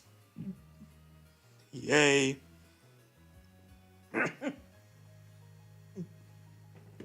Alright. With that, I guess we can go around to actually battling now. All 3 of my drunk brain cells used all their power to come up with Kabucox. Well, hey, you know what? They did not work so hard in vain.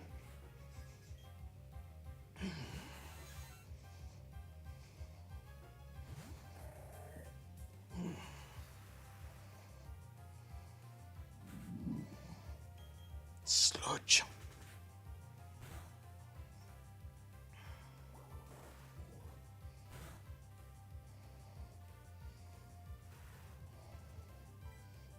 This is gonna be a problem.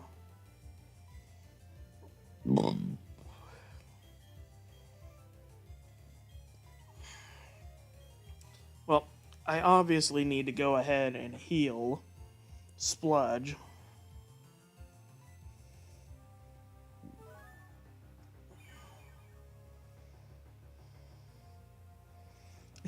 These trainers have some amazing Pokemon. I mean, I have a Giratina and a Shaman, so I'm not gonna front. I got legendaries and mythicals too. But yeah, some of these people are really popping off with like Mewtwo and the legendary birds and all that kind of stuff. Also, can you please, I'm begging you, please, stop with fucking moves like Detect. Man, come on. That move is worse than life itself. These trainers can suck my big veiny nutsack. They can lick on my Kabucock. Please. Oh, I want to punch my fucking computer monitor every time a trainer uses a move like that. It's so goddamn aggravating. It's just there to waste your time and your PowerPoints. They are not allowed ice cream. The worst punishment.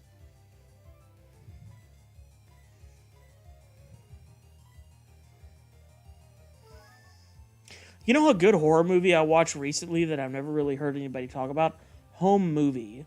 Not Home Movies, the Adult Swim cartoon show. Home Movie. which is about it's a found footage movie released about 15, 20 years ago, back around 2008, I want to say, and it's about this family, a mother, a father, and two kids. The children become increasingly strange and increasingly fucked up and violent as the parents try to kind of make like everything is normal in the home videos. And it's a good movie. It's legitimately good. I wouldn't call it particularly scary, but it's because the characters are so likable. Ginger Dead Man.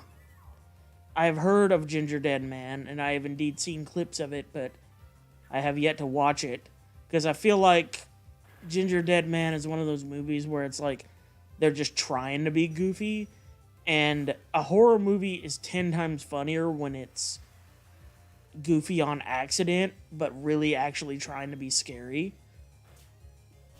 And Ginger Dead Man always just sounded like it was in on its own joke.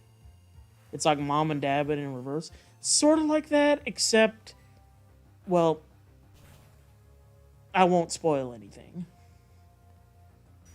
I'll just leave it where it is. But yeah, that's not an entirely inaccurate comparison. Jane Doe O is really good. I'll have to look into that. My Shudder subscription is paying off in excellent dividends lately. I also watched recently American Werewolf in London, which was a lot of fun, even though I felt like the ending was rather limp. No Nicolas Cage yelling anal beads, no. That should be in every movie, even like shit like Schindler's List or The Green Mile. It needs Nicolas Cage yelling about anal beads. That's a drink.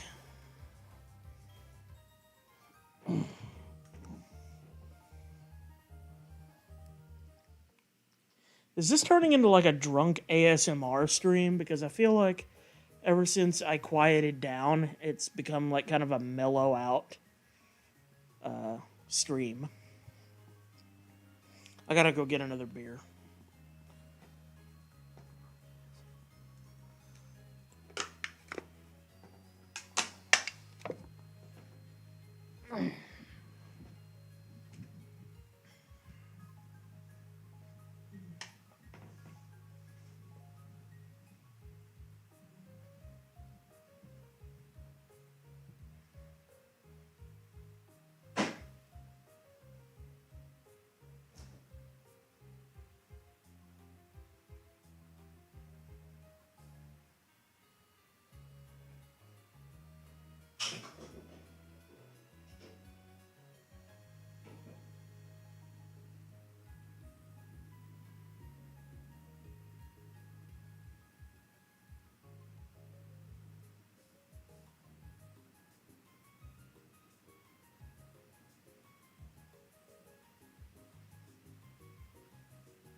Crunk ASMR stream LMAO. At least I didn't like Joey World Tour's Magnolia Chicken review. Oh god, is that the one where he's just like got his mouth 2 inches from the camera and you just see all the juices of the food he's eating and he's just like whispering to you with a mouthful of food? Because if so, that's like half of his videos, but also ew. Yes. Schindler's List is my favorite rom-com. I'm going to hell for that joke. Well, so I brought with me, with the new beer, a couple of these 2-ounce cinnamon fireball mini bottles. And I'm going to also be drinking those alongside the normal shots.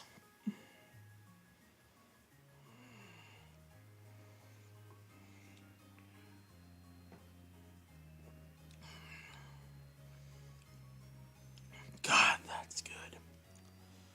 They're very tasty. These little fireball cinnamon whiskey things.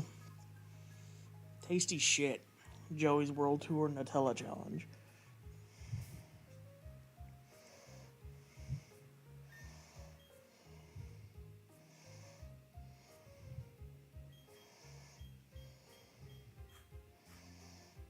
Mama Mince is getting closer and closer to being one of the big kids. Not quite there yet. Alright, well, you're just stuck in the... Oh, god damn it.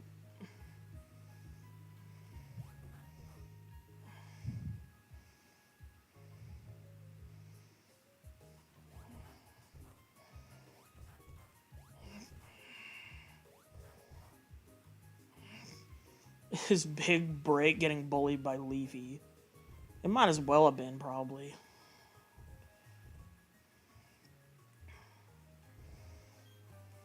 Heel order. I've never even heard of this move.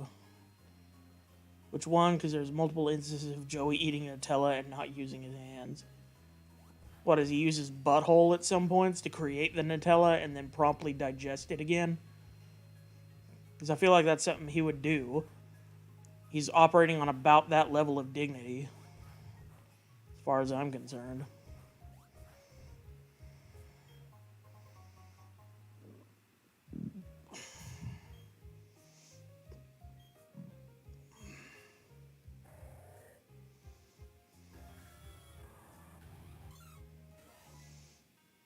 Where he has the Mickey Mouse hat.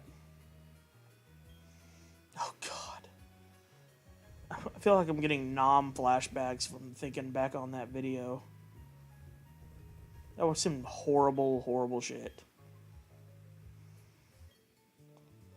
There are Pokemon that grow stronger when it's raining.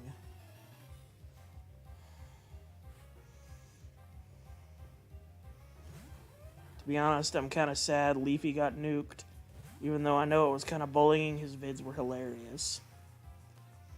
I mean, honestly, I feel like if you post content on the internet for other people to indulge in, you shouldn't be surprised when someone else creates content slamming that content. It's kind of a matter of free speech. And I mean, I know bullying is bad and it's wrong and everything, but it's not like he's directly going up to them and pushing them into a puddle or stealing their fucking lunch money. He's just making fun of their bullshit and inviting other people to do the same. You can ignore that. You can just let that go. You know what I mean? So, I don't know.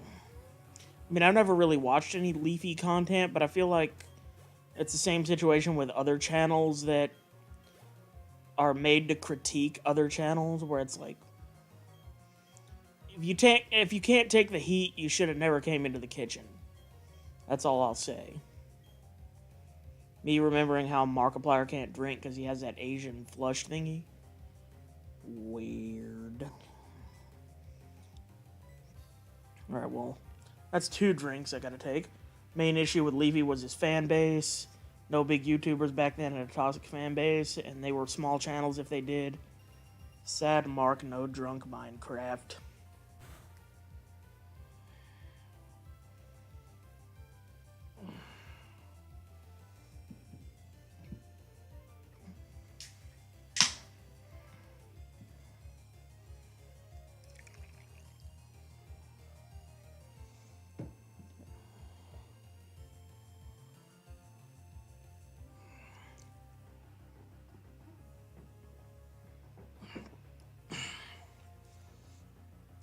I mean, unironically, if there was enough interest, I might do a drunk Minecraft.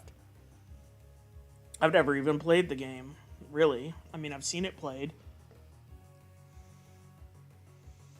Leafy was the first YouTuber with a toxic fan base that was big enough to start harassment campaigns, and Leafy didn't know how to control them. I mean, you can't control them. The only thing you can really do is be like, okay, I don't encourage you. I don't condone you doing these things. If you're a real fan of mine, you won't do them. And that's all I'm going to say on the matter.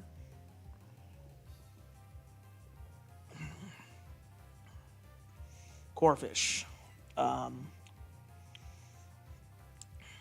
Lou can play with you, LOL. Or maybe she can join me on, like, voice chat and tell me what the hell I need to be doing. Because I probably won't know.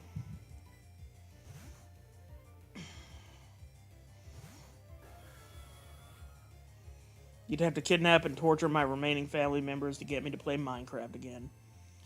And Magetsa says, I'd be down for joining a drunk Minecraft series. Well, you know, hey. That may just be food for thought. Can you get Minecraft on the PS3? Because I got a PS3. I don't have anything more advanced than that, other than, like, I've got a handheld Switch. I've got the Switch Lite or whatever, but I don't know if I can actually stream off of that.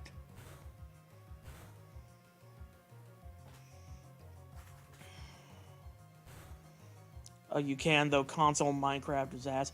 So, is it very, like, graphic? I know it's not very graphics intensive, because it looks like a fucking cross between an SNES game and an N64 game. But is it difficult to run on a laptop computer like the one I got? If I can run Pokemon Platinum, can I run Minecraft? Is perhaps the best question to ask.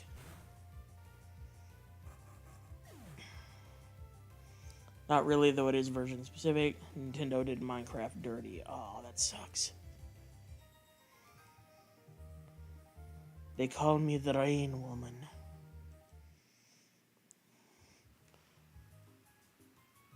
They call me the Rain Woman because my umbrella gives me the drip.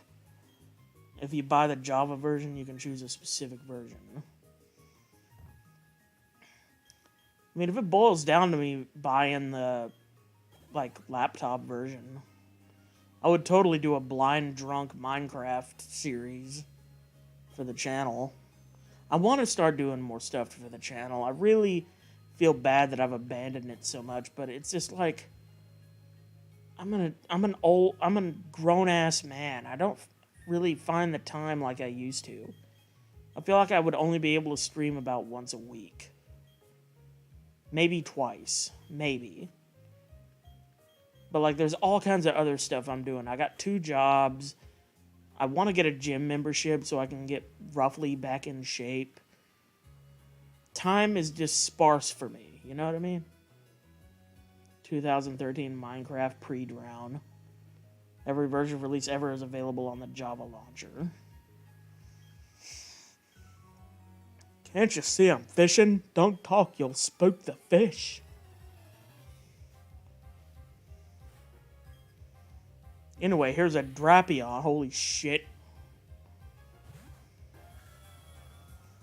You hated the ocean update?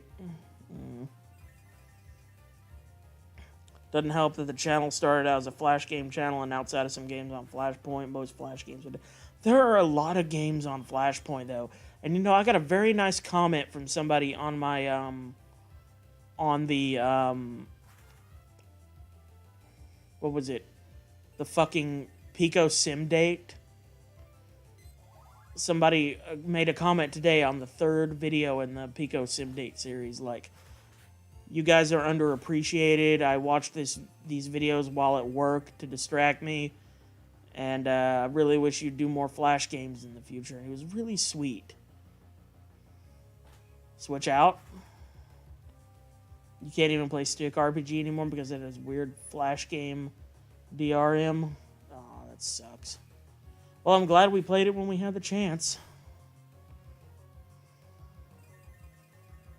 Though, wasn't there a second one? I wish we could have played it, I guess. Also, alright, so switch out is what Reaps is saying. Okay, fine. Mud flaps.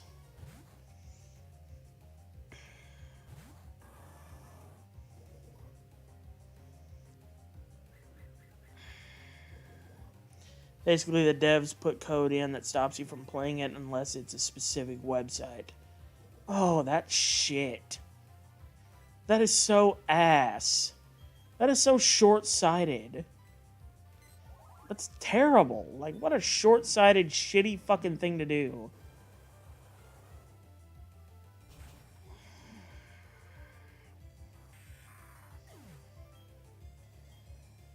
That's a drink.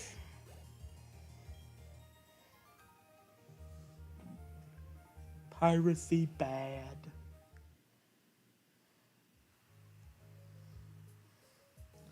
Alright, that's one of my 2 mini whiskey bottles down.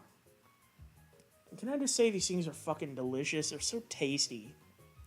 Like, I can't believe, like, hard alcohol can taste this good. I guess cinnamon is strong enough to mute the natural ewiness of alcohol.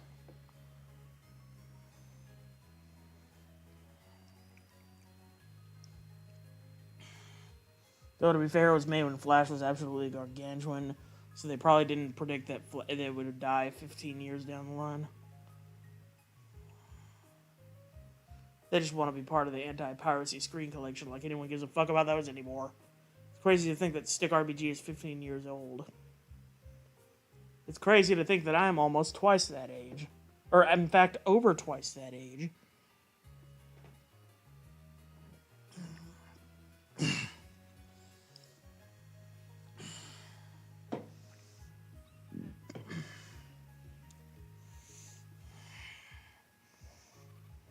Oh.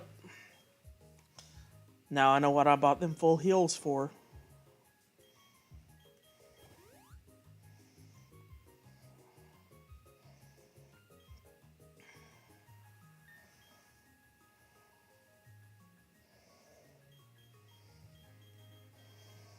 Let's see, who wants to be leader of the pack? I'll put Fart Bro ahead. As a kid, favorite Newgrounds dev is Afro Ninja. I didn't have a favorite Newgrounds dev, but I played plenty of Newgrounds games. I played this one really fucked up, violent Powerpuff Girls series where, like, it was a 3-episode thing where in every episode you murdered one member of the Powerpuff Girls gruesomely. Like, I remember, like, you electrocute Bubbles and you smash Buttercup's face in with a fucking sledgehammer really graphically. Like, you could see skull fragments and teeth just knocked out everywhere, and it's just, like, it had an effect on me as a... I wasn't even 11 years old yet when I saw that. I mean, it didn't fuck me up. I won't go far as to say that. But it had an impression on me. I was a JTMB02 simp as a kid. Shit, did I say someone's username out loud, or did I accidentally disarm a nuke? That was test footage of the CW power. We read almost that entire thing, and I still have not edited those. That's another thing I'm so sad about. Like, we're so lazy. I'm so lazy. Well, no, we're so lazy. Because, Patrick doesn't help me edit videos. So I have to do it all on my own. And it's really hard because I also work full time, and now it's going to be even harder because I also have a little side job.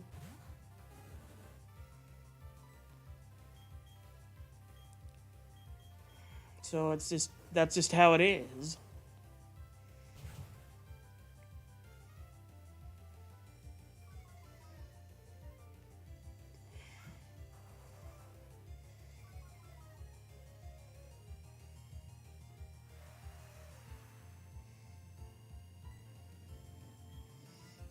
I remember someone made a game about Virginia Tech Massacre, and it's one of the only games Tom Fulp took off the site. The owner of Newgrounds is very anti-censorship, so him taking it down was big. Makes sense, though. I mean, that's a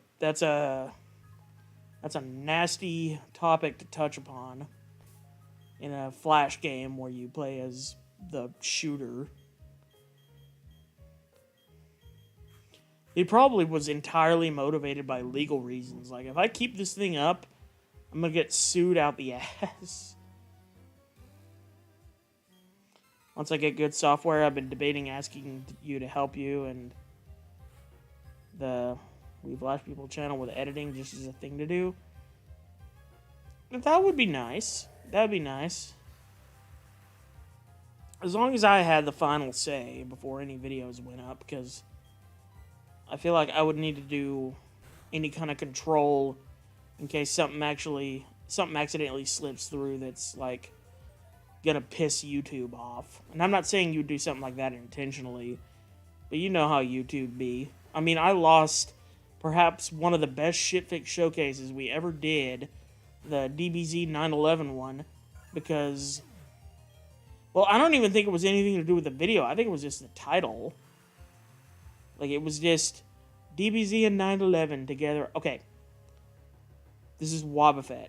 For the record, if this Wobbuffet kills one of my Pokemon with counter or mirror move, or like, excuse me, not mirror move, mirror coat, it doesn't count.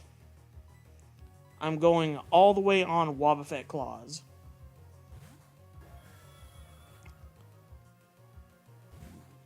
I know it was wholesome. The video itself was nice. Like, I didn't make fun of the victims of 9/11 or the people that went out of their way to help the victims of 9/11. I never did anything like that, and they still took the fucking video down for nothing. They took it down for nothing. They took it down for the title, and that's something that I could have fixed in 5 seconds. And YouTube still fucking took it down. For no good reason. We're not even a big channel. It would be a little more understandable if it had like millions of views and people were leaving weird, fucked up comments on it. But we're just this itty bitty fucking channel. And we didn't do anything to deserve that, and we still got it. And that's part of why I haven't done it much with YouTube since then. It's because, like, why even bother if they can just do that at will and not even fucking, like, consult with you or give you a chance to fix the issue? It's just bad customer service. I don't still have the footage. Like, well, I guess, you know what? You know what I could do? I could still watch the video. So what I might do is I might literally, like, do a screen capture, record the whole video that way, and then I could re-upload it with a more sensitive title. I think I could do that. I think I literally could do that. Like, the quality would be a little shittier, but I could do it. I'm going to look into that tomorrow. I'm going to look into that. Because I think I could do that. All it would take is going into Streamlabs, hitting screen capture. I can do it. I think it's possible. I can't believe I didn't think about it sooner. But that's entirely a possible thing. And it'd be easy. It would just be a 20-minute recording. And And I wouldn't even have to take anything out of the recording. I would just have to re-upload it as the lost episode, give it a nicer title, and we're in good shape. So easy. Bing bong, so simple. That's what I'm gonna do.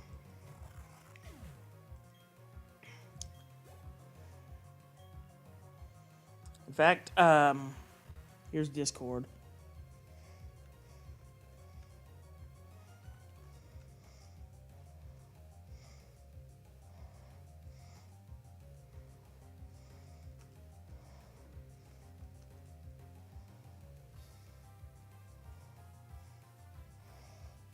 There. I put a little reminder in Discord for myself.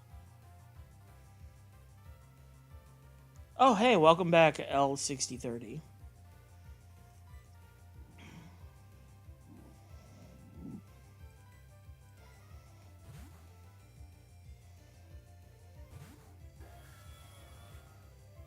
Man, that's so... I can't believe I didn't think of that sooner. Because I actually did that with a video at one point. Like, there was something that I forgot to record, but I still streamed it. And for whatever reason, I could... Like, I've done that before.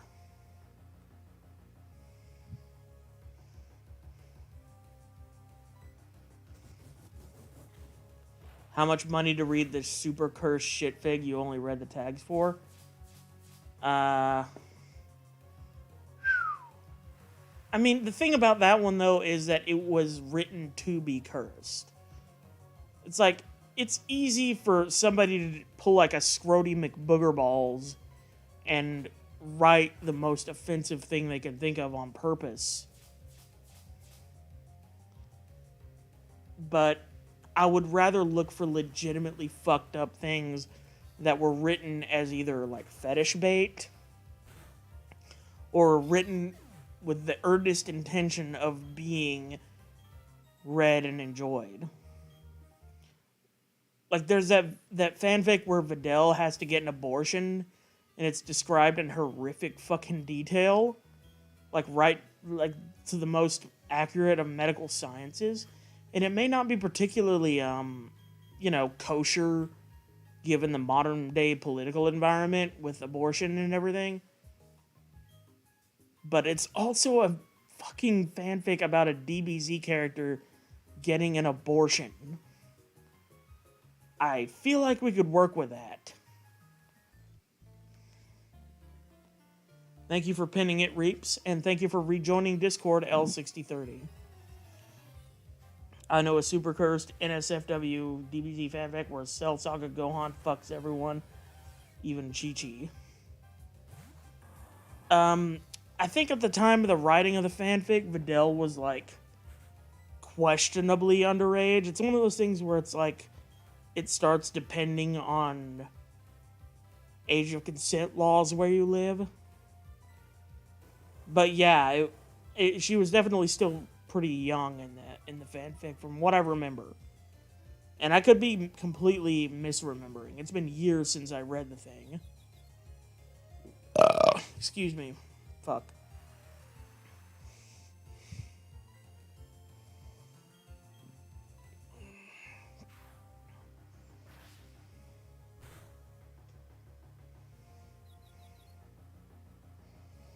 God damn it.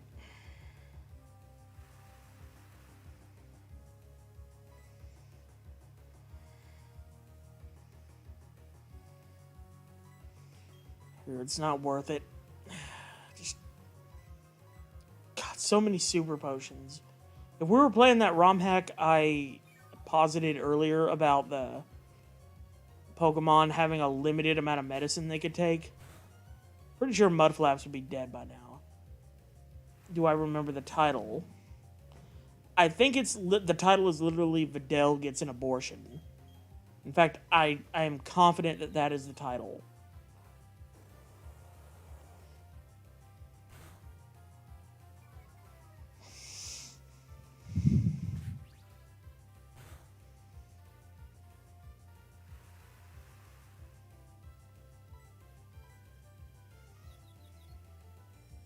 It's like, it's written to be a fetish thing where, like, she gets off on getting the abortion. It's not even a thing where it's like, oh, it describes it in horrific detail, but it's like, you know, she's doing it because she has to, or, you know, because she feels forced to do it. No, she comes during the procedure. So, you know, wrap your head around that one.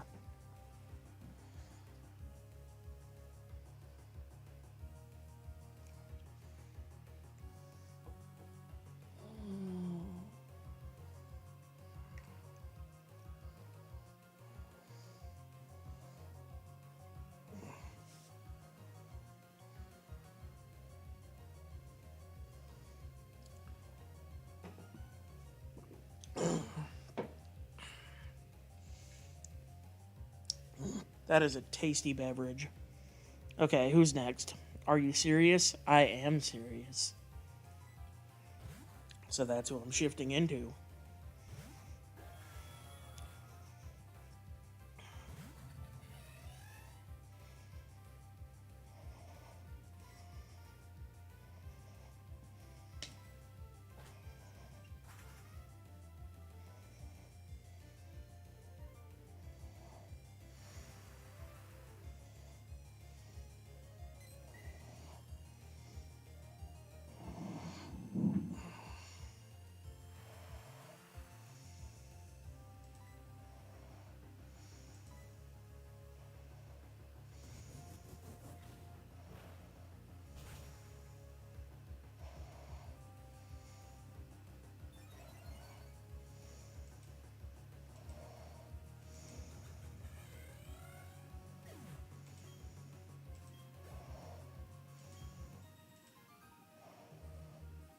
Oh, you think you found it? Sweet mystery of life, at last I found you. Vidal gets an abortion. How Vidal? Yes, that's the one.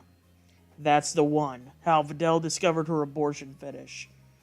You've been thinking of making your own shit fic, but your endless procrastination prevents you from doing it. We've talked about doing a shit fic showcase together. We just still haven't done it yet for precisely the reasons you just outlined. I'd still like to do it. You know, we just gotta settle on a time and a fanfic is all.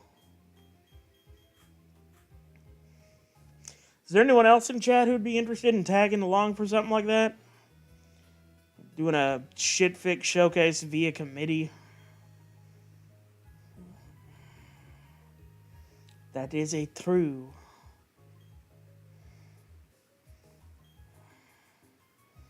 Ooh. My bike? My bike. Spider's up for it. Ooh, I got Fury Cutter. That's not a good move, but, you know, it's something I can sell. Fuck. Wigglytuff.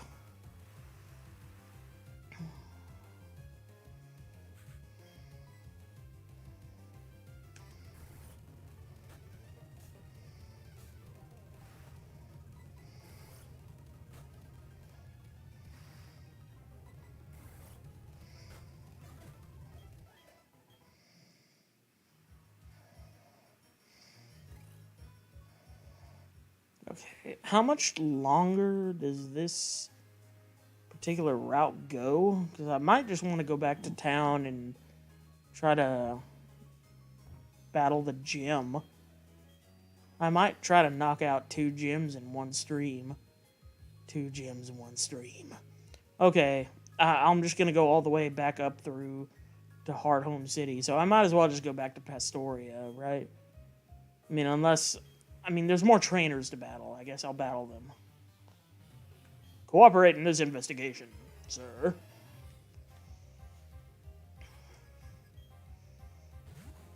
Or I'll use my Magikarp on you. I'll attack you with my Magikarp if you do not cooperate in this investigation. Beware, I have a fully loaded Magikarp. I didn't find the fic itself, but I found a fanfic collection where it's 2 guys.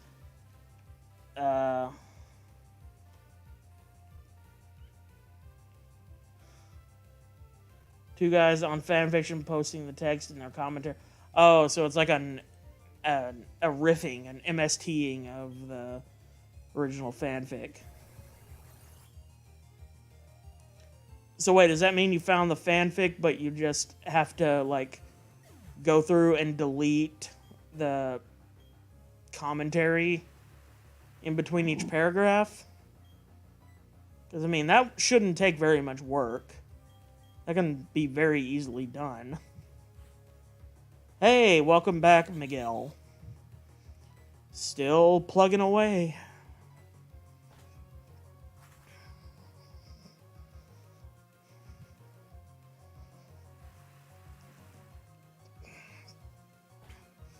Duckman.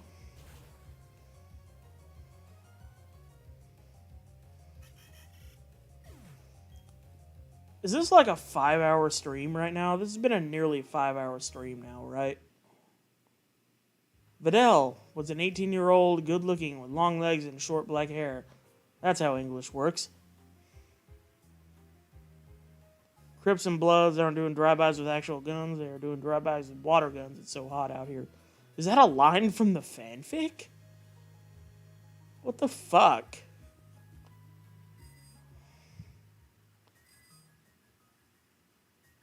Four viewers, 4 hours. 4 viewers, 4 streams. 1 cup. Or some, I don't know. No, it isn't.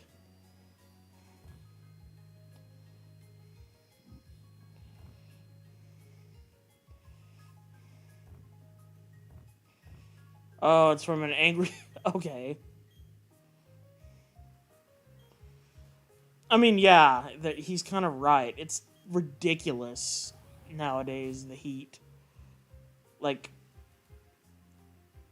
it's supposed to get up to like 130 in some parts of California.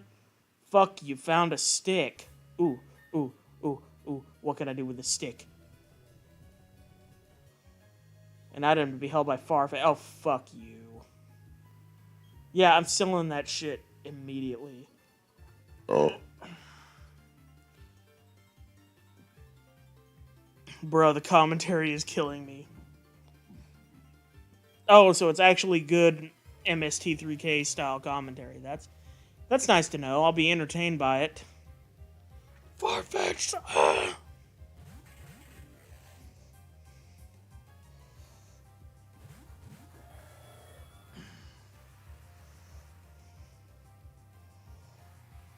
It is MST3K.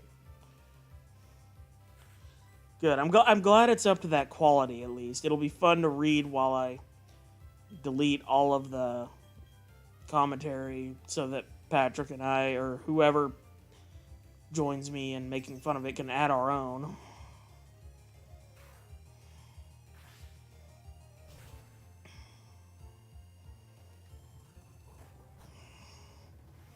God damn it. That was one of the least effective turns I've ever had in a Pokemon battle.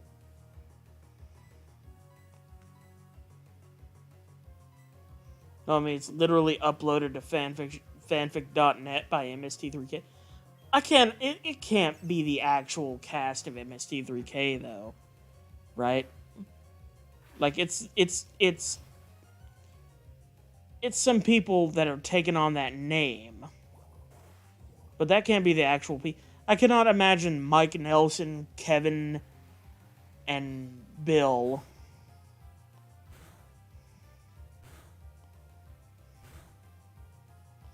The poison, it's slowly killing me. Suck it out.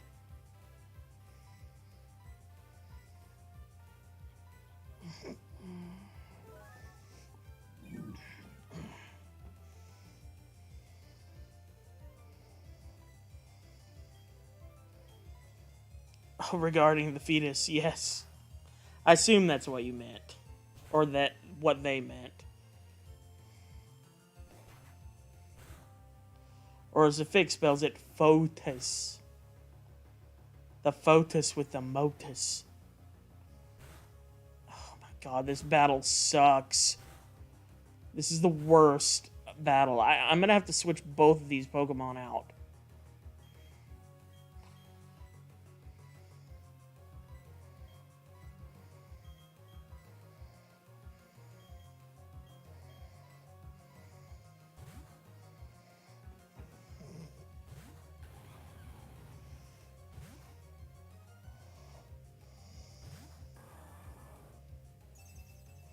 Justin loses to a voodoo doll and a walking vagina.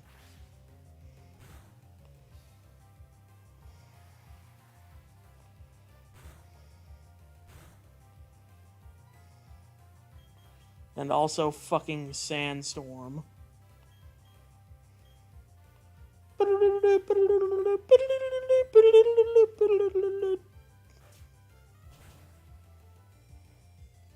Alright, we got rid of one of them. Quick, make socks up of Don Fan's foreskin. Already on it. That's a drink.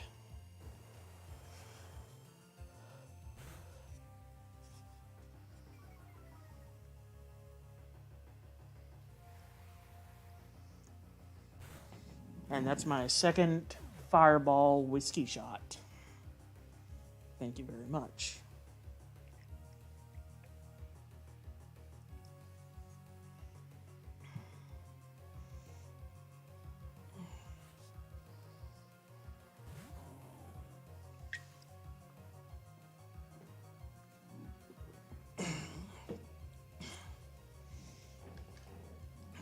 Magetsu would be down for shit-fit comedy.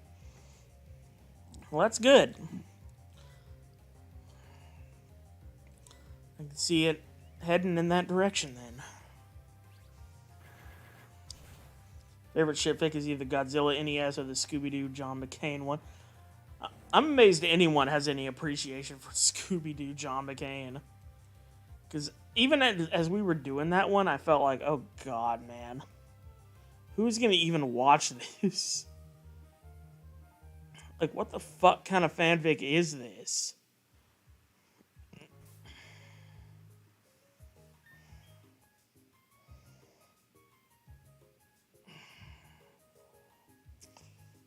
Let's see. Because of how fucking dumb it was. Yeah, I mean, it's not to say that it didn't have its moments. Just the idea of it eventually stops being about McCain and Scooby-Doo. Yeah, it just becomes bitching about sports. Exactly. That's something I kind of like about it, too, is that it couldn't even keep its focus on its already initially absurd premise. Let's see, am I still in an area where I can't catch a new Pokemon? I have a feeling I am. Let me check my key items. Ooh.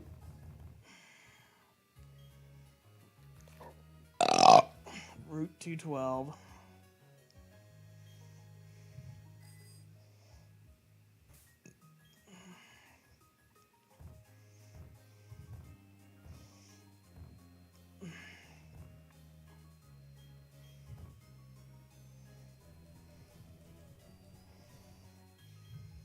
Oh, god damn it. I already have a rappel up. Oh, I thought you were an item for some reason. Sorry.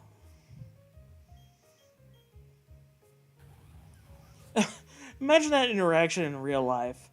You run up to somebody and initiate conversation with them and be like, oh, I'm sorry, I thought you were an item. Also, I already have Volt Tackle. Have I even had a chance to catch one fucking legendary since this series started? Because I sure wouldn't mind catching a legendary. Or, I mean, not a legendary, an electric. I mean, I will take a legendary too, of course. But an electric is what I meant. Son of a bitch.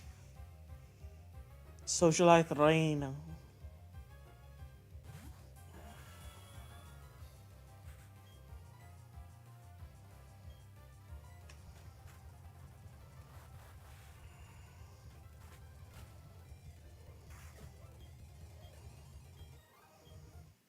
Most cursed fanfic.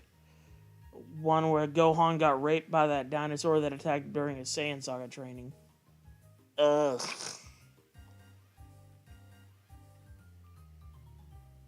Hey. I'll tell you what.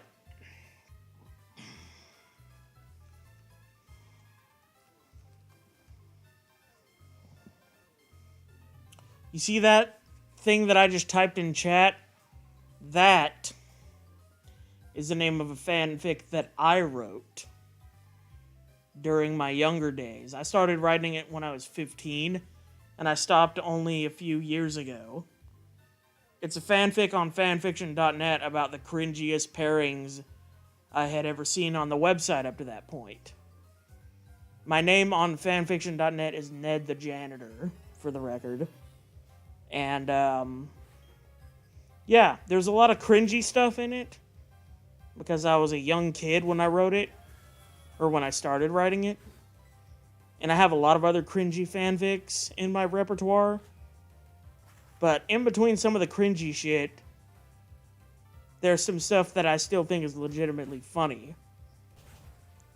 Mine might be the DBZ COVID one.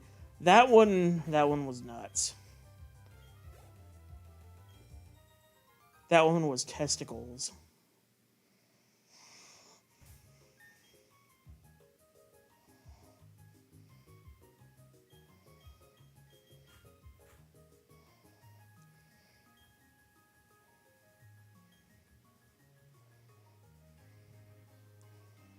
Oh god, this guy is being very sketchy.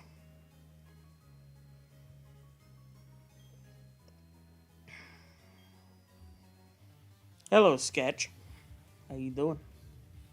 Let's enjoy a fierce battle in the chilly night winds. Boo.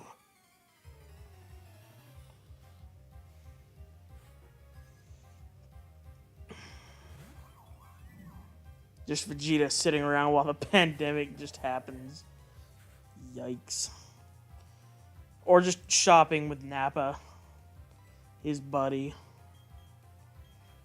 his homeboy, his best friend.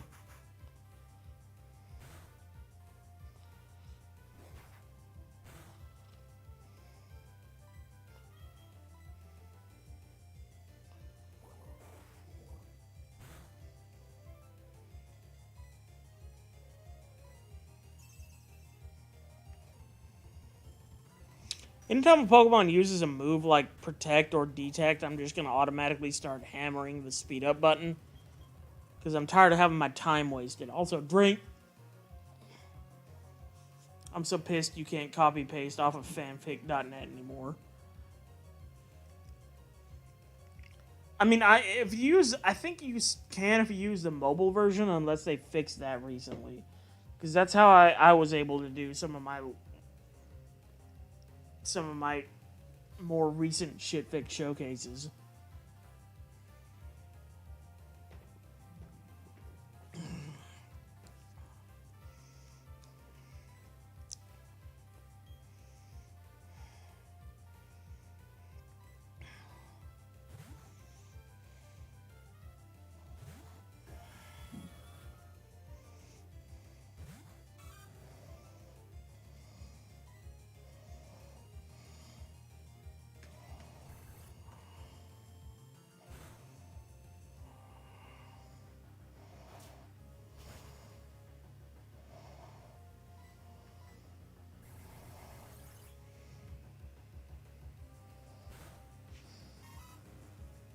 Vegeta tackled Goku bolt down his pants, leaned in, and you hit the back button. Yeah, I remember writing that line. That was like the second chapter or something, right?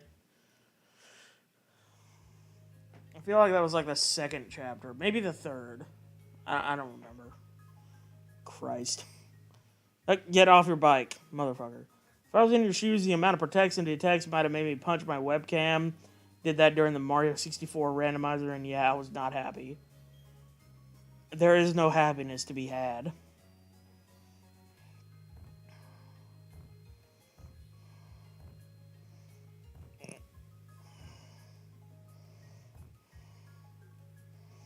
Also, I am out of super potions. I am officially out of super potions. This might start getting a little grimy.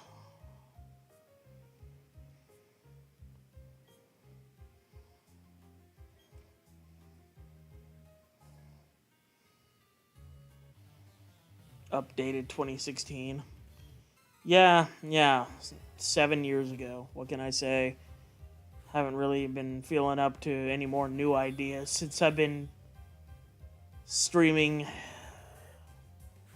And now hear me out, that pairing can be hot.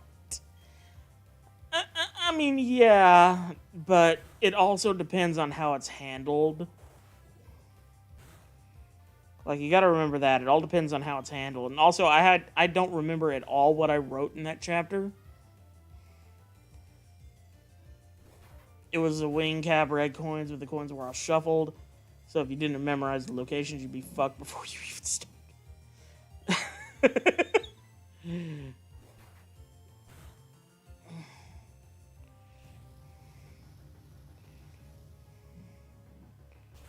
Oh god, this could be a problem. Fucking Arceus, dude. Are you serious? Okay, I'm just gonna switch out. Here's my legendary, you dickhead. You and your stupid fucking barbed wire horse.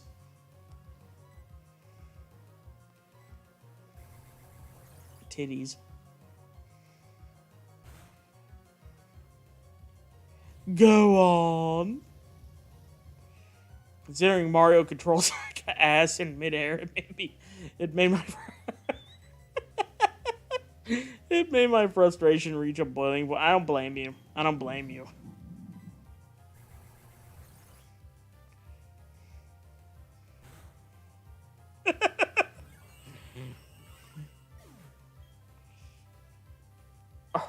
Arceus is totally a goat that crashed into a fence. Not me literally on your DBZ court fanfic currently. Oh. Well. I have a feeling I'm going to come to regret having shared that with y'all, but right now I'm drunk, so I don't regret anything. There's MHA fans that ship. For those who don't know anything about MHA, Nomu is a big buff bird monster, and Eri is a literal child.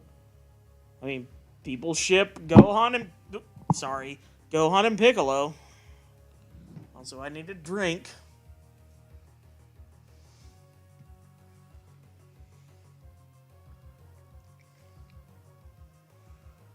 This has got to be one of the longest Drunklocke streams ever. Except for, like, the ones where I fell asleep in the middle and just slept for, like, several hours.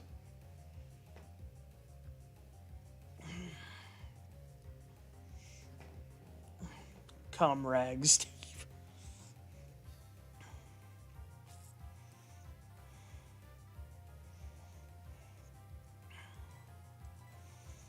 What the hell is cum rag, Steve? Is that something I wrote? It's like, again, it's been so long since I've written on several of those things, that fanfics that I used to be working on. I don't remember. No clue. Well, me the fuck neither.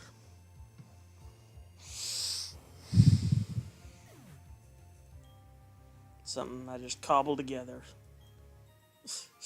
Something that collided in the inner waves of my mind.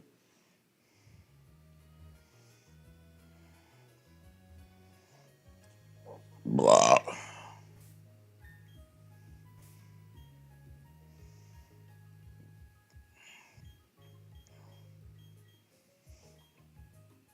Nope, didn't mean to do that.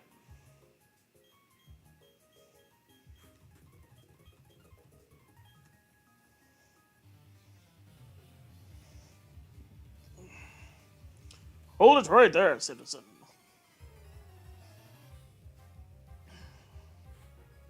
DSP Try Not to Jack Off Challenge Impossible Edition. Oh, look, it's my starter from the very first Drunklocke. Pokemon Gold. Which, in hindsight, I obviously should have picked Crystal. But I didn't, because I was stupid. Steve Watson, my favorite scammer.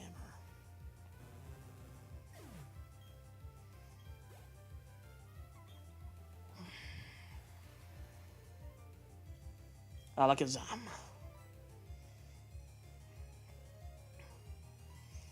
Oh man, Alakazam could be an actual real fucking problem. I'm kind of worried about Alakazam actually. Especially when it uses moves like Psybeam and it already has a ridiculously high fucking special ratio or special stat. Oh, but I can also just murder it in one hit, so it's okay. Never mind then. No worries. That's a drink.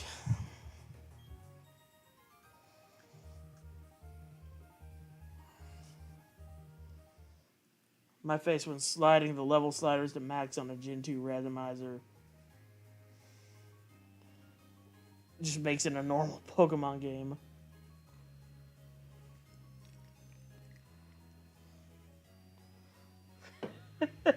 You really are upset about the level scaling in Gen 2, man. I don't blame you, but you really are upset about it. I guess because I was a kid when I first played those games, I'm not too upset about it to this day. But I kind of get it.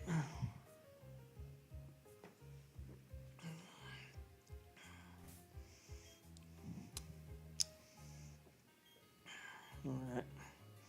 Am I already out of healing items? I think I am. Yeah, I am literally out of healing items. Are there any more trainers over here?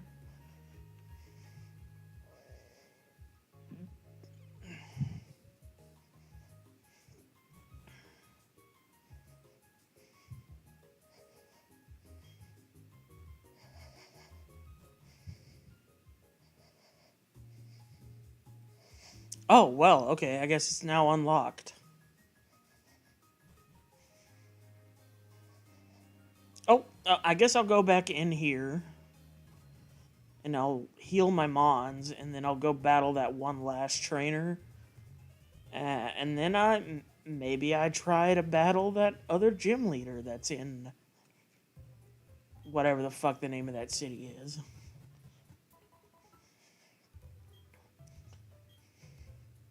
Tries jamming a light bulb up your ass whenever you go somewhere new.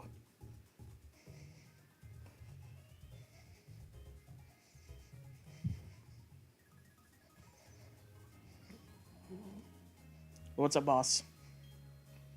Oh, okay, you weren't even a trainer. So I can't even battle you. Being that you're not or at least you're not a trainer that is willing to battle at this time.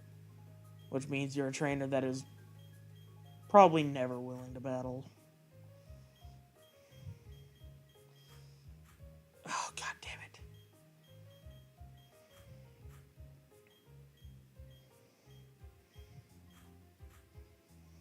Okay.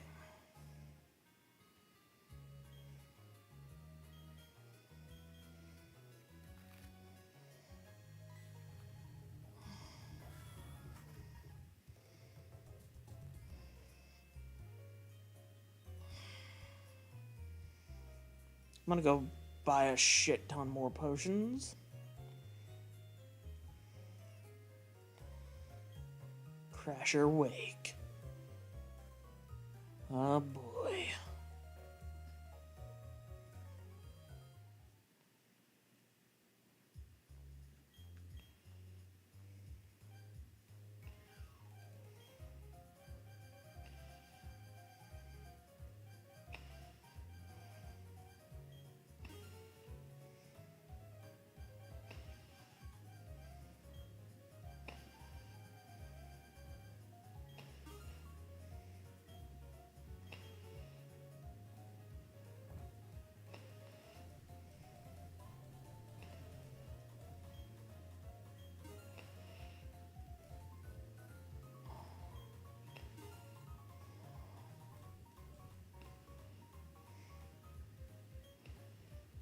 Lana Rhodes, what about her?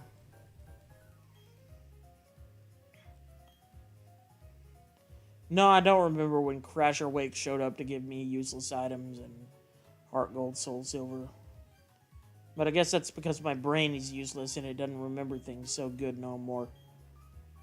Alright, I'll take a Dusk Ball. I'll take 5 Nest Balls.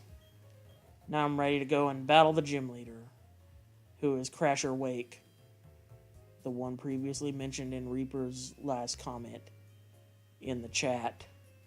Oh, that's going the wrong way.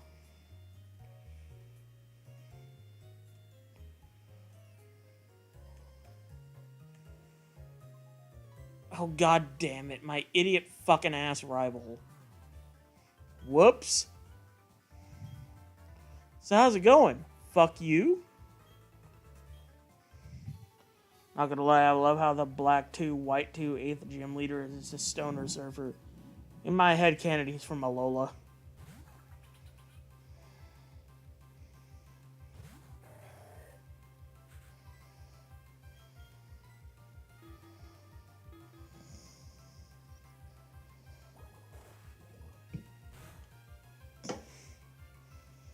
You didn't remember this is gonna happen, Reaps?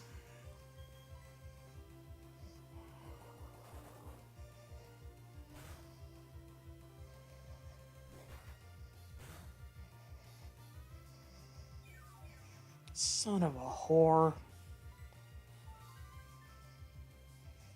No, I am not captivated by you. You are gross. And a jerk and a creepy jerk. I always forget. I didn't know that the part of the game you forget expands also to this other part of the game. You didn't specify how big the part was. It's not like I'd just be like, oh, the part? You mean this one route? Or this one, like, entire half?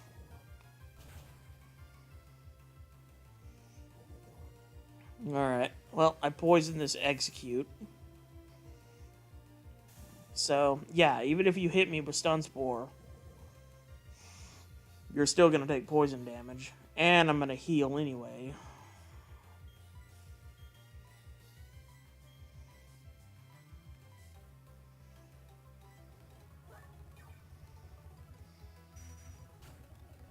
Ow. Okay. Bag. Take one of my shiny new super potions. God, why didn't I name this thing Duck Lips? Like, in between Gyms 3 and 6, you completely forget about it. Would you stop fucking stunning me, you stupid fucking carton of eggs? You're just a goddamn dumbass carton of eggs. And everyone hates you. Especially me. God, one of the eggs is even broken.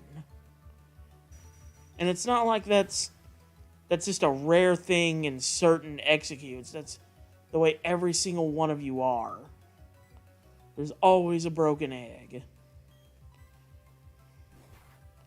There, I'm gonna body slam you. That's how willing I am to kill you. 6-pack of eggs.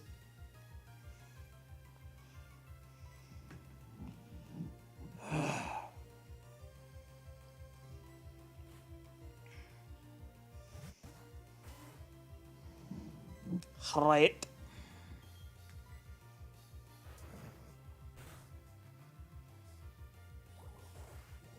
Slooch. My face when Gen 8 took away Execute signature move Barrage. What a shame. Also, why did Sludge do like nothing? What's the deal with this fucking Raticate? Oh, you know what it is? It's way higher leveled than me. I fear I may be getting to a point where I need to grind. And I hate grinding. I haven't even had to have a grind session since I started this series. Oh, why did I send my ghost type out against a Pokemon that I knew had Crunch? It's because I forgot that Crunch was super effective. Ow.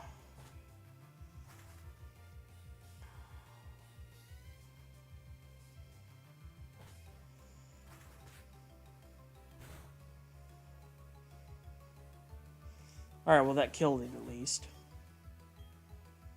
That's a drink.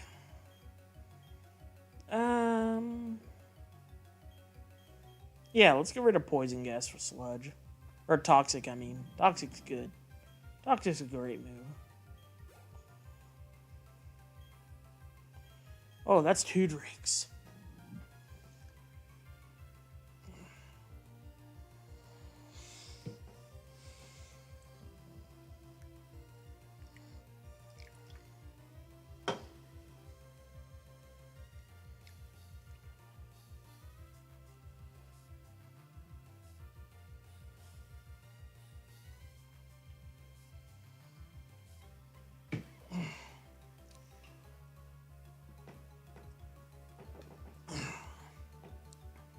Can I fish the sand / JK?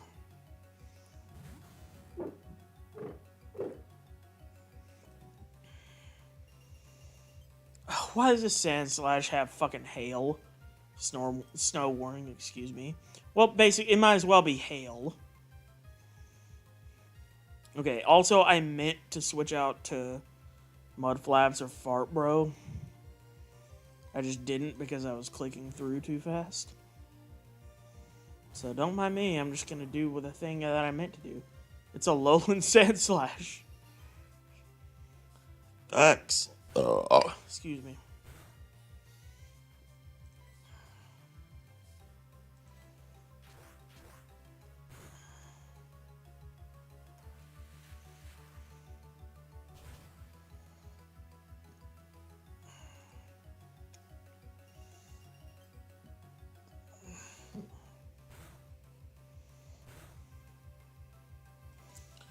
Walking ice sculpture head ass.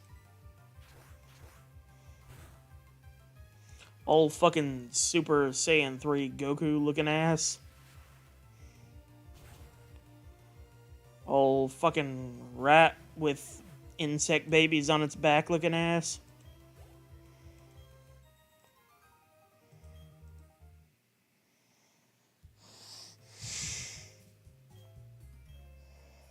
Oh, you got Crasher Wake to sponsor you. Super Saiyan Blue head ass. Alright, I'm gonna go heal.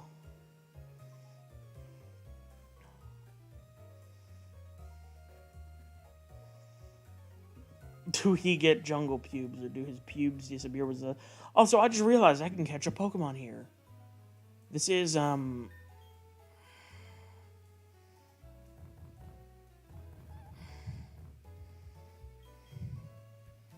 Pastoria City, yes. I can catch a Pokemon here. Let's catch a Pokemon here, guys. Let's do it. Let's do it. Let's catch a fucking Pokemon here, guys. God damn it, fucking come on. Let's fucking catch a fucking Pokemon here, fucking guys.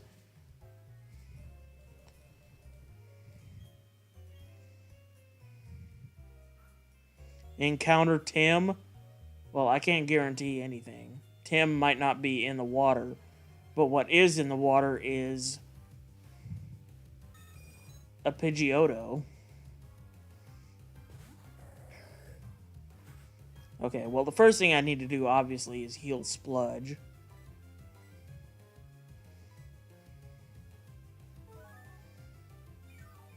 The almighty sorcerer, Tim. Evil Tim! Ed, Eddie.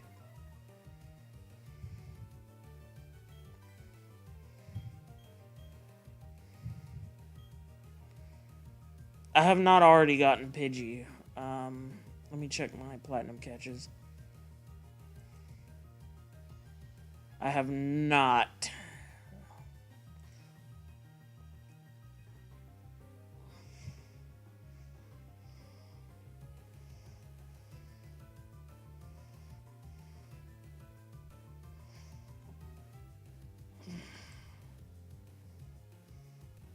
Use Yawn, the Nest Ball. What did I catch at Route 212? What was it? I actually don't even remember. You know that?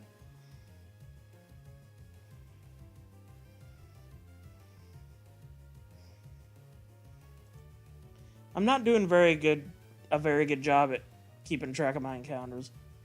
Yawn.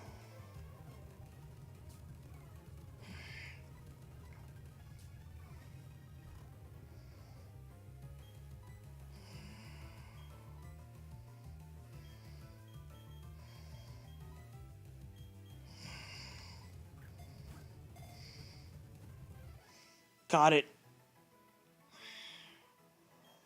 I know at some point I caught Noctowl. Alright. Well, let's see. 3 drinks.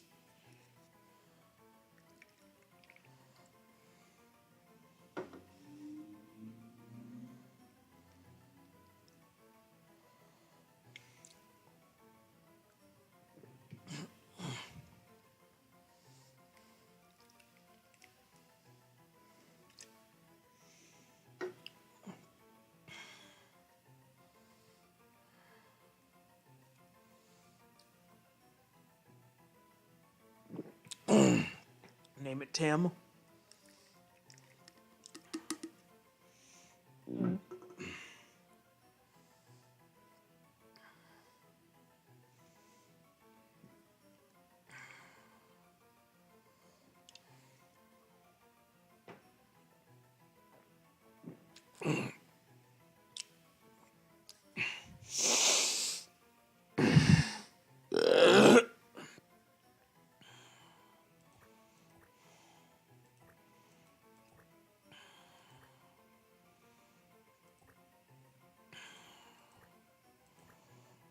Tamantha.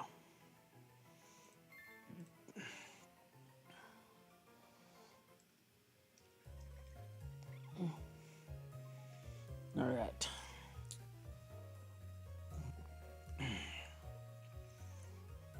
And that was my what city encounter? What city am I again?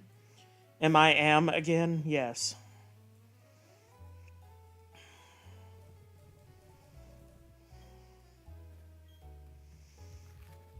Pastoria City. Okay, so I need to add the Pastoria City encounter.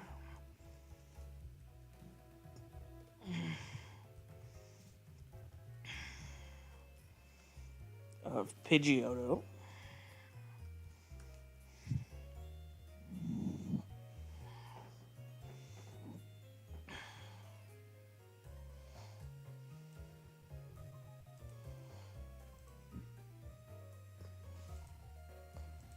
Used to ship Vicky and Timmy when you were 7.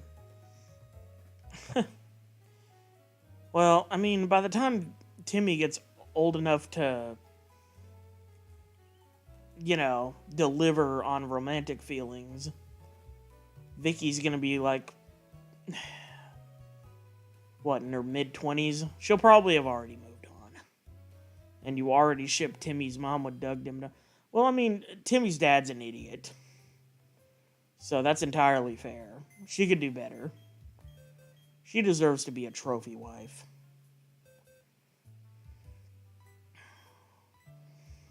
Okay, Meryl was my Route 214 encounter. No wonder I didn't remember that.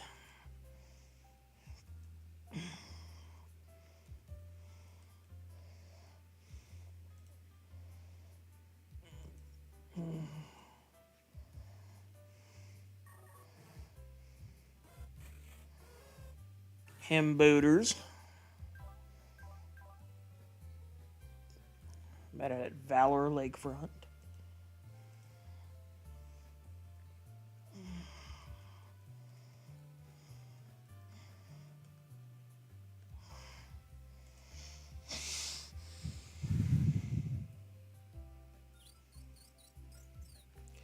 Met Shaman at Route 213, but I already notated that encounter. Cubble Cox at Route 212.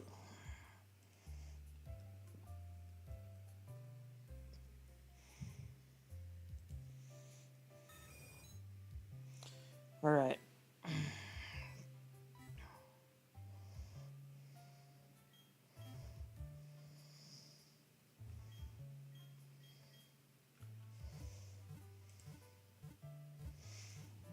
Jimmy's mom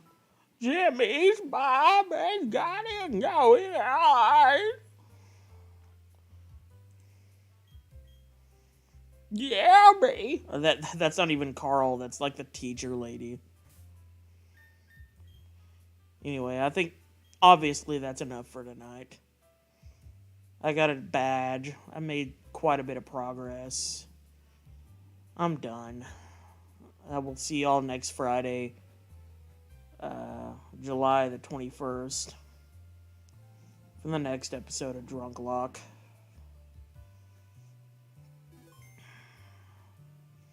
But I will say this has probably been the best episode of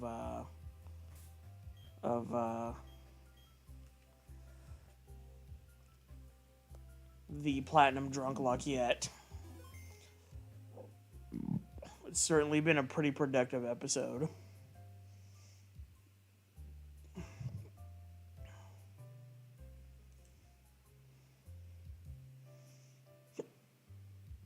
So, good night, everybody. Thank you for tuning in.